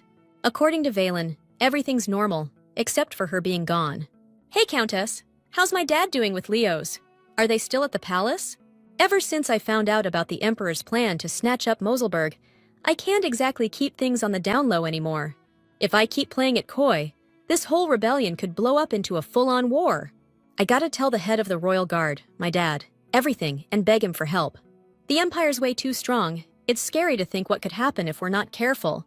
This time, I'm not going to let anything happen to my family, and that gives me the strength to do what needs to be done. Since Dad and my brother are at the palace, I'm heading there too, even if Valen's bummed that I'm leaving so soon after arriving. Ugh, it sucks how everyone in this family is a workaholic. It gets so lonely around here. Quit your whining. Ear pinch. Don't listen to him, honey. You go take care of business. Take a nice warm lunch with you, and come back tonight with Gunther and Leos, okay? After reaching the palace, the heroine learns from Gina that the princess canceled all her plans and locked herself in her room. The girl wants to know what happened, but none of the knights can say why. According to Marin, the princess looks very serious and says she needs to think about something really important. Olivia says she started acting this way after meeting Baroness Talaron, and Gina and Rishi were with her as guards. Vedis looks at the girls who seem worried about something. She asks Olivia why she's talking so strangely. According to the girl, she's trying to speak respectfully, although Marine doesn't think she's succeeding. Vedis tries to find out if Gina and Rishi know what's going on with the princess. Precia says they're not allowed to talk about it, and the commander has to find out everything from the princess herself. The heroine asks if the Baroness did anything awful, and after getting a negative answer, decides to wait for the princess to explain.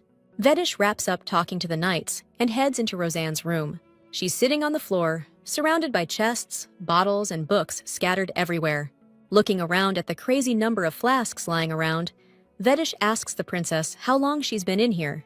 The heroine admits she was talking to her knights, and now she wants to know what went down between Roseanne and the Baroness. According to the princess, she's met with the woman more than once while Vedish was gone, and the Baroness has been super attentive. After a pause, looking a little flustered, Roseanne tells her that the Baroness wants to make her queen. Vedish was so not expecting to hear something like that, she cries out in surprise. Roseanne says that if she takes the throne, women will officially be allowed to inherit titles.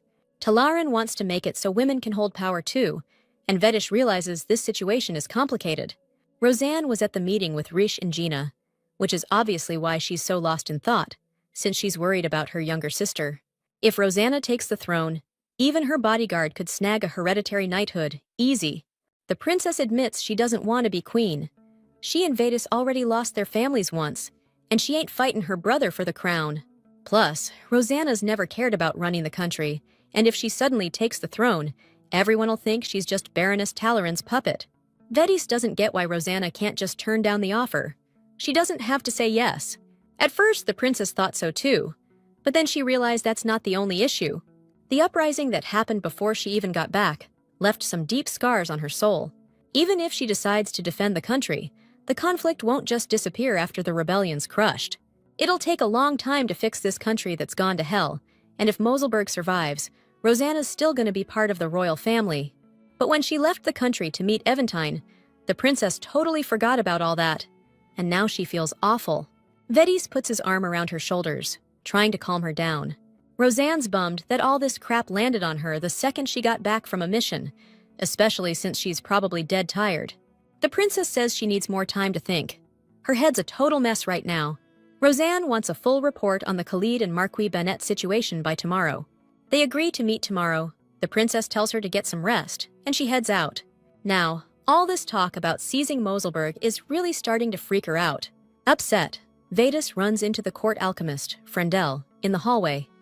He greets her and introduces himself. The alchemist came to see the princess, but his timing sucks, 'cause she's still in a foul mood. Vedis tells him he's better off coming back later. He's bummed to hear that, 'cause he wanted the princess's opinion on some new elixirs. Frandel says the princess usually helps him out, since he's still learning the ropes. He's kinda embarrassed to admit that, even as an alchemist, he's still got a lot to learn. But thanks to this incredible princess, he feels like he's back in school and totally energized. If the Moselberg kingdom wasn't a wasteland for alchemy, this dude wouldn't have gotten this undeserved spot at court. Vedis is worried about the reaction to Rosanna, this genius, showing up in the kingdom, and she asks Frandel where he studied. She knows the alchemy school in the country shut down, so she figures he trained at the Magic Tower. Frandel says he used to be full of youthful energy and went to the Magic Tower to revive the School of Alchemy. But he had a falling out with the Tower Master, got no research support, and eventually got kicked out for sucking at it. And even though it was a long time ago, he still doesn't get along with the Magic Towers. Vedis apologizes for rubbing it in, though she's secretly stoked this guy didn't fall under Marquis Benet's influence. Frandel asks her if she found the red flowers with magical mana that Lord Leos brought. The alchemist says he just helped trim the flowers a bit, but he thinks they made an awesome potion. The heroine's shocked to find out they already finished the job, and the potion's been handed over to Leos. Vedis is stoked to hear the mana-boosting elixir is ready to go. The alchemist says goodbye to the girl, heading back to the lab to keep honing his skills. Vedis tells Frandel to knock him dead with his research. After seeing him off, the heroine decides she needs to hit up her older brother, and then her dad, ASAP. Hearing about this magic elixir, Marin wants to know if they can get their hands on it. Olivia figures they can pay it back with the results they get from their amped-up power. Vedis tells the girls not to sweat it, to drink every last drop, and to get the elixir to Jean and Rish, who are on duty.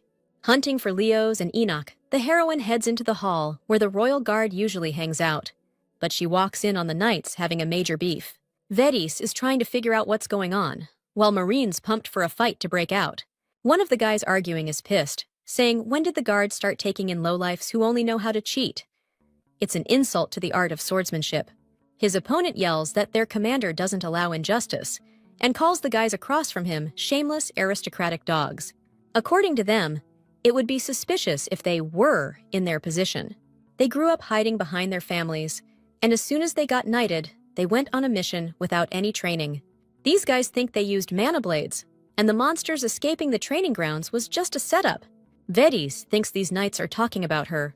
It's pretty clear they're focused on her, since they don't like that she got the princess's bodyguard gig. Marin and Olivia are getting ready to rumble, joking that they haven't heard the sound of steel on flesh in a while. The heroine rushes to stop them and forbids any violence. The knights down there spot the girls, and one of them says the redhead is the commander's daughter. Specs over here chimes in, all sarcastic. "Well, look who decided to grace us with her presence." The guy he was arguing with heads up to Vedis, asks what brings them here. She says she needs to see Sir Leos. Guy's all surprised. "Seriously? You didn't know all the higher-ups got called to a meeting?" But nobody warned Vedis or her knights about any meeting. Smartmouth asks if they should just leave now, even though the meeting's probably already wrapped up. This guy's starting to get on her nerves, acting like he's in charge of the guard or something. Ever since she got back, they've all been acting like a bunch of overgrown kids around here. Vedis wants to know why these knights are goofing off, starting fights while the guard commanders are in a meeting. The guy says they came to grab some weapons for training, then mutters under his breath that you couldn't take down a monster with this stuff. Then another knight took it personally and went at him in a rage, but the guy's saying that's not how it went down. The dude adjusting his glasses, telling him to chill, was actually the one who started it. Turning to Vedis, he asks if she'd even be a knight if she wasn't the commander-in-chief's daughter and the captain's little sister. This knight tells everyone to think about who's really disrespecting the commander-in-chief. Marin, losing it, shouts, "What the heck is with everyone listening to this garbage? What is this nonsense?" During the exam, a monster broke loose. They were in danger, and she's not crazy enough to follow someone who risks other people's lives. The guy tells Rarus to prove it if she's so sure. Marin asks Vedis if they still need to hold back, cause she's seriously ticked off and just needs the captain's okay. Giving the knight a death glare, she asks him if that's the official position of the royal guard. She tells him to think real hard before he answers, and the guy feels like he's under a ton of pressure. But standing right behind him is the commander of the royal guard. And maybe the knight figures he can snag the princess's bodyguard gig by making her look incompetent. That way, he weakens the Eldorado family's power. And then, maybe, they'll forgive his past screw-ups. Guts building, he declares the royal guard can't accept them into their ranks. Vedis replies that's just great. And at first he agrees, then suddenly realizes what she said. Throwing off her cloak, the heroine announces she hates the royal guard with every fiber of her being. She orders the knights to grab their weapons and sets up a meet at the training grounds. The heroine plans to give him the proof of her skills he's been begging for. Next on the agenda for this meeting is the defense of the national borders. Count Eldorado calls for the meeting to stop because he's hearing some weird noises. Leos glances around, totally confused about what sounds his dad's talking about. One of the guys says there's nothing weird. It's just the knights yelling from the training grounds. But Gunther doesn't think those non-stop screams have anything to do with training. He suggests they all go check out what the heck's going on. Stepping onto the training field, the commanders can't believe what they're seeing. Royal Guard knights are sprawled all over the place, beat to hell and begging for help. The guard commander is getting grilled for answers about this mess. He turns around and sees Vedis standing in the middle of the field with a sword in her hand. He rushes over to her, asking if she's the one who trashed all these knights. She says she just taught a lesson to those who doubted her skills. If you doubt your teammate, they're not really on your side. Vedis thinks their dedication is a joke, maybe even a complete fabrication. Only the princess and the captain might distrust her, but the knights aren't allowed to talk smack about her. According to her, it was a lesson, and she just gave the knights a little schooling. The top brass are wondering what the commanders are doing if the knights' skills have dropped so low that one person could beat them. The head of the Night Guard, Gerald, is furious at Vedis, calling her a disgrace to the Eldorado family. Looking at him, she sticks her tongue out at him, and the commander is outraged by her manners. One of the guys there suddenly asks Gerald why he told everyone Lady Vetus was tired after returning and couldn't make the meeting. Because she doesn't exactly look worn out right now. The heroine jumps into the conversation, pointing out that the commander insisted she rest, and apologizing for distracting everyone from important matters. Gerald, smiling, says through gritted teeth that Vetus should have been more careful. People are starting to notice he's got a serious soft spot for Miss Eldorado. Look, I get what Vetus is going for, but this is way too much. The knights can't even do their jobs now. The heroine promises to tone it down next time. All this is giving Count Eldorado a massive headache. At least his guys didn't break out into a full-on brawl. He calls it a day, says he'll talk to Vetus later. The knight with the glasses, barely able to stand, begs the guard captain to wait up. He stops and stares down at his subordinate, the same one he gave a second chance to after he screwed up. Looking down his nose at the guy, Gerald calls him a waste of space. From afar, Vetus watches the knight chase after his commander, begging for another shot. Watching Gerald walk away, Leos points out that he left without giving any orders. Count Eldorado wants Vetus and Leos to come to his study. Once the three of them were in the room, her father asked the girl what really happened. According to her, she was just trying to whip the guard into shape, but the Count tells her not to lie. He knows one of the knights attacked Vetus, and it wasn't her fault. Besides, her relationship with the guard is already pretty damn strained. The Count wants to know what she plans to do next, because whether she likes it or not, their squad is involved. Before answering her father's question, Vetus wants to tell him something. She asks the Count if it's true that he opposed the knightly order of the Helvetian Empire. When the Emperor's offensive was in full swing, he set his sights on Moselberg. Their squad was called the Black Shield, but the Count was strong and came out on top in the fight, and the enemy turned their army around and retreated. Vetus is asking what they'll do if the Helvetic Empire decides to attack Moselberg again. The Count wants to know if she's saying the Empire is planning an attack. Even though he beat that opponent before, Eldorado doesn't know if he can win again. Since the enemy would be the Empire itself, it could be a tough one. Last time, the Black Knight's goal wasn't actually attacking Moselberg. Considering the losses from that battle, it probably wouldn't have been worth it. The commander they sent last time was pretty strong, and he's not the only one like that in the Empire. When asked what the Empire's attack has to do with the Royal Guard, Vetus says it's directly related. According to her, they can't even identify the enemy within their own ranks. The Count's really surprised that his daughter is saying there are traitors in the Royal Guard. She's dead set on disbanding the Guard and rebuilding it from the ground up. According to the Earl, even though they turned their backs on the throne and kissed up to the nobles' power is still tied to the crown. When the kingdom's in danger, everyone needs to be on the same side, and the Earl can't believe there are enemies in their ranks. Leos wants to reform the Royal Guard too, but it's not as simple as it sounds. Because while they're recruiting and training new knights, there'll be a lot of gaps that'll cause problems. Vetus knows that, but she's still pushing to get the guard commander fired. She's convinced that if they don't, he'll wreck everything from the inside. Before the heroine got back, a rebel squad managed to slip past the city guard unnoticed. The back gates of the castle were barely guarded, and the rebels walked right through. They moved with such confidence, like they knew where the royal family was, and Vetus is sure Gerald had a hand in it. Leo's thinking, "'Cause if we're talking about the guard commander, someone's gotta be helping them out." The Count gets it too, and cuts his son off, dropping the name, McGrath Nolan. He needs to know why, out of all the nobles, Vetus is pointing the finger at him. The girl spills the beans about a secret investigation Princess Rosanna ordered. According to the investigation, Bannet and Nolan have thrown in with the Helvetian Empire and are trying to wreck Moselberg from the inside. Vetus says she found out when she saw Marquis Bannet meeting with the Emperor's ambassador. Since he was under a curse, he kicked the bucket right after spilling the secret, and his body's stashed at Marcus Haven's mansion. To prove her point, she hands her dad the letters between Bannet and Nolan. Glancing at the letter, Count Eldorado recognizes the McGrath's handwriting.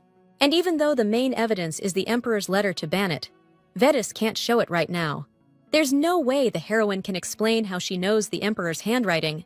And if she says Deloys confirmed the handwriting, that'll just make things worse. He could get accused of treason. So, she decides to just not mention his name at all. It's enough that Bannet and Nolan are acting suspicious, and she can prove it. Leos praises his sister for pulling off the infiltration of the Marquise's estate. When the Count asks if he knew about the plan, He says he heard something about it while he was at Heaven's estate. The Count figured something big was up since they decided to keep Enoch around, but he didn't realize it was this serious. Vadis warns his father that Moselberg is in deep trouble, and the royal sword needs to step up, like yesterday, to stop it. Vadis is wondering how the guard ended up splitting into two sides. She's asking her dad to explain how the knights fell under the noble's thumb. The El Dorado family is the face of the royal family in public, but she doesn't get why the Count wasn't holding political meetings with other families. Vedis is like, did her dad seriously not see the signs of a rebellion brewing? Hanging his head, the Count asks who else knows about this. She lists herself, Enoch, Marquis Haven, and his people. According to her, nobody in the royal circle knows this except for the princess. Count Eldorado tells his daughter to keep this on the down low. Finally, he wants to know why the Empire, which stopped fighting a couple of years ago, is now setting its sights on Moselberg. She admits she has no clue. In that case, the Count himself is going to handle this personally. Vadis and Leos leave their father's study, leaving him sitting at his desk, deep in thought. He can't wrap his head around how Nolam, who was known as the King's Sword and Shield alongside him, could just up and betray them. Nolam gets word that the Emperor's ambassador wasn't spotted at the border post on the squad's return. The commander couldn't care less about that, because in his opinion, the guy was a total waste of space, a zero. Nolam doesn't give a damn what happened to the Emperor's people. He's got enough on his own plate. The time to make a decision is almost here. Nolam's not about to leave the kingdom to weaklings. Those at the top need to be strong. The current royal family, in his opinion, isn't worthy of the throne.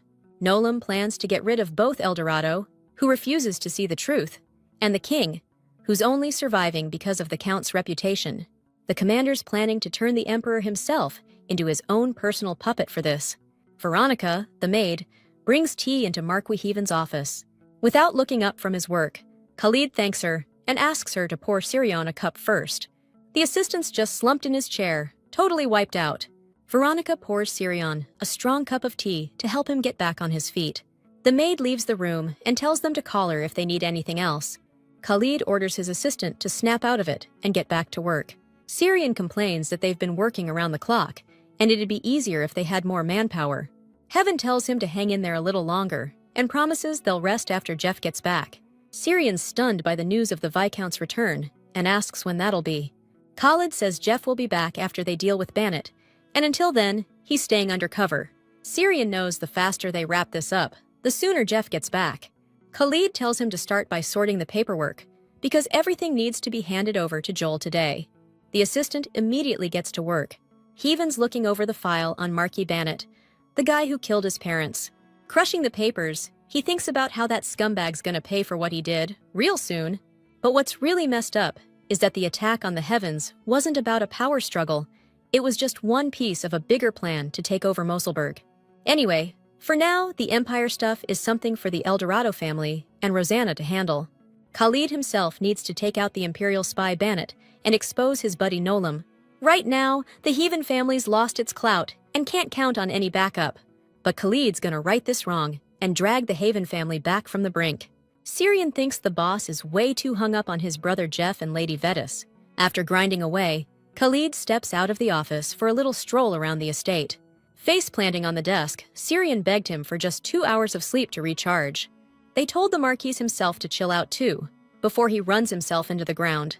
But as he left the office, Khalid grabbed another key document to finish studying before he crashed.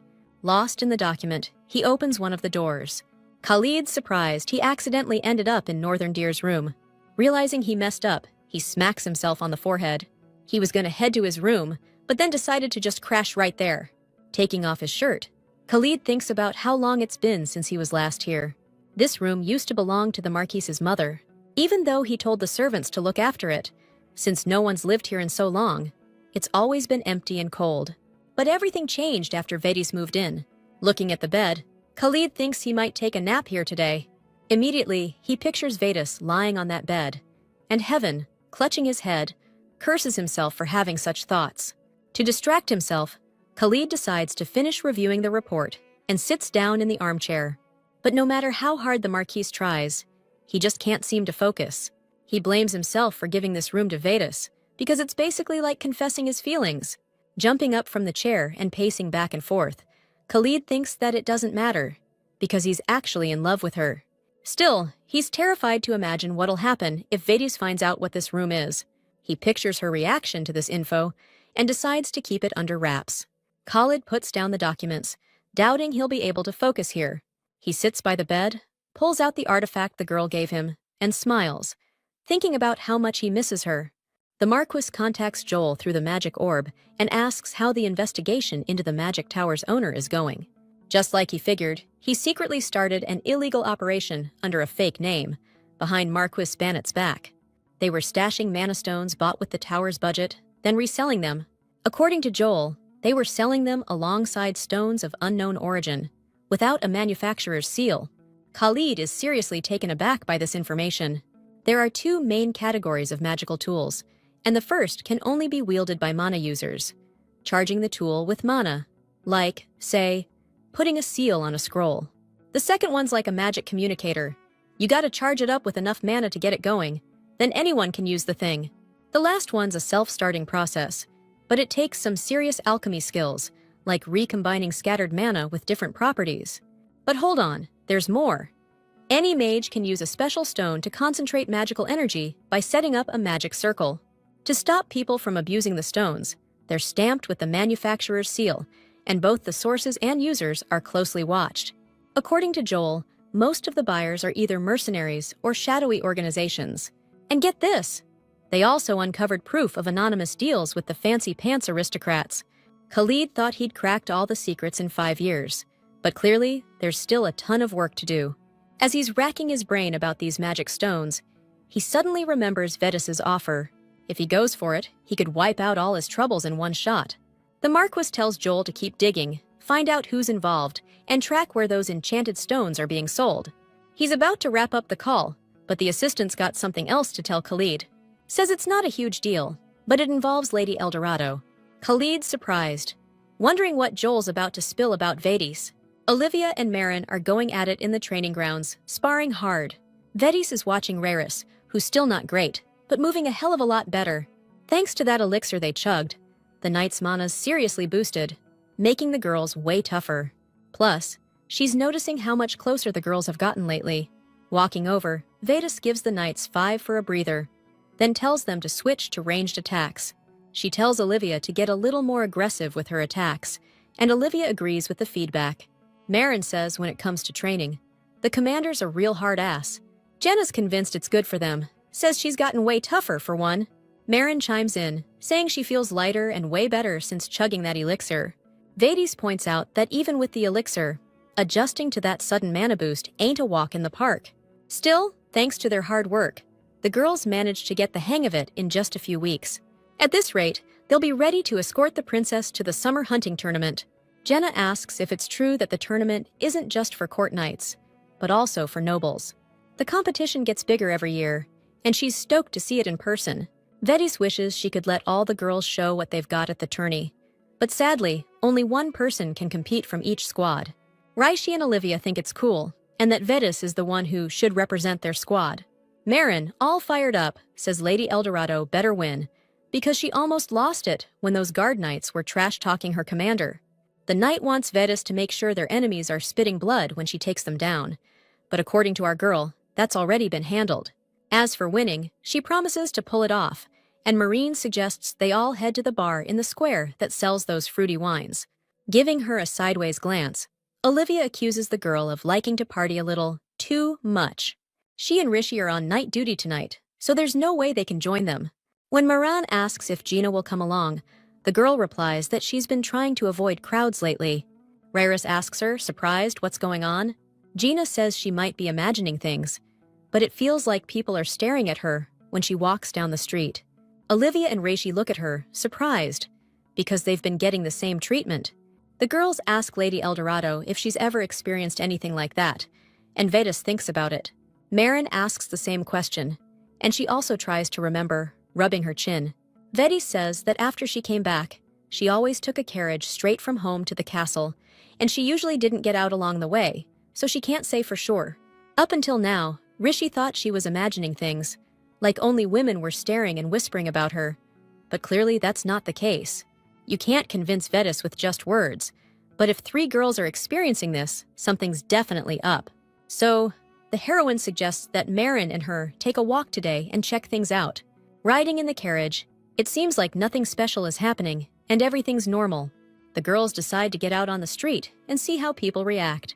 But as soon as they peek out of the carriage, the ladies passing by start screaming in terror. When Vedas asks if they're okay, the girls say they have urgent business and bolt. Walking down the street, the heroine and Marin can feel people staring at them. Without taking their eyes off the knights, the women whisper to each other about something. There are so many eyes on them, even Marin the warrior is getting creeped out. Vedas feels like some kind of clueless hiker whistling down a trail. She doesn't get who this Lady Adele is that everyone's whispering about when they look at her. Marin figures she's gotta be some kind of noble, the way they're calling her lady. The kid thinks the name sounds kinda like El Dorado, but she's stumped how everyone can be messing up her last name. Suddenly, Vedas spots a woman with a maid, and the woman is giving her the once-over. Behind the lady, she notices a little street urchin who's clearly up to no good. Just as the kid reaches for the woman's dress, our girl grabs him. She yells at the little thief, telling him he can't act like that. Just then, the lady realizes her brooch is gone, and our girl finds it clutched in the kid's hand. Dropping to his knees, the sniveling little thief begs for mercy, voice shaking like a leaf. Turning to the woman, Vedas asks how she'd like to see him punished. The lady looks at her with admiration, remarking that the knight is just as awesome as Lady Adele. Vedas stares at the woman, confused, still not understanding who this Adele is.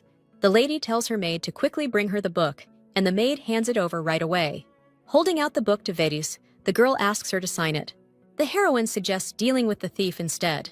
But in that instant, she's surrounded by girls on all sides, each one reaching out with a book, begging Vedas for an autograph.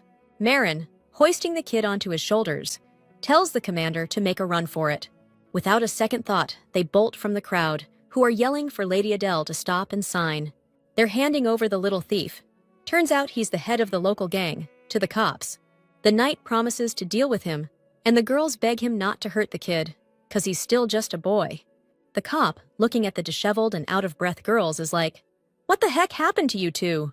Vedas dodges the question and asks if they can chill at the station for a bit until their carriage arrives. Marin's complaining that running away took more energy than a workout. She asks what that book was that everyone wanted Vedas to sign, and if she'd written, like, an autobiography or something. According to our girl, she hasn't published anything, but judging by the title, it might be some kind of romance novel. Marin suggests they go buy the book if Lady Eldorado remembers the title. Vedas thinks if they go out now, they'll be tracked, so it's better to head home and then find someone who can get the book for them. Just then, the girls are told that their carriage is here. As she headed downstairs, the heroine couldn't stop thinking about that weird book. Vedas wondered who she could ask about what was happening to those young women. And it hit her right then. She should ask Mitya about it. The girl would definitely come if Vedas asked, so she decided to send a letter as soon as she got home. The very next day, the heroine was sitting in the living room, waiting for her friend to arrive. But when Mitya walked in, she was acting really strange, greeting Vedas from behind a pillar. Clearly on edge, the girl asked what Eldorado wanted to ask her about. Before getting down to business, the heroine wondered why Mitya was standing so far away. The girl, forcing a weird, strained smile, suddenly rushed over to the couch and sat down. Vedas told Mitya the reason she'd invited her over. She wants to know about this book that's suddenly super popular with the ladies. Vedas is totally lost, doesn't get why everyone's swarming her for an autograph. She's racking her brain for the title, and then Mitya guesses it's The Night Girl's Secret. Vedas is like, "Whoa," giving her friend a look, 'cause she clearly knows something about this book. But Mitya freaks out, starts yelling that she doesn't know anything about it, nothing at all. Vedas is confused. "Why are you yelling if you don't know anything?" Vedas looks at Mitya again. "Seriously, you sure you're not in the loop on this?" But Mitya just snaps back. "How could I know something I don't know?" Arms crossed, she just stares at Mitya, who's acting super sus right now. She decides to tell Mitya, "This is a real problem, okay? The whole royal family could be in deep trouble because of this." Vedas says things have gotten so messed up, it's screwing with her life, and that's seriously freaking her out. She sighs, wondering who else she can turn to if even Mitya's clueless about what's going on. But her little trick didn't work, and her friend keeps saying she can't do anything to help. Then Amelia leans in real close and whispers something in Lady Eldorado's ear. Vedis is super surprised to hear that the maid also has this book. A few minutes later, Amelia's handing over a copy to her mistress. Making sure it's the right book, Vedis decides to flip through it. She scans the lines, while Mitya just sits there, frozen, head hung low and silent. The book says that Adele became a knight, ditching the fancy dresses for men's clothes and joining the guard. The wind messes with her red hair, and her eyes burn with a cold fire. As long as she sticks to her guns, love blossoms all around her. Guys are offering to bend over backwards for her, begging to be in her presence. One of them even asks the night girl to trade their deepest, darkest secrets. Unable to resist, she gets swept away by a dangerous temptation. Vedis is floored by what she's reading, because the main character, the knight Adele in disguise, is her. According to Amelia, her lady was probably the inspiration for the character. Vedis is furious, trying to figure out who wrote this book and where the heck are the royalties. Amelia feels terrible, because she meant to tell her lady about it, but got caught up reading and forgot. Now the heroine understands why all these people were chasing after her. They're fans of this novel. Since Mitya's been acting super weird, the girl figures she's read the book too, and she finally confesses. Seriously, why didn't anyone tell me this before? Is this book really that popular, Amelia? The maid says it's a total mystery why the author never published it. So, if it's not published, what is this book? Oh, it's a copy. Amelia borrowed the original, but then everyone started fighting over it, so someone made a copy. Then that copy got borrowed, and that person made another copy. That's how it spread. The author's listed as Persian Yellow, and I'm gonna try and track him down. Why bother, you ask? Because I want to shut down this whole illegal copying thing. It's a story based on me, and I never gave anyone permission to do that. Whoever wrote this needs to be held accountable. And first, we gotta find out who Amelia borrowed the original from. The maid says she remembers who gave her this book. Vedis is stoked. Now the search is gonna be a piece of cake. Honestly, we could have just hired the Levensh Guild to dig up the info and find the author. No sweat. But then that'd definitely get back to Marky Heaven, and we can't have that. Our girl can't let it slide that someone used her as the main character in their novel without even asking. The three of them are dead set on catching the author of this book, and Mitya reluctantly agrees to go along. A week later, Vedis finally tracks down someone who has the original Secret of the Night Girl. Approaching the guy's house, she double-checks with Amelia if this is definitely the right dude. Phelan's all like, no-brainer, just ring the bell and let's go in. Super tense, she orders her brother to push the button. She's just planning to talk to this guy, but if things get heated, she wants Valen to step in. Her brother thinks she should have brought Leos, the older one, but Vedis said there's no way he could come. Our girl freezes, totally stunned when the lady of the house comes out to meet them. Vedis greets the woman she hasn't seen since the royal ball. Lady Elsa admits she was surprised to hear from someone in the El Dorado County. Our heroine didn't expect the original book to be with this woman either.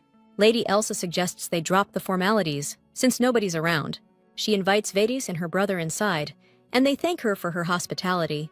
Valen thinks the lady seems nice, so he asks his sister if he's even needed, but she tells him to stay sharp. You gotta watch out with Lady Elsa, because at the banquet, she hid a real nasty attitude behind that sweet smile. This time, though, the heroine ain't fallen for her tricks. The El Dorado siblings take a seat in Lady Elsa's parlor. Valen compliments the lovely scent of the Flossia tea, and she suggests drinking it with lemon. Elsa promises to give them some tea leaves to take with them on their journey. Hiding behind her fan, she tells them not to thank her, since, according to her, they're practically family. Vedis doesn't get what's going on, since Elsa used to chase after her older brother, but he turned her down, and now she's flirting with Valen. After a short pause, the hostess suggests getting down to the reason for their visit. She really does have the original novel that Vedis asked her about in her letter. However, according to Elsa, she's just a buyer, and she doesn't know anything about the author. Besides, she's absolutely positive that whoever originally had the original isn't the author. Vedis wants to know if Elsa can introduce them to the person she bought the book from. According to her, it'll be tough, since she only got it after a long conversation and a promise to keep quiet. The heroine asks Elsa for help and promises to pay her back somehow. Still, she says a promise is a promise, and she can't break it. Suddenly, Valen chimes in, figuring Elsa herself is curious about who wrote The Secret of the Night Girl. Vedis looks at his brother, surprised, as he insists Elsa could have made a copy like anyone else. But she went through so much trouble to convince someone to sell her the original, which means she's really invested in the author. Valen says his sister isn't trying to cause trouble, just trying to solve a problem caused by the story. When Elsa asks what's wrong with the novel, he explains it's about why the book isn't published and is only sold in secret. If she read the book, she should know this, and that's exactly what Vedas is trying to figure out. Valen's saying if we can sort all this out with Elsa's help, it's a win-win for everyone. Maybe the author will even hook her up with a signed first edition as a thank you. Elsa's mulling it over, thinking about spilling the beans if it's what it takes to fix this mess. Vedas is itching to hear her answer, and she nods to her brother, thanking him for the assist. After a beat, Elsa says that in exchange for her help, she wants Vedas to attend her little get-together. The heroine's stoked about the offer, then asks what kind of get-together we're talking about. Elsa says she's planning a book discussion, but Vedas admits she hasn't even finished reading the thing. The girl doesn't think it's a big deal and promises to handle everything. All Lady Eldorado has to do is show up. Vedas agrees, and Elsa says she's looking forward to seeing her there. Still, the heroine can't shake the feeling that she's walking right into some kind of trap. Today's the big gathering, and only those with invites get in. The ladies are buzzing with excitement, 'cause they're promised a meet and greet with Lady Adele. Elsa overhears some women envying those who snagged invites, regretting they didn't cozy up to her sooner. Knocking on the door, she asks if Lady Adele's ready to make her entrance. Vedas is set, even though she doesn't get why she couldn't just head straight to the second floor where the party's at. Elsa says it's obvious. So many people are here just for her, and this evening she's throwing will be legendary. Turning to the crowd, the girl announces Lady Adele's arrival. The ladies are stunned silent as Vedas walks into the room and greets them. They're all rushing to say hello and shower her with compliments. Even though she tried to keep all this under wraps from Khalid, they decided to hold the shindig at Lavanshi, 'cause it's the place for high society hangouts. Vedas is standing at the entrance, checking the invitations of all these girls who are obsessed with her. Suddenly, one of them asks our girl if she remembers her. Vedas smiles, because this is exactly the dame who made her run all over town, dodging a mob of fangirls. Lady Elsa confirms what everyone's thinking, that the original novel will be revealed at today's gathering. She specifically brought the book with her and promises to show it off as soon as the event kicks off. Just then, a breathless assistant rushes up to Elsa with some seriously bad news. Apparently, the original, which was sitting in a display case, has been swiped by someone. The servant saw a little girl running towards the hall, but she's still somewhere in the building. Elsa orders all the doors locked down immediately and a search to begin, because she's gonna find this thief. The assistant says there are too many aristocrats here, and a search will be a total nightmare, but Elsa ain't hearing it. Vedas overhears her threatening to pin the robbery on that guy, and he's worried things are gonna get messy. So, our heroine decides to take the investigation into her own hands and starts checking out the building. Tough to find a thief in this crowd. She'd have already bolted, so Vedas heads up to the balcony to get a better view. But judging by the fact that the thief ran towards the hall, the theft was spur of the moment, so the book probably isn't hidden far. The heroine spots a girl in the crowd, face hidden under a bonnet, and she's clutching the stolen item. Having found the thief, Vedas and Elsa head towards the girl, but she trips and falls trying to get away. The heroine's jaw drops when the bonnet flies off the thief's head, and everyone recognizes Mitya. Elsa checks the girl's bag, and relieved, finds the missing book. She's about to go off on Mitya, but Vedas stops her, saying there are way too many people around. According to our girl, a scene at an event this big is definitely not the way to go. The dames gathered around are all sighing, thinking this whole thing was staged to show off how fabulous Adele is. Leaning down to Mitya, Vedas offers her a hand, trying to help the girl get up off the floor. Picking up the hat that flew off, she tells her to put it back on. The guests recognize the lines from page 75, and they're even more convinced it's all a performance. Elsa promises to let Lady Torque go now, but she's not allowed to leave the building until the event is over. Vedas breathes a sigh of relief as the girl leaves them with Mitya and heads back to the guests to guide them to the assembly hall. Secluding themselves from everyone in a private room, Lady Eliza allows the girl to start explaining herself.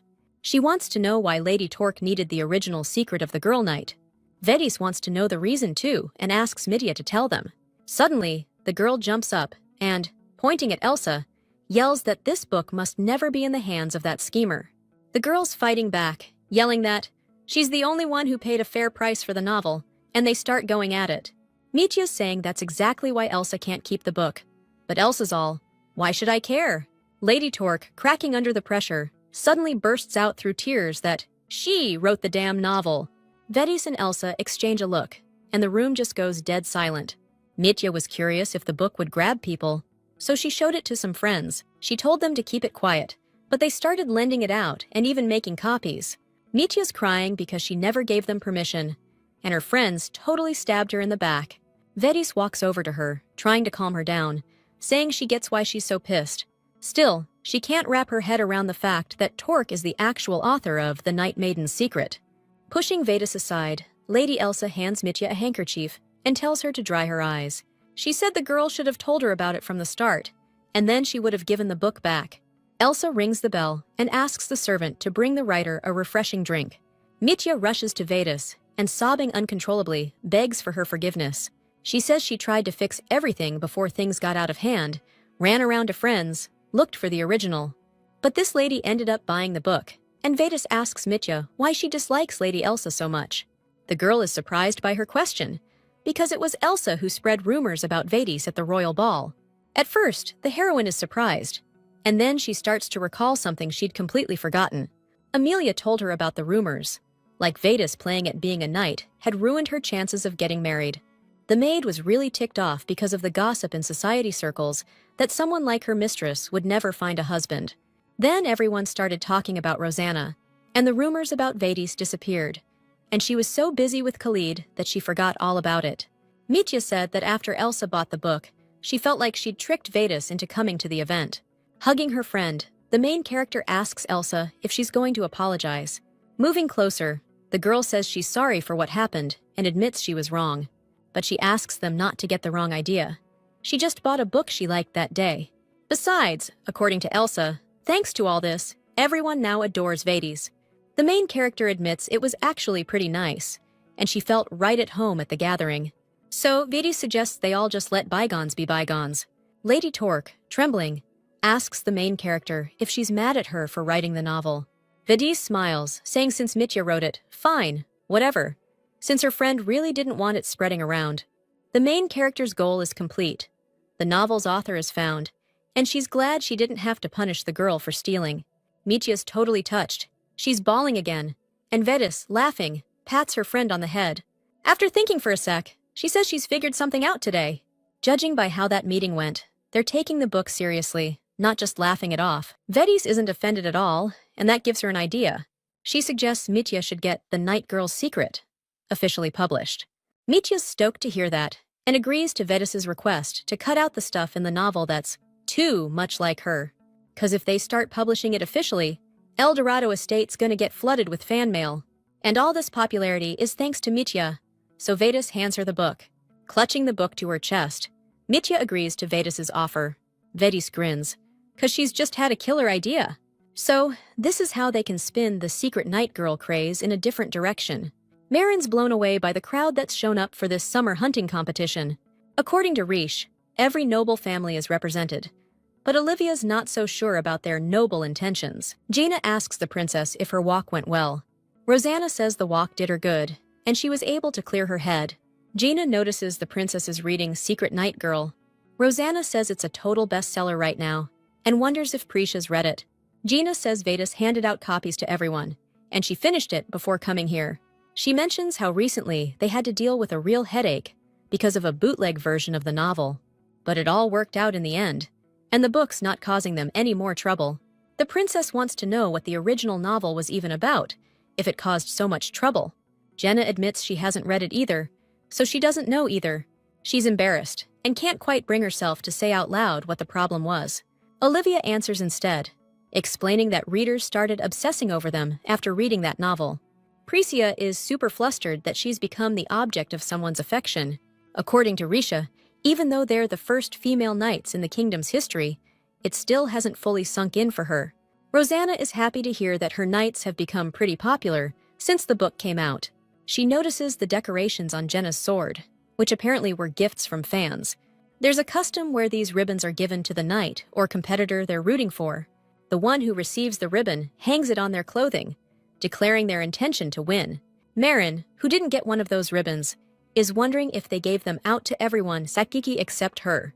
I mean, Raris is the only one who wasn't getting looks on the road, and she's seriously bummed that she's being ignored. Enoch, who's also in the competition, hears someone calling his name from behind. Turning around, he sees a girl who, blushing, confesses that she's super hyped to see him perform with the monster taming team. She holds out a ribbon to Enoch and asks him to accept it as a token of her feelings. Staring at the ribbon, the knight scratches his head, confused, and the girl giggles and runs off. Enoch's buddy points out how popular their commander is and asks how many ribbons he's gotten so far. The guy peppers the knight with questions about whether he liked any of them and whose ribbon he's gonna hang up. Enoch shoves the gift into his bag, where he's already got a whole pile of ribbons from different girls.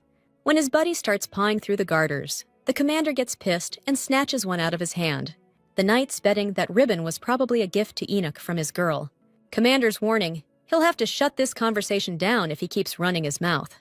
But he just keeps joking around and bolts before things get heated. The other knights are telling Enoch to share the ribbons, since they've already got enough with Lord Leos, who all the girls are crazy about because of his high status. They're calling the commander greedy, even though he's dedicating his victory to the one girl he loves. The knights start arguing about who got the most ribbons this year. Looking around, they finally spot the man of the hour. Lady Eldorado got the most ribbons this year. She totally crushed everyone, showing up at the tournament for the first time.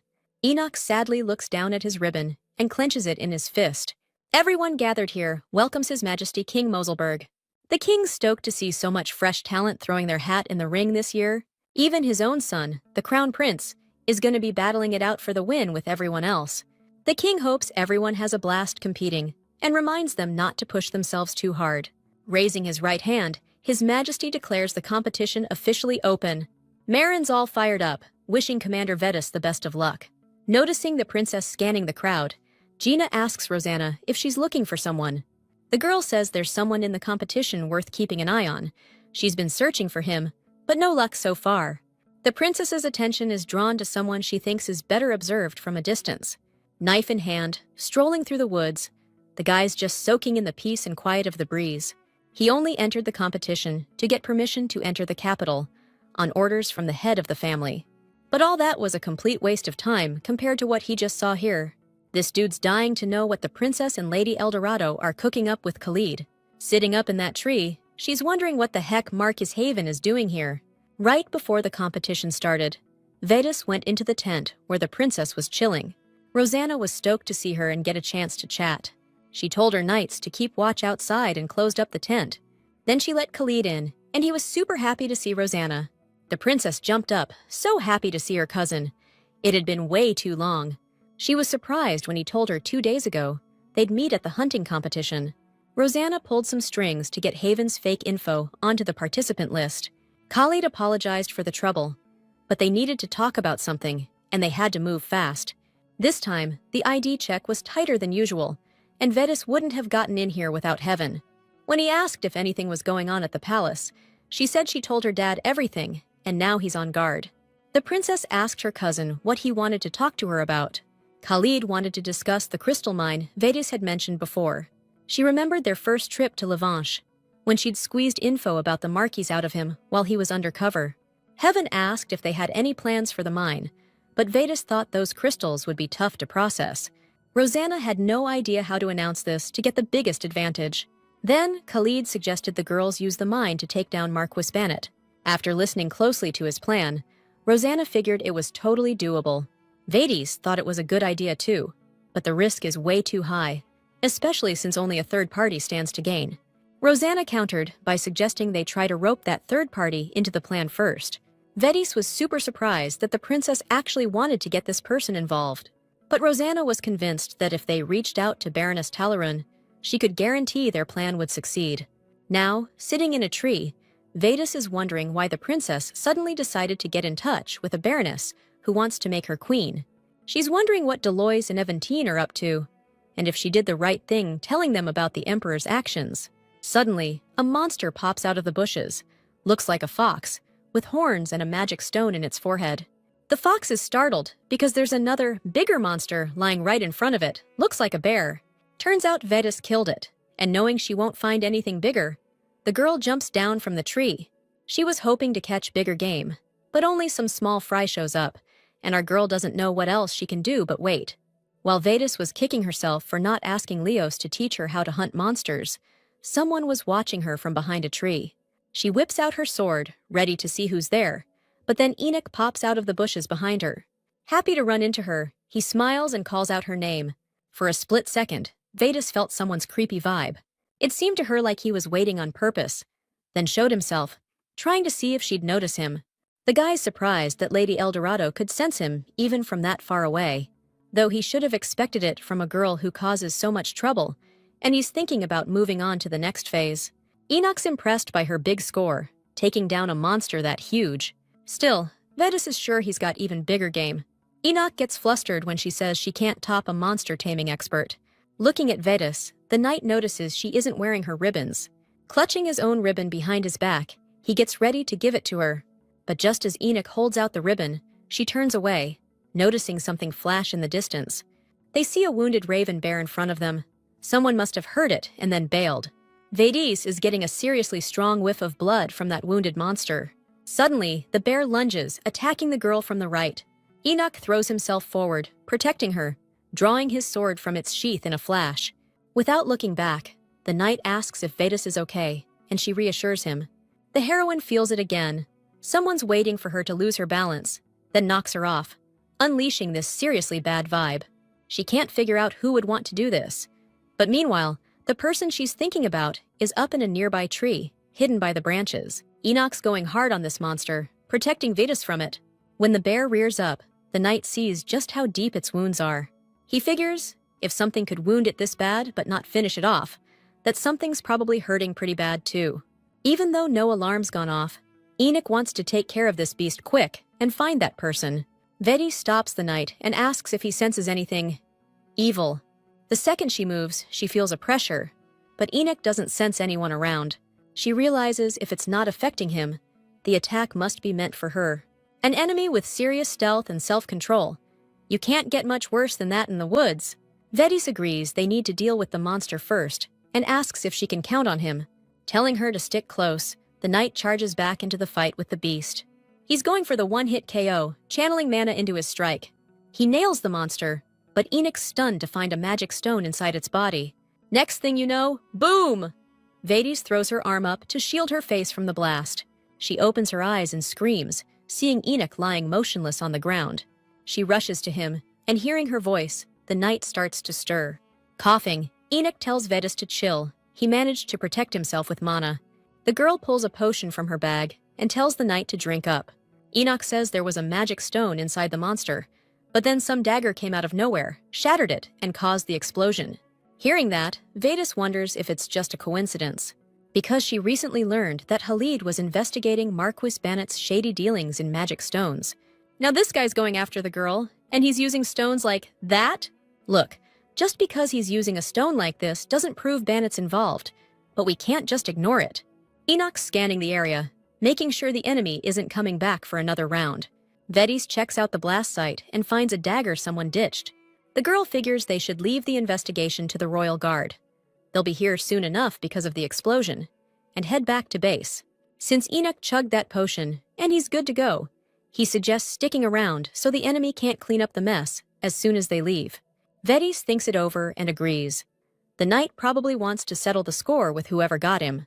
Enoch hangs his head, 'cause it's not really about getting wounded. He wants to have a chat with the girl while they've got some alone time. They sit down under a tree and just chill for a bit, waiting for the guard to show up. Vedas is totally lost on how to act around Enoch. She wishes she could just be normal, but it feels impossible. Out of the blue, the knight starts talking, saying this reminds him of the good old days, back when the three of them would hang out with Valen, but he'd get bored real quick and go chase after something else. And Vedas and Enoch would follow him around, just shooting the breeze about everything and nothing. The knight admits he used to think it would be awesome if they could always be together like that. It's rough for her to hear that, because those conversations Enoch had weren't with her, but with the other Vedas. Every time she hears him mention that Vedas, it just stirs up all these icky feelings inside. She feels like she's drowning in these heavy emotions that aren't even returned. But she made up her mind to make this place her own and keep living as Vedas. Except now, she feels like she's back to square one, deceiving everyone again. She's got to answer Enoch's confession, but she's clueless about what to do. The knight reaches for his bag, where the ribbon for Vades is, but then he changes his mind. He laughs, noticing that Valen still gets bored quickly and hasn't changed a bit. One time, that dude even managed to forget 3 times that he'd already done something he was supposed to, and each time he repeated the same thing. Vades didn't know that story, and now she's laughing at her goofy little brother. Looking at her, Enoch notices that the girl is finally smiling. He says Vades is still the same as always, and he just wanted to know if he meant anything to her, but he didn't think it was so uncomfortable for her and might burden her. Enoch apologizes for being awkward and admits that he only wants to take care of her. Smiling, he suddenly suggests that Vades return to base. The longer this drags on, the tougher it's going to get for her with Enoch. Dusting herself off, she steels herself to tell the knight what she needs to confess. She starts to speak, but he suddenly reaches out and touches Vedas's face. Enoch begs her not to say anything to him right now. Taking her hands in his trembling ones, he says she can call him selfish if she wants. With tears in his eyes, the knight asks Vedas to let him stay in her heart a little longer. Pressing her hands to his forehead, Enoch pleads with her not to abandon him. Khalid's tearing through the woods, but he stops, realizing he lost that lowlife. Rosanna said that guy was acting suspicious, so Heaven went after him. The Marquise couldn't be sure it was him, but nobody else pulls stunts like that. They say this Meldick Nolam we're talking about offed his older brother and stole his spot as heir. Khalid's wondering if that got him enough brownie points to get shipped off to the capital. Harold's asking Meldick why he didn't give them a heads up, and on top of that, why he used a magic stone. He's scratching his head, wondering why he'd do it now, with the commander breathing down everyone's necks. But Nolam's asking Harold if he thinks he should be running scared of the El Dorado house, or the commander. That's not what the guard captain meant. It's just that Meldick might want to keep his eye on the ball and focus on why he's going to the capital. Pulling a magic stone out of his pocket, Nolam says he was just kicking the tires on his new toy. Meldick's positive he didn't leave any loose ends. And as for suspicion, that's easy to take care of. Just pull a few strings. When Nolam asks how the Crown Prince is doing, Harold says everything's going according to plan. All right, Meldick's ready to get down to business. He tells the head of the guard to set up a meeting with the prince at the ball. Gerald promises to make it happen, says things are already starting to crack. Meldick's totally stoked about hitting up the capital. Vedes finds out that the guy who attacked didn't leave a single trace at the blast site. Leo says they're dealing with someone who's a master of disguise, and the dagger was generic, so tracking him down's gonna be a pain. He's not even sure they'll find a lead if they're looking for this guy among the hunting competition participants. Leos is scratching his head, wondering which one of them that warning was meant for. He tells his sister to head back and track down everyone who bought magic stones. Leos apologizes to his sister, saying it happened because he wasn't watching closely enough. Then he thanks Enoch for helping Vedas, but Enoch just brushes it off, saying it's nothing. Leos apologizes for the inconvenience, and to Her Highness, the princess. Rosanna says the commander's always diligent, so no need to apologize, just focus on the investigation. The princess exits the tent, escorted by Vedas. She glances at Enoch, who's standing with his arms crossed and head down. With a heavy heart, she remembers their conversation in the woods and doesn't know what to do. Stopping, Rosanna asks Vedas if she's seen Khalid. The girl doesn't get why she's asking her, or where the Marquise could have gone. Rosanna thinks it's super weird, but just then, Marine calls out to her and Vedas. Looking around, the knight runs up to them. Marin whispers, asking how the heck this happened. Risha says sweeping what happened at the royal event under the rug is a bad idea. Jenna's telling Vedas and the princess to ignore everything and just get some rest. When the girls get to the tent, they're shocked to find Khalid standing there. Rosanna asks when he got back, and the Marquis says he just arrived. He glances at Vedas and mentions she doesn't look too good.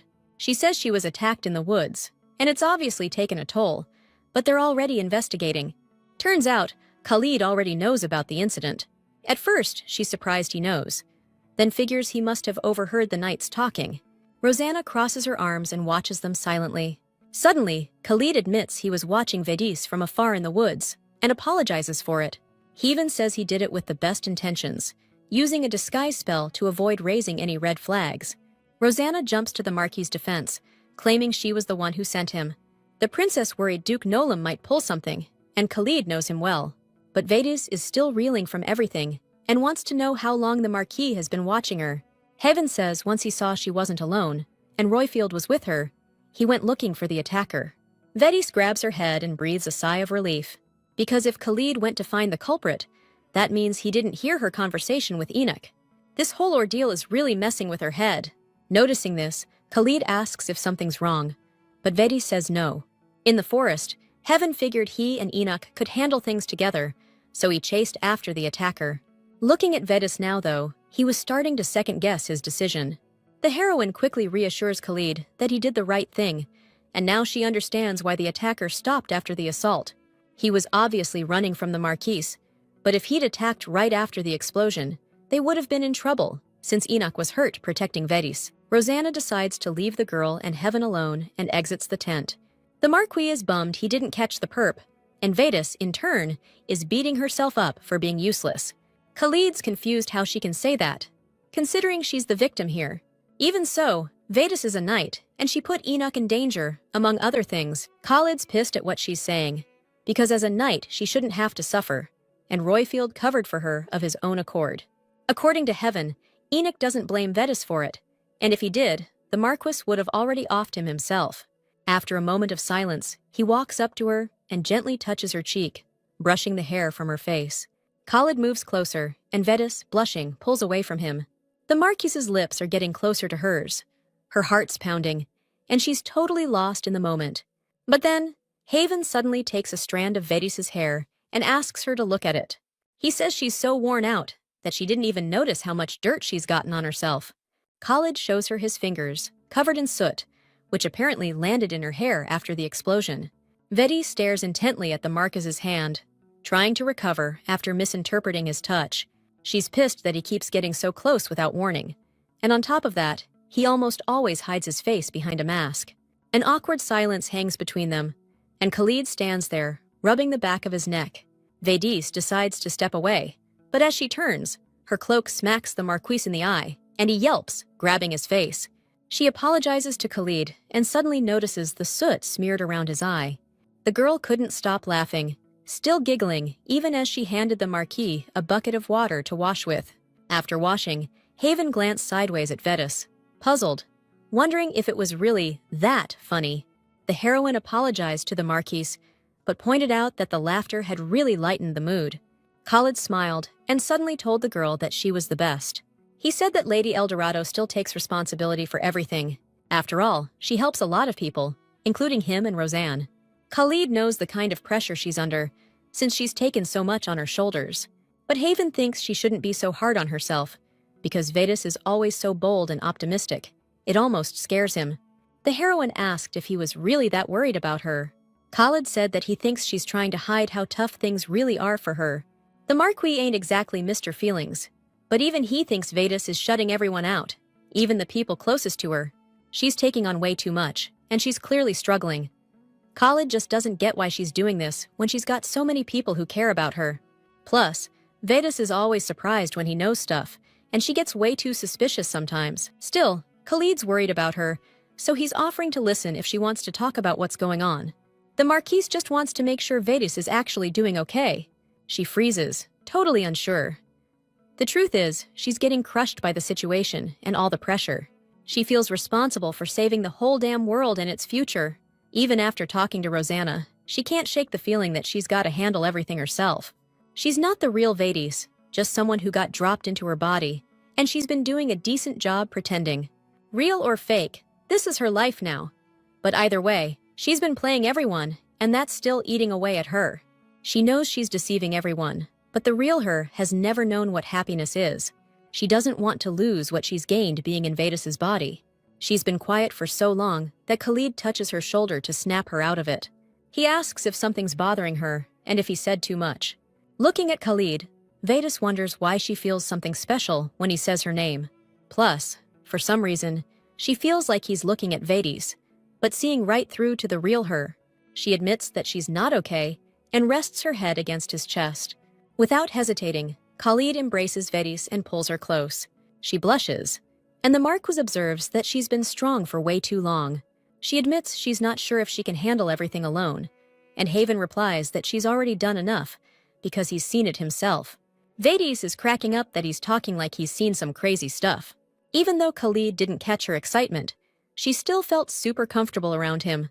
He's been sus of her since day one, but maybe all that suspicion and watching her was just him looking out for her. She's hoping that's not just wishful thinking, and that he's the guy she's been waiting for all along. The real her. Khalid's gone, and alone in the tent, Vedas is bummed they had to split up again. But then Rosanna walks in and hears her, scaring the crap out of her with that surprise entrance. According to the princess, if Khalid had shown up to the post-hunt banquet, everyone would have found out he was competing illegally. Vedas thinks for a sec, then asks if they've got a little time before they leave. Rosanna says they do, but she's wondering what Vedas needs it for. The girl smiles and admits she's got one more thing to take care of here. His Majesty acknowledges that he met many brave young men today. The king hopes their courage will light the way for Moselberg's future. And now it's time to announce the tournament winner. The Knights of Lady Eldorado's squad are eagerly awaiting the winner's name. His Majesty names the loyal knight of the royal family, Enoch Royfield. Those at the tournament heard there was a slight incident during the hunt, but it wasn't anything too serious. However, the prince himself participated this year, so the guests were expecting a different outcome. And though the knights saved the royal family's reputation, the prince himself isn't happy with how the tournament went. Approaching him from behind, Meldick puts a hand on His Highness's shoulder and, smiling, asks him not to be upset. He says it should be a happy occasion, but the prince brushes Nolam's hand away. The prince glares angrily at Meldick, who remarks that he's being a bit sensitive. The king congratulates Sir Royfield on his victory and gives him the floor if he has anything to say. Enoch announces he wants to dedicate his victory to one person, to the one who helped him find his way when he was completely lost, to the girl who made Enoch realize he wanted to be a protector. He's talking about the person dearest to him, his ray of sunshine. Royfield dedicates this victory to her, so she can keep shining. The assembled guests are touched by his heartfelt speech, and Maureen asks Gina who he's talking about. Vedas silently applauds Enoch, along with everyone else, understanding that the victory was dedicated to her. Bennett's eating dinner when a servant comes into the dining room, saying they've got trouble. The Marquis is annoyed by his manners, but the butler asks his lord to take a look at the newspaper he brought. Annoyed at being pulled away from his lunch, Bennett unfolds the newspaper. After reading the article, he jumps up from his chair, and the servant confirms that this news has caused a huge uproar. The Marquis angrily throws the newspaper at him, accusing the butler of not bringing it sooner. Bennett orders them to immediately prepare his carriage and hitch up the fastest horse. The Marquis intends to head south right now, to the newly discovered Manastone mine. The host of the house, Baron Crone, apologizes to Bennett for the humble hospitality. The Marquis tells him not to worry, and remarks that the Baron was probably shocked that the mine was discovered on his property. Scratching the back of his head, Crone admits that it was incredibly lucky, and he feels like he's dreaming. Looking at him, Bennett thinks about how lucky this hick is, that a mine was found on such a small piece of land. The magic stone production business is booming right now, so discovering a mine like this is a godsend. This could lead to breakthroughs in red monostones, unlock secrets we barely understand, and finally pave the way for the ultimate mage. The Marquis cuts to the chase and offers to buy the mining rights from Crone outright. The Baron, looking embarrassed, apologizes, explaining he's decided to sell the mine through an open auction. Bennett reminds him that he's the master of the magic tower, personally leading research to advance magic for the good of Moselberg. Suddenly, a woman's voice from behind expresses surprise at the Marquis's incredible patriotism, which he's been hiding until now. Turning around, Bennett sees Baroness Talarin entering the living room. The Marquis calls her interruption of his conversation with Crone rude. According to the Baroness, she arrived here first, and the coercion Bennett's engaging in is just bad form. Crone can't use mana, and he doesn't know anything about market prices or profits, so he's decided to sell the mine at auction. The Marquis glares at the smug Talarin. He knew she'd show up, but this is just too much. But Bonnet knows it's not in her best interest to start a bidding war, so she needs to bribe that lucky Kron any way she can. Another carriage pulls up to the Baron's mansion, and out steps Her Highness Rosanna. Dropping to one knee, Kron greets the princess, saying it's a great honor to have such a guest in his home. Rosanna smiles and asks the Baron to raise his head. She says she's here for the local auctioneer's approval, on orders from the royal family. Bonnet's eyes nearly pop out of his head when he hears Rosanna wants to verify the mine's authenticity before the auction. When Kron asks if the royal family intends to participate in the auction, the princess replies that she'll be participating personally in her own name. Bonne's heard the princess made a fortune on a deal with the head of the empire. She's not as dangerous as Talaroon, but Rosanna can't be written off, since she's an alchemist and seriously wants that mine. Since the princess will be participating in person, she has a proposal regarding the auction. Out of the blue, Rosanna proposes holding a private auction. Baron Torque is taken aback and wants to know why she's suggesting this. Rosanna says it's the first mana stone mine in Moselberg, where all the stones were imported, making it priceless. The auction's already caught the royal family's eye, so it's going to be the biggest one ever. The princess is worried it might give greedy nobles an advantage. Auctioning off something as extravagant as gemstones usually screams showing off, but this time it's different. A mana stone mine is a huge business, where tons of money changes hands. Rosanna thinks it'll be tough to tell real bids from the fake, malicious ones at an auction this big. The Baroness isn't surprised the princess is worried about troublemakers, since the bidding's already going to be fierce. Baron Crone jumps in, trying to convince everyone he's always been on the up and up. But then Talaran just drops the bomb that she doesn't agree with the proposal. The woman figures no one in their right mind would pass up a clear shot at winning. Looking at the Baroness, Bennett's just getting more and more annoyed by how arrogant she is. But hey, the lady's got a right to be cocky, seeing as she's won every single fight for cash. Bennett's sure the princess knows all about this, which is why she suggested a closed auction in the first place. Turning to the Marquise, Rosanna asks what he thinks about all this. Not wanting to blow his chance, Bennett smiles and says he's with Her Highness on this one. With 2 against 1, Rosanna's waiting to see what Madame Talaran has to say. Glancing at them from under her veil, the woman declares that the mine owner's opinion is what really matters. Baron Crone is so freaked out by everything he's heard, he can't even get a sentence out. Rosanna's trying to calm him down, saying the Baron won't take a loss, and they'll write down the amount so he can sell the mine for a good price. According to Bennett, the princess is right, and one of the 3 of them will win the auction anyway. Crone decides to hold a closed auction, just like Her Highness suggested, which makes the Marquis real happy. Remembering this back at his estate, Bennett starts laughing and shares his thoughts with Jeff. The princess created a situation he never could have imagined, but it was pretty reckless if you ask him. If she had the royal family backing her, it would be tough to fight her. But she came alone, probably got confident after becoming an alchemist. Jeff says she's just a 16-year-old girl, and this is her chance to learn how the real world works. Still, Bennett needs to figure out a strategy, because it doesn't change the fact that Talaran is a serious competitor. Jeff asks the Marquise for permission to share his thoughts on the matter. He suggests finding out the Baroness's final bid through the Information Guild. Bennett's asking if he means Jeff Levanche. After getting confirmation, the Marquis thinks about how he can trust this guild. They've helped him solve a lot of problems. Still, he wonders if the price will be too high, since it might not even cover the auction fund. Jeff figures if they know Talaroon's final bid, they can win by adding just 1 gold. The Marquis's idea of bribing workers, in Jeff's opinion, is too risky.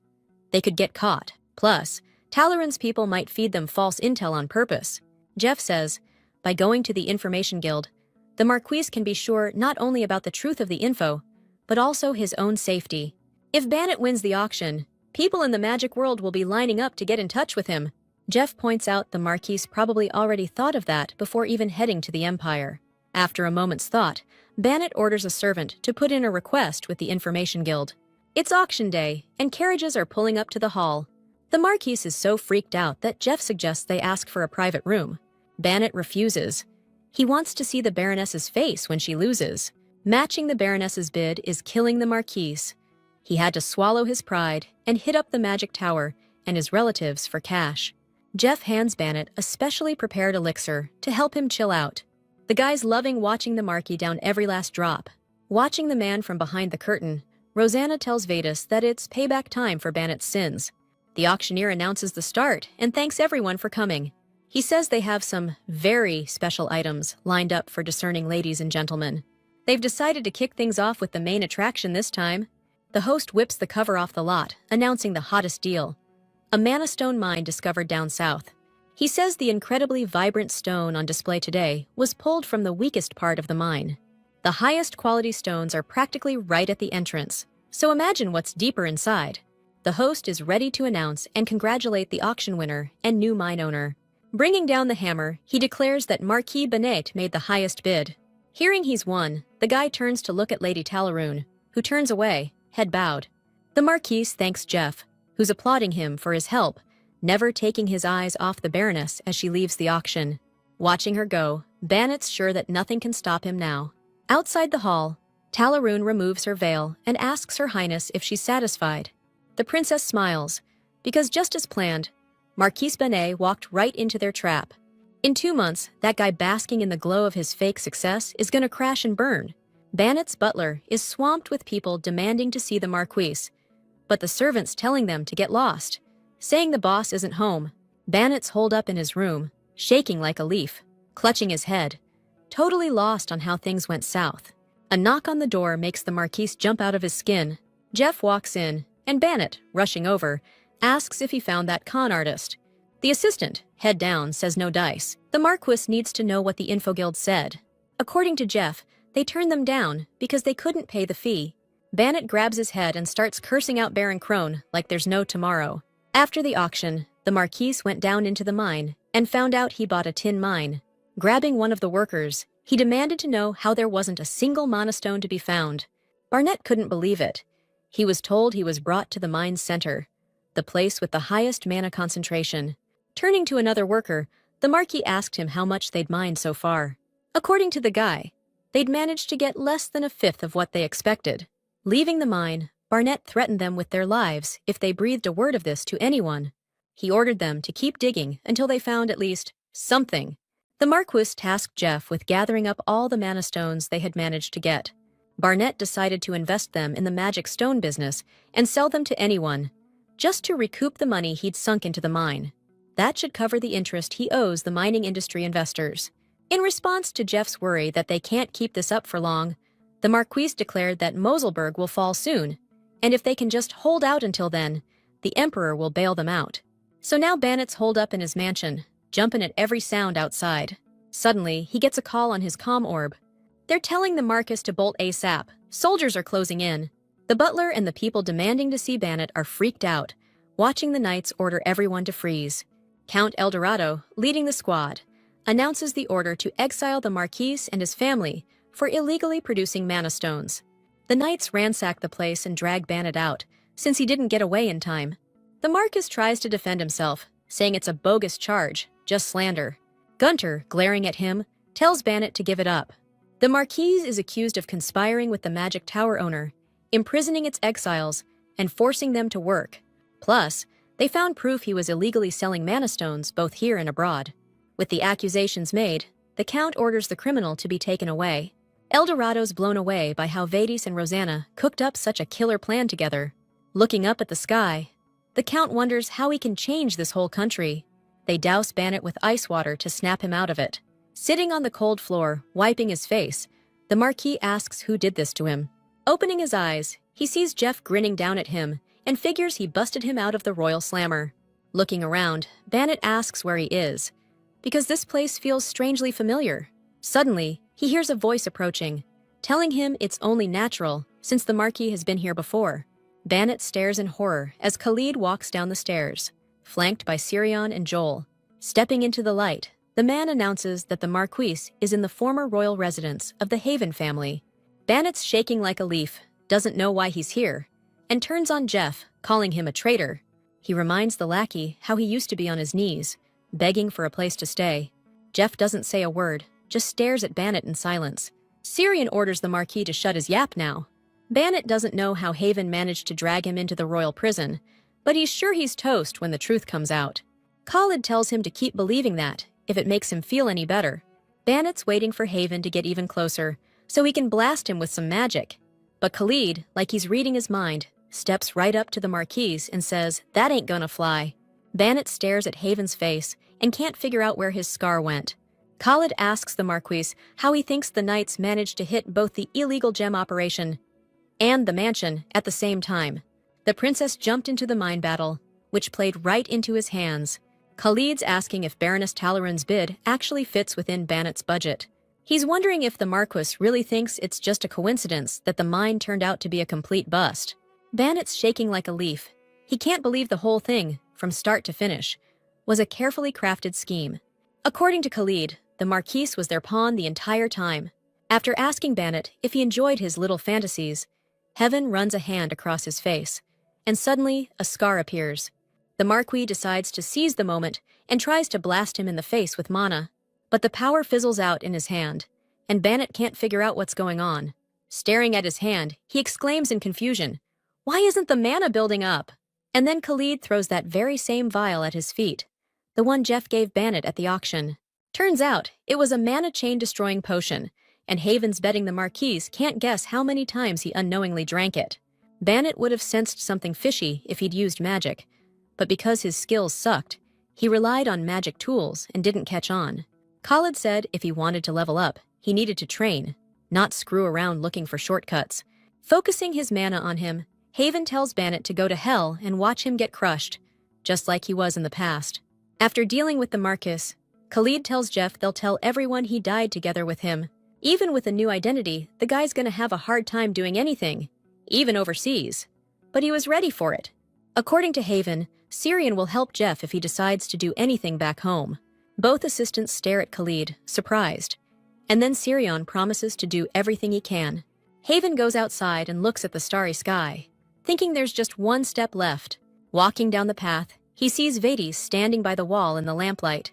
Turning to Khalid, the girl smiles and asks if they're done with everything. Approaching our girl, the Marquis thanks her for giving him the chance to finish things himself. Looking at Vades with a smile, he admits he probably won't be able to sleep tonight. Heaven offers the girl her hand and suggests escorting her back to the mansion. Khalid sees her to the gates, and she waves, promising to meet him tomorrow. The Marquis smiles, knowing that tonight, when he closes his eyes, he'll only see Vades. In the morning, it was announced that Marquis Bannet had taken his own life in the royal prison. Illicit trading in magic stones is a serious offense that could spark an international incident, so no one questioned the circumstances of his death. The royal family, drawing their sword, demonstrates that it hasn't gone dull. The entire Bannet family is stripped of their titles and sentenced to execution, and the same fate befell the master of the magic tower and all accomplices. The article wraps up talking about the sorry downfall of Marquis Bannet, who used to run the show in Moselberg. Deloise thanks the vendor for the juicy newspaper and tosses him 2 gold coins. He smirks, saying he's got a real knack for picking the right people. The hooded guy across from him is convinced the Bannet family's wipeout is all part of the princess's scheme. Deloise isn't sure if Rosanna masterminded it, but her sharp staff and right-hand men? Definitely her doing. The cloak dude says he needs to meet the princess, ASAP. O'Sharby promises to escort him, if he promises to treat Rosanna with respect. The guy agrees and wonders what kind of person this princess is, who just popped up out of nowhere. Over tea, Rosanna praises the Baroness for a job well done. Talaran just played her part in Her Highness's script. Even the amount she bet was the princess's idea. Still, Rosanna's convinced the plan only worked because the Baroness played that role. The woman laughs, because let's be real, nobody else could have dropped that kind of cash. On top of that, Talaroon points out the Info Guild totally nailed it. They were on point. The Baroness got lucky working with the princess, because if she was clueless, she could have been played for a chump, buying a worthless mine. Setting her cup down, Talaroon asks Rosanna if she's having second thoughts. Smiling, the princess assures the woman that's not gonna happen. The Baroness trusts her, because Her Highness promised to keep her word. Bowing, Talaran pledges to always be on the princess's side and takes her leave. Rosanna feels weird, taking all the credit for a plan they cooked up together with Vades and Khalid. Munching happily on a cookie, the heroine tells her not to sweat it, 'cause she's her knight in shining armor. Khalid got his revenge on Bannet, and now he'll be back in the political game. Rosanna thinks Vades is left with nothing. Stuffing a cookie in the princess's mouth, the girl explains that the aristocrat's power is seriously weakened now, which means the royal faction, led by Eldorado, is gonna get a major boost. Plus, they've made a huge leap forward in protecting the kingdom, and that's enough for now. Rosanna agrees with Vades, because she's totally right. They pulled it off, and now she has to attend this meeting with the nobles. The king called everyone together to discuss the fallout from Bannet's actions. The heir to Nolam showed up as their representative. Meldick says he's here because the count couldn't leave his border defenses. Since this meeting was urgent, the king accepts him as their rep. The crown prince asks his majesty if Rosanna should be at the meeting. The princess looks at her brother, surprised, but silently waits for the king's answer. But according to him, Rosanna was the one who noticed the inconsistencies with Bannet's scheme, so she has every right to be there. The king's aware that every family rep here is hoping to snag that Marquis title, but His Majesty's decided to hand it over to Marcus Heaven. With Bannet's gone, Khalid's the only legit Marquis of Moselberg, the family that runs the magic tower. He even says he's already talked to the new tower master about getting things in order and funding the alchemy school's rebuild. He gets that a lot of you might be worried about some of the Heaven family's actions lately, but Khalid doesn't want to get into the nitty-gritty right now, and says the Heavens are who they are and always will be. Count Eldorado thinks Heaven's experience will be good for the kingdom, and Baroness Talaran agrees. His Majesty's waiting to hear what Nolam has to say about all this. Meldic's giving his okay too, which really surprises Rosanna. So, by unanimous decision, all of Marquis Bannet's rights are transferred to Marquis Heaven. His Majesty wants to hash out the rest of the details with Khalid in private. The king wants to know if there are any more questions, and Meldic asks for permission to speak. He says neither the prince nor the princess are engaged yet, which His Majesty has been thinking about a lot. Being loyal to the crown and this country, Meldic is passing along his father's proposal to the king. The kingdom's shield, Count Nolam, is asking for his heir to be engaged to Princess Rosanna. Jumping up from her seat, the princess is outraged at Meldic's nerve. But without batting an eye and still smiling, he replies that he was just relaying the count's words to His Majesty. Nolam apologizes for the inappropriate venue for the proposal, saying he was impatient because many families are already discussing marriage. And even though Meldic is just passing along his father's words, he insists that his own feelings are genuine. The king says he's not planning on choosing Rosanna's husband right now, because he respects his children's wishes when choosing a partner. Meldic, though, keeps insisting he's actually pretty decent. The prince wants to know if any families equal to the Nolam clan were put forward during the marriage talks. Rosanna's confused, wondering what her brother's getting at with that question. According to the prince, Meldic is the reliable heir of Count Nolam, who's devoted himself to the kingdom. He asks the princess if she doesn't think someone like that would make a good husband, although, in his opinion, the North would be way too harsh for a pampered girl like Rosanna. The king jumps into the conversation, ordering his son to cut it out. According to His Majesty, this isn't the place for this kind of talk, and the meeting's over. As everyone's leaving the hall, Rosanna rushes after her brother. The prince, walking down the corridor with Meldic, stops and asks what she wants. She's asking why he's hanging with Nolam, and the prince is like, "What's the big deal?" He throws it back at her, saying she's always with Lady Eldorado and Madame Talaran. Rosanna, clutching her dress, gets all worked up, wanting to know if what her brother said at the meeting was true. The prince says, "Yeah, it is. Mom and Dad are always babying her, but she's going to be a grown-up soon." He puts a hand on her shoulder, telling her it's time the princess started thinking about the future. The prince walks off with Meldic, leaving Rosanna standing there in the middle of the hall.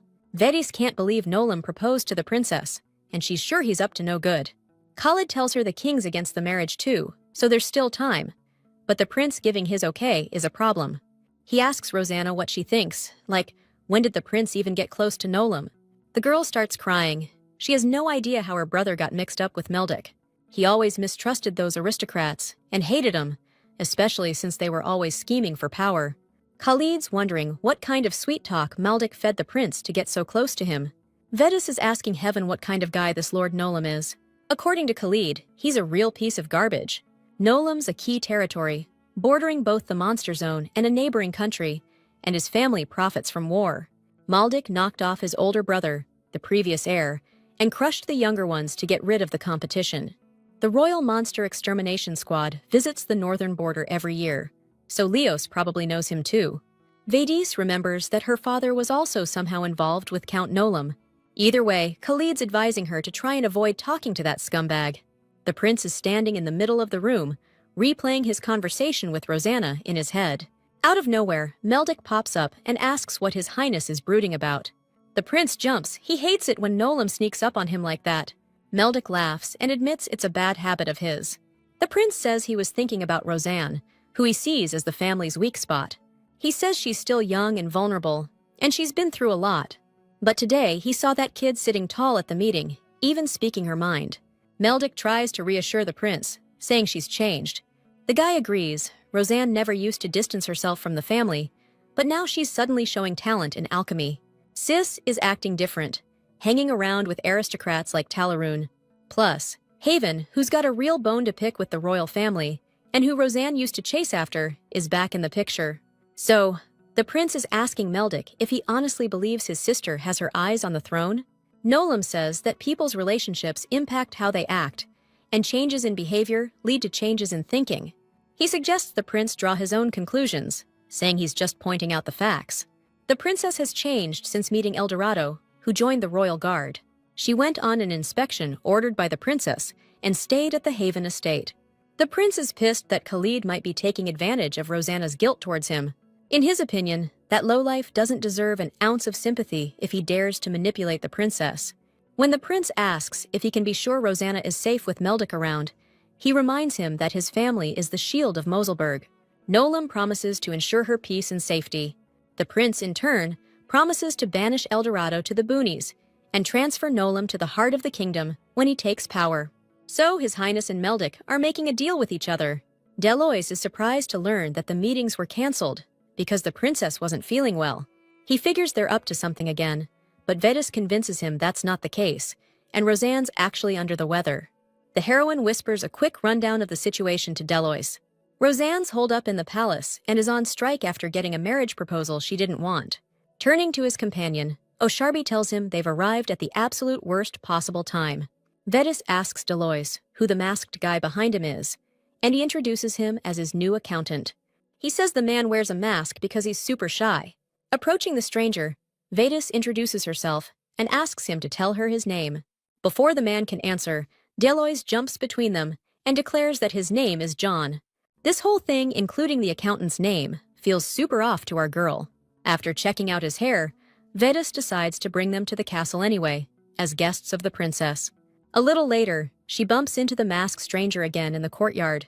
Seeing him wandering around the palace alone, she gets a bad feeling. She's starting to think he's not an accountant at all, and his name definitely isn't John. Watching him from around the corner, Vedis thinks that even though she trusts Deloise, this guy's giving her weird vibes.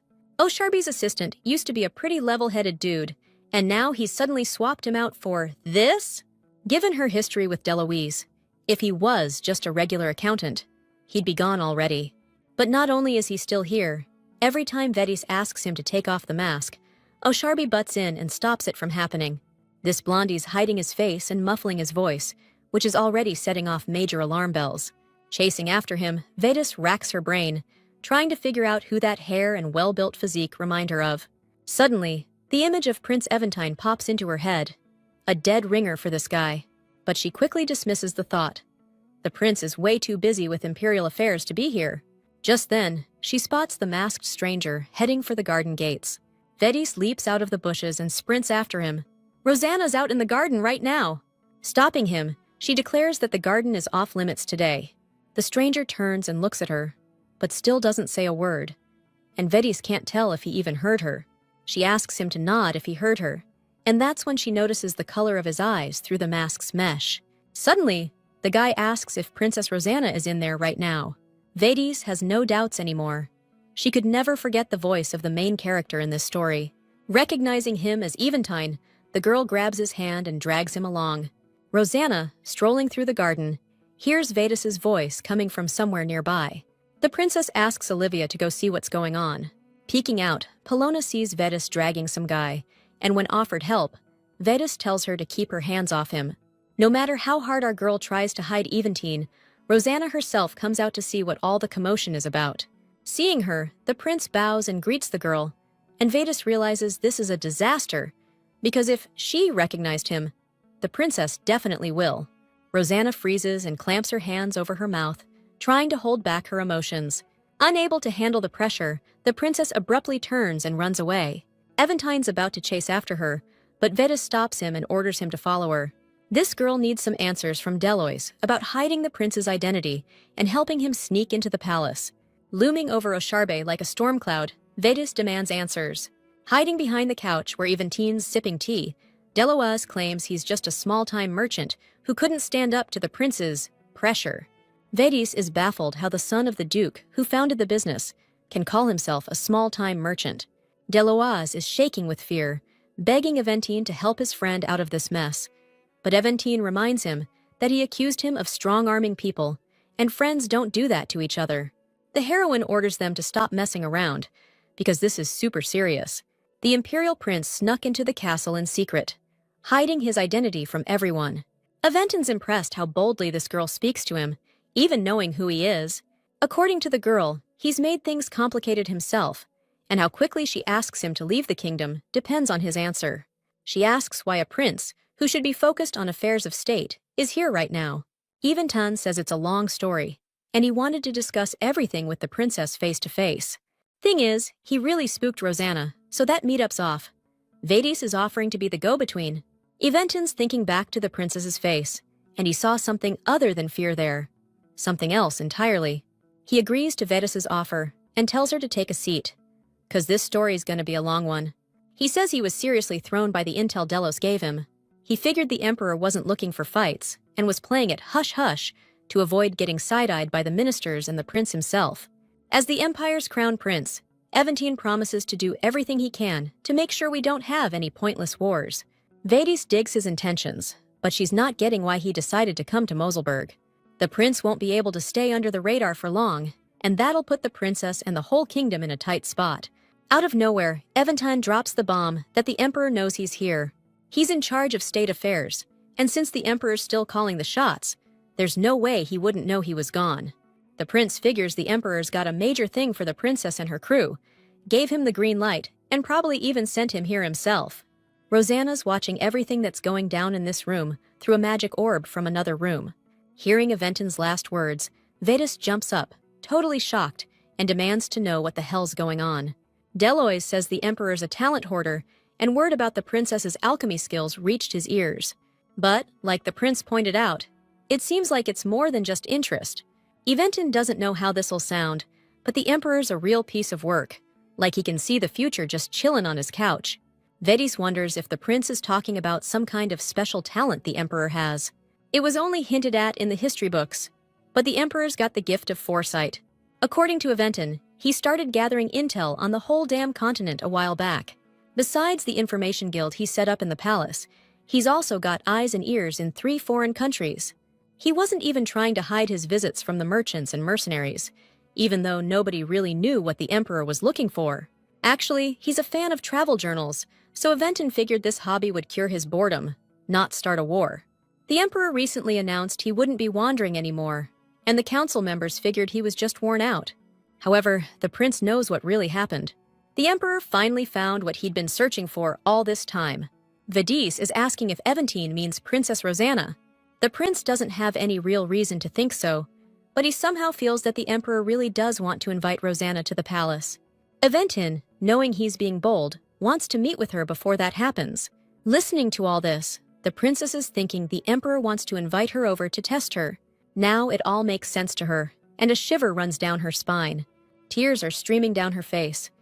Rosanna, just like Vedis, thought Aventin came because he remembered her, but the prince she remembers is really gone. Still, she's got feelings for him. Vedis has a ton of questions she wants to ask, but she decides to limit herself to just one. She wants to know if there's anything shady about Rosanna being invited to the Empire. Aventin smiles and says that in Lady Eldorado, he sees a true knight. He says even, we can't figure out the Emperor's intentions, even as his son. But he thinks his father sees Vedis's talent too. With that, Aventin decides to wrap things up and asks the princess to think about the invitation. Rosanna comes out of the next room and announces she's in. She'll go to the Empire. A few days later, the princess and Aventin are strolling through the garden, chatting sweetly. Vedis says their first meeting was a total train wreck, but now the tension between them is gone. Those two are always hanging out and grabbing lunch together, like every day. Delois points out that he's the one eating with them every time. He's more interested in how Vedis is doing, and if she's making any headway. The girl doesn't get what he's talking about, so Osharbi decides to give her some relationship advice, but she changes the subject. Just then, the prince bursts into the garden, calling for his sister, and Gina's right behind him. The crown prince demands Rosanna explain who she's been strolling with.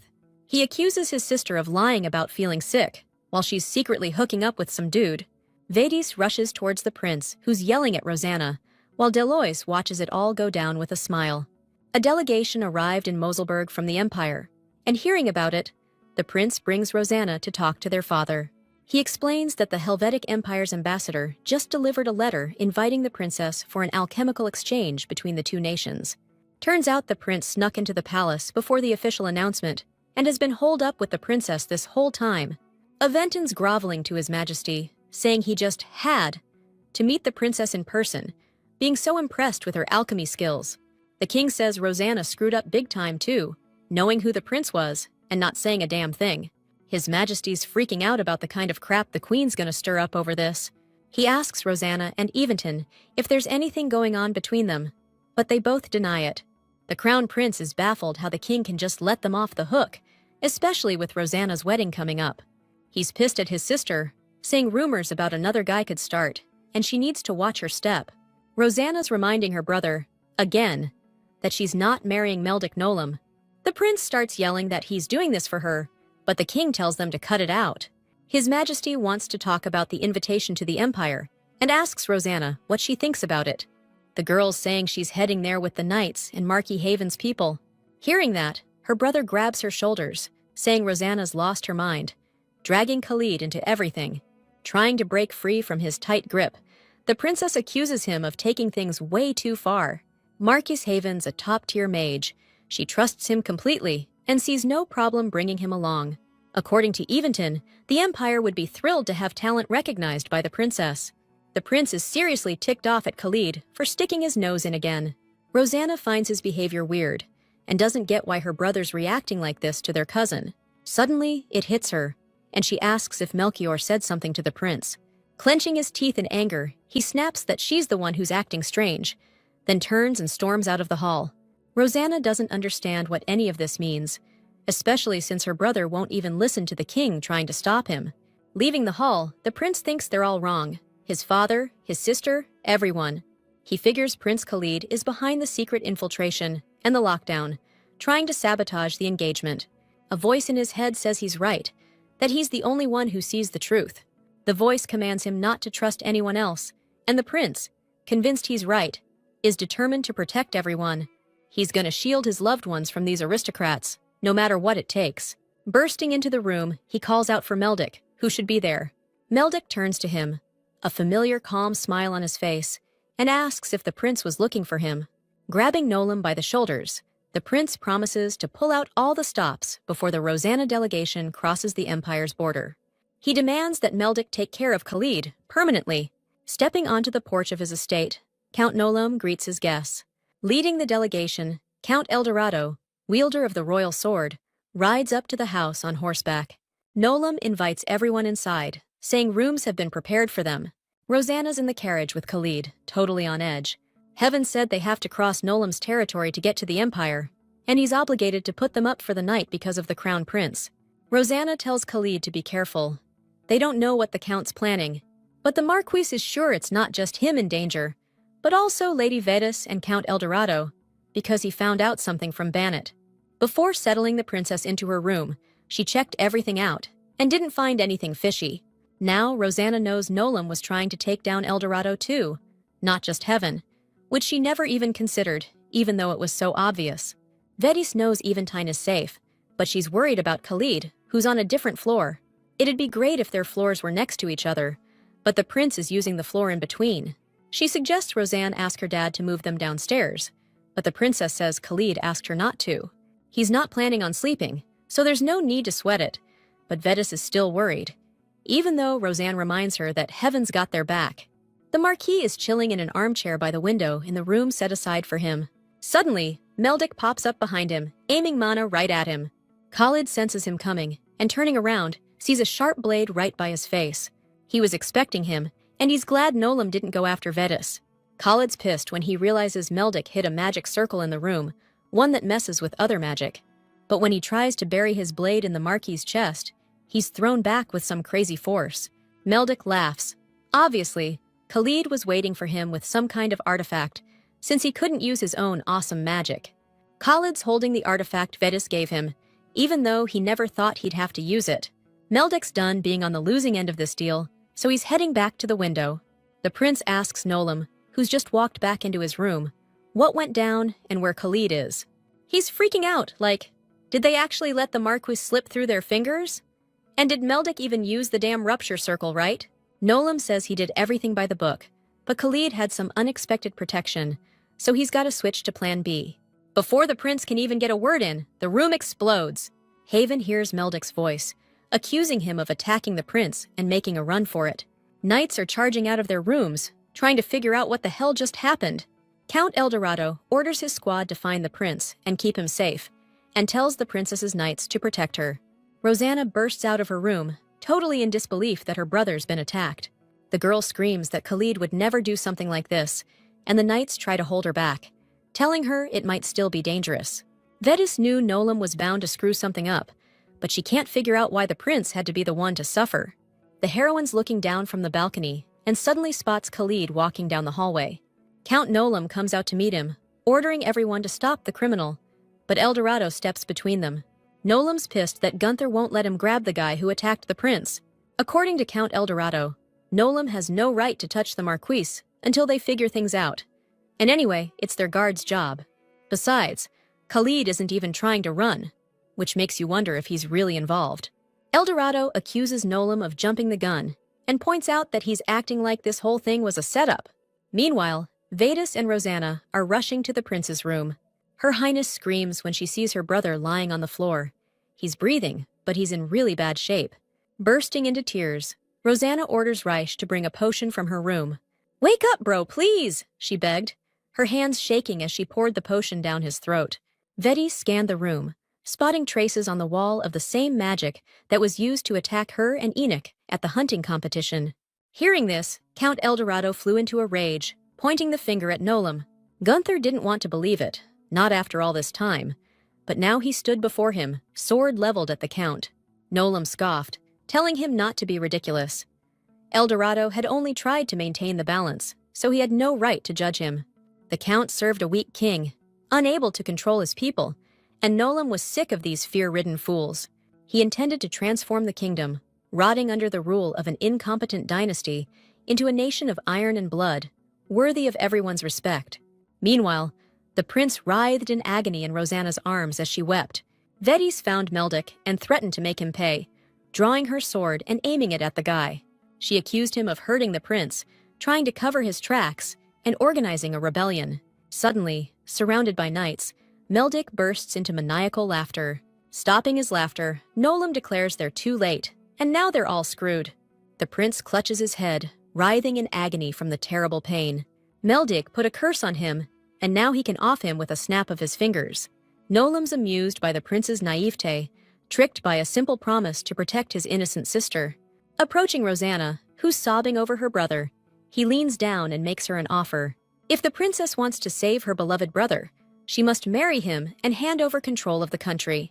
Looking at his sister, the prince, with tears in his eyes, begs her not to do it.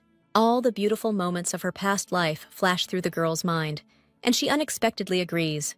Vedis watches the scene unfold in horror, while Meldick strokes Rosanna's head with a satisfied look. He's pushing the princess to seal the deal with vows right now, but she's demanding they let her heal her brother first. Nolam agrees, seeing as he still needs the prince, and Rosanna starts force-feeding her brother one potion after another. Once she's done patching him up, Meldick holds out his hand, ready to make this marriage official. But then, Vedis ambushes him from behind, running Nolam through the heart with her sword. Vedis claims the spell's broken for good now, and Meldick coughs, trying to figure out what the hell she stabbed him with. After the Emperor's right-hand man died, Rosanna cooked up a potion to break the ban, using Khalid's research as a base. It's like an antidote to the poison they gave Marquis Binet, strengthening the mana inside the body. The downside is your mana gets rejected for the rest of your life. But hey, it's better than being someone's puppet. Saying he messed up again, Meldick collapses, clutching Rosanna's bloody ribbon in his hand. Meanwhile, Khalid's finishing off the last of the goons. Count Eldorado holds his sword over the wounded Count Nolam. According to Gunther, he really stayed out of trouble, not wanting to get involved. But his daughter helped him realize that just waging war isn't enough for the world, and not all conflicts are born from evil. What really matters is the outcome of all this. Nolam, with anger in his eyes, tells him not to lecture him, especially since he's never managed to beat him, no matter how hard he's tried. Count Eldorado wishes his former friend well on his journey and raises his sword above him. Aventin's glad to see Rosanna unharmed, seeing as they were late because their floor was blocked by Nolam's soldiers. The prince thinks it's best to postpone the trip to the Empire until she feels better, since she's probably having a rough time right now. However, Rosanna has no intention of delaying the trip and plans to continue as scheduled. According to the princess, she still has unfinished business in the Empire. Trains pulling into Eventel, the imperial capital. The princess's knights are glued to the windows, checking out the sights. According to the alchemist, who's about to hurl from the speed, Rosanna's already a big deal in the Empire, since she's the reason they have this tech. Looking around, Vedas thinks about how long it's been since she's been back to the land, where, in her past life, she and Rosanna lost everything. She figures the princess is feeling the same kind of thing right now. The girl puts her hand over Rosanna's, smiling and telling her it's time to get off the train. Just then, Khalid covers Vedas's other hand with his, and she blushes while the princess giggles. Gathered on the platform, the crowd cheers, welcoming everyone to the capital. Rosanna's impressed by the hospitality, and Aventin reminds her that the emperor himself invited her. He says the people are super proud of their ruler, the undefeated warlord who founded the empire, and they respect him a ton. Aventin ain't trying to disrespect his dad, but he dreams of an empire known for peace, not war, in the future. Rosanna smiles, totally confident the prince can make it happen. A little while later, the delegation's pulling up to the palace. But as they get closer, the heroine gets this killer pain in her chest. Rishi notices and rides up to the commander, but she just tells her to get back in formation. Vedis thinks she felt a surge of mana for a split second, but nobody else reacted, so she figures it's just jitters. The emperor's getting the report. The crown prince and Princess Rosanna have arrived. Clutching the key, the emperor can't wait to finally see the one he's been searching for. The closer Vedis gets to the throne room, the tighter her chest feels. The Marquis sees it and asks if she's feeling all right, but she just brushes it off as nerves. Ever since they stepped foot in the palace, she's been getting worse, and even though she's trying to control her mana, the heroine's throwing up for some reason. This has never happened to her before, and Vedis is trying to pull herself together and calm down, telling everyone else that she's fine. The trip here wasn't exactly smooth sailing, and the heroine's worried something else might go down here too. The doors to the throne room swing open, and the princess enters, escorted by Vedis and Khalid. The emperor greets his guests and says he's been looking forward to meeting the girl. The princess greets the Helvetian emperor and thanks him for his hospitality. His Majesty gets acquainted with Marquis Heaven and showers the guests with the usual questions. Standing a little behind, Vedis feels worse and worse. She tries to snap out of it, but everything starts to blur before her eyes. The emperor praises his son for bringing him the one he's been waiting for. He rises from the throne, walks down the steps, and heads towards the guests. Smiling, the emperor asks where the person he's been waiting for is. The crowd doesn't get what he means, and just then, Vedis passes out. Pulling out a key from under his robe, the emperor smiles, realizing Vedis is the one he's been looking for, the one who used the empire's treasure. The key emits a light so bright, it blinds everyone present. At that moment, Heaven notices Vedis has vanished and asks the emperor what he did with the girl. He replies that he should be asking that question, since someone who's never even been to the empire turned out to be the master of its treasures. Rosanna orders him to answer where he's taken the knight, and what the hell the empire's treasures have to do with anything. According to the emperor, Vedis is where the treasure originally was, deep beneath the imperial palace. It's safe there, so there's no need to worry about her, though it's obvious she wasn't in the best shape before she vanished. Khalid's demanding they be taken there now, and he won't take no for an answer. Stepping between his father and Heaven, Eventian demands the Marquis withdraw his mana. He's pressing his dad for answers, but the old man insists he told the truth, and didn't think the girl would resonate with the treasures like that. The prince doesn't get why the empire's treasure resonated with the princess's knight, who's only just arrived in the empire. The emperor's curious about it himself, and he figures the princess knows the reason. Rosanna's super stressed, because in this life, Vedis really is visiting the empire for the first time, but only in this life. Maybe the empire's treasures are somehow connected to her return. Rosanna isn't about to tell His Majesty anything until she's sure Vedis is safe. But according to the emperor, he has no intention of harming her, but they obviously don't buy it. Khalid and Rosanna are waiting impatiently for his explanation. The emperor says he can't hurt the one who'll end his nightmares. He's only letting the Marquis meet the girl, showing him a secret passage. Meanwhile, The emperor himself is gonna have a little chat with the princess. Rosanna agrees and tells Khalid to watch over Vedis. Heaven tells her cousin to be careful and promises to be back soon. The princess is set on finishing her business, while Khalid looks for Vedis. Eventon feels awful about this whole thing, since only the emperor knows about the treasure, and he was totally in the dark. Rosanna smiles and says she knows that, then starts the conversation.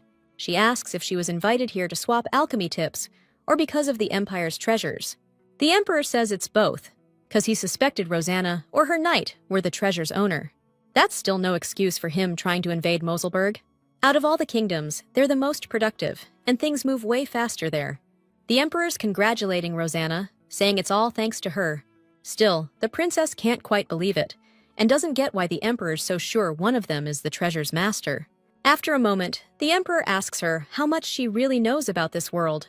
As she falls, Vedis feels chaotic mana swirling around her, like it's flowing on its own. The key in front of her looks familiar, and she can't shake the feeling that she's finally got something she's been wanting for ages. Deloise asks her if she's all right, and if she's had a little too much to drink. Vedis stares at Osharbe, surprised, like he's looking right through her.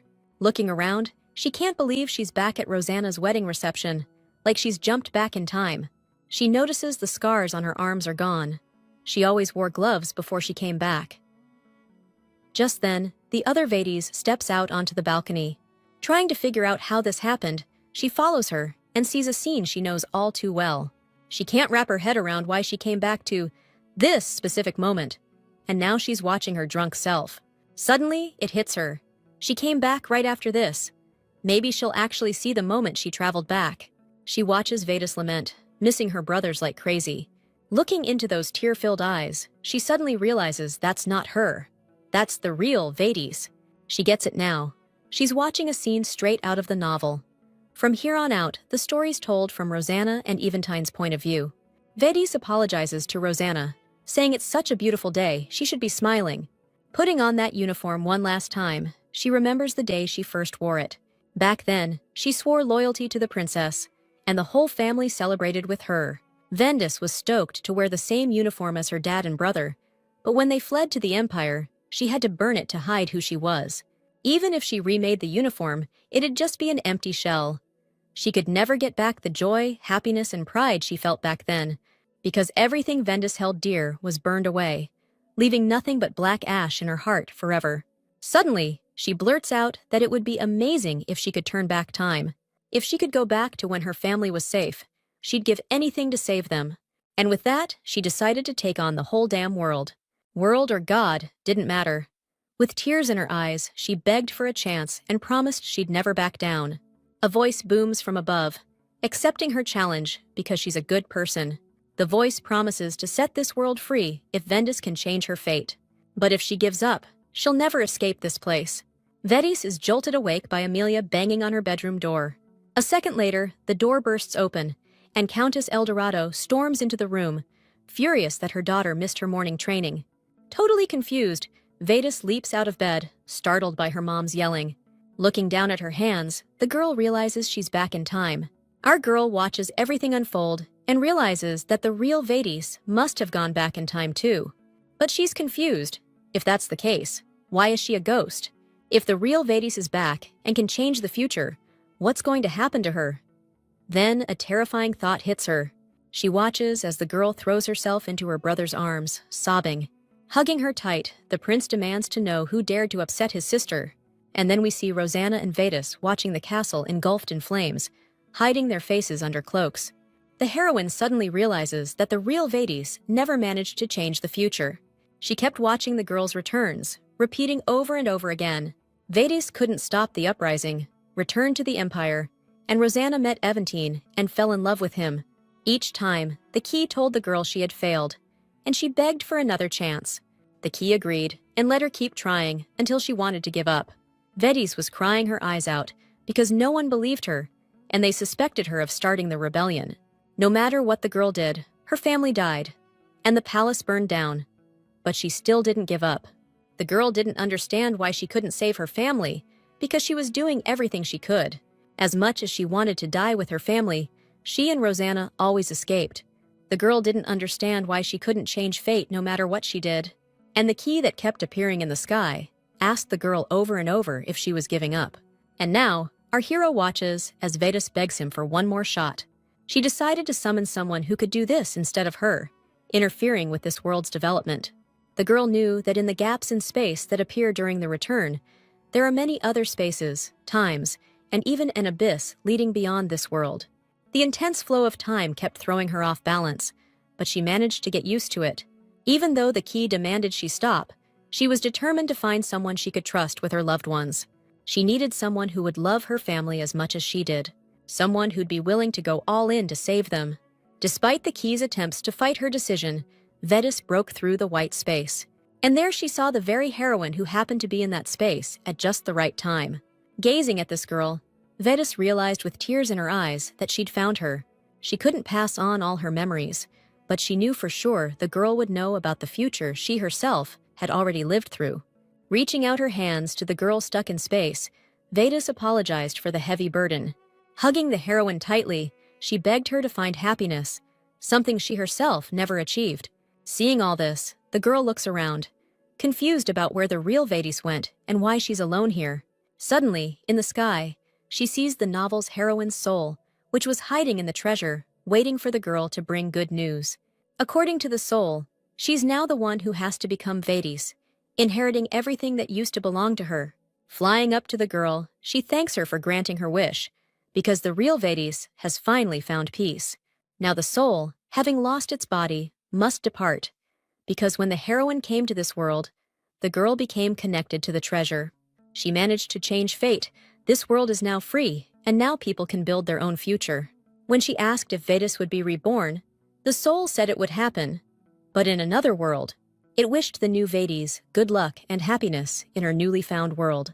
As the soul prepared to leave, she asked if she could ask one last question. When she entered this body, she didn't see any treasures and doesn't understand how she came back, especially with Rosanna. The soul smiled and whispered the answer to that question in the girl's ear. Khalid, with tears in his eyes, looked at Vedas, holding her close to his chest. Suddenly, she coughed and regained consciousness. Seeing that she was alive, Khalid hugged Vedas tightly and thanked God for her awakening. Not letting go of the key she obtained, she smiled and hugged Heaven. She asked how the audience went, since she passed out during the conversation with the Emperor. Khalid can't answer that, because Vedas teleported away with the treasure, and he ditched the princess to chase after her. Hearing Rosanna's been left alone, she's demanding that Haven go back right now, 'cause the Emperor could snatch her. It's only when Khalid asks what she's gonna do with the key that she realizes she's still holding it. But now, she doesn't feel any power coming from it at all.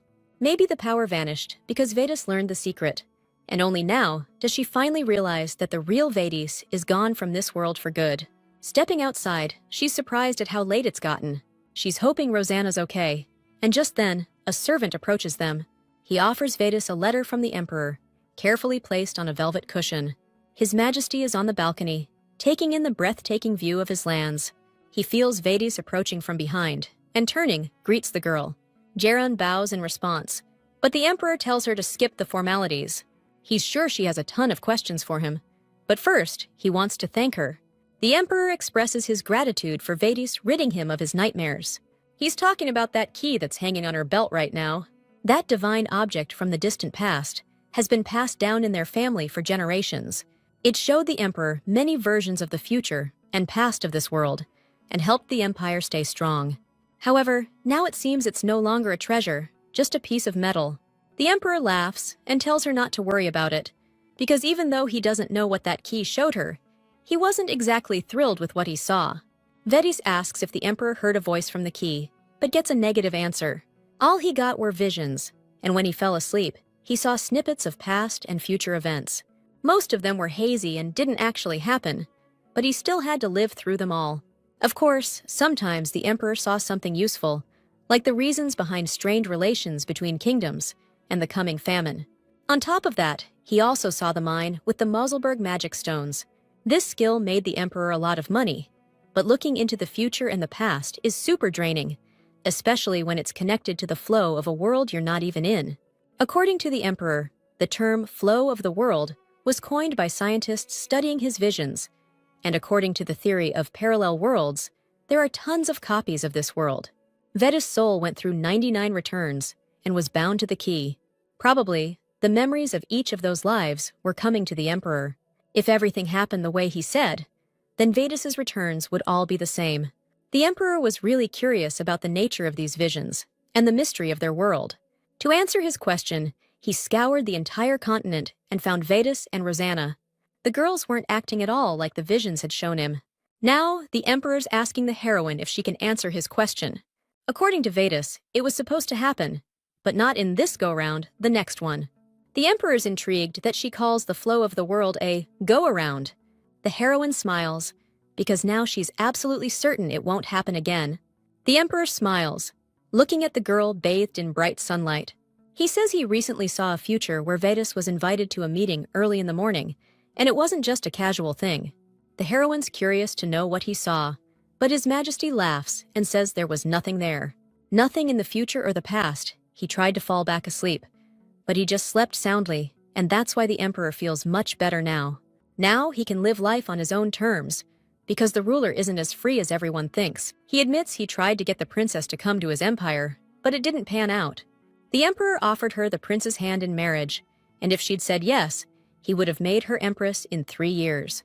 Vedas can't believe Rosanna turned him down right in front of the prince. According to the Emperor, Evanton himself also weighed in on the situation. He told his father not to use the princess's feelings for his own gain and promised to step up his game and earn his approval that way. Vedas laughs, listening to the Emperor grumbling about his son, who he's sure will be begging him for this on his knees later. Looks like Rosanna decided to do things her own way too. The princess is gonna forge her own path in life. Grinning, the heroine says she can't let the princess get the better of her. The Emperor says if Vedas keeps mouthing off like that, she'll never be a proper subject of the empire. His son's not ready to take over yet, so he's gotta hold the line. But thanks to Vedas, the Emperor can finally kick back and enjoy himself. He boops her on the nose, telling her to enjoy her own life too. Because, according to him, you only get one shot at this whole life thing. Uttering the word life, Vedas seemed to take her first breath in this world.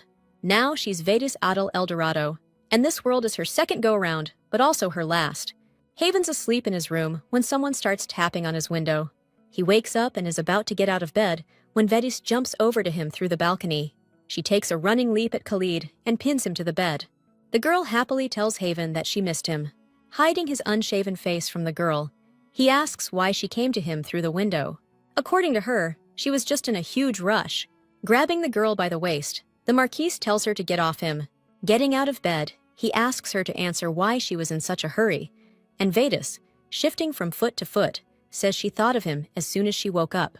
While she's explaining that getting through the window is way faster than using the stairs, he sits her down, saying he's going to get some tea. But Vedas grabs his hand and asks him to stay with her, saying she doesn't need tea, she just came to see him. Grabbing Khalid, she pulls him down, sitting him next to her on the bed. Hearing that the renovation on the mansion is finished, and all that's left is to move in the furniture, Vedas asks if they'll go out when he's done. Heaven promises to prepare a separate room for her in the mansion and invites her to come over any time. Vedas is surprised by the offer, and she asks if he's going to offer her something even better than just a room. When Khalid asked if she knew what this room was, the girl said no, adding that it was just really sunny in there. Actually, Rosanna had told her all about it, but Vedas is playing dumb, so now she's asking him to tell her what the room is, and Khalid promises he will later. Heaven keeps hiding her face from him, and our girl just keeps giggling. She says it's been so hard for them all this time, and she couldn't have made it alone, or been happy at the end of the road. But now things are different. She will be happy, not in place of someone else, but for her own sake. Taking Khalid's hand, Vedas asks him to look and see how happy she is right now. Heaven says she's the one who brought him happiness and saved him when he was alone, so he's so glad he met her in this life. Getting closer to the Marquise, the girl asks him to say her name. He grants her request, and she rests her head on his shoulder. Khalid says her name again, admits he's got a thing for her, and then pulls her close. She asks if he just says he likes her, and that's when he kisses her forehead. Without missing a beat, Vedas throws the pillow aside, grabs the Marquise by the robe, and plants one right on his lips. After they break the kiss, Khalid asks if she really just wanted to see him. Blushing, she admits that was the plan until recently, and now she's ready to say she's into him too. Holding her hand, Khalid promises to make her incredibly happy. Rosanna's on the balcony, watching Aventin walk Delois out. Looking up, Osharbi tosses her a piece of paper. Catching it, Rosanna's surprised to see it's an application to become a citizen of the Kingdom of Moselberg.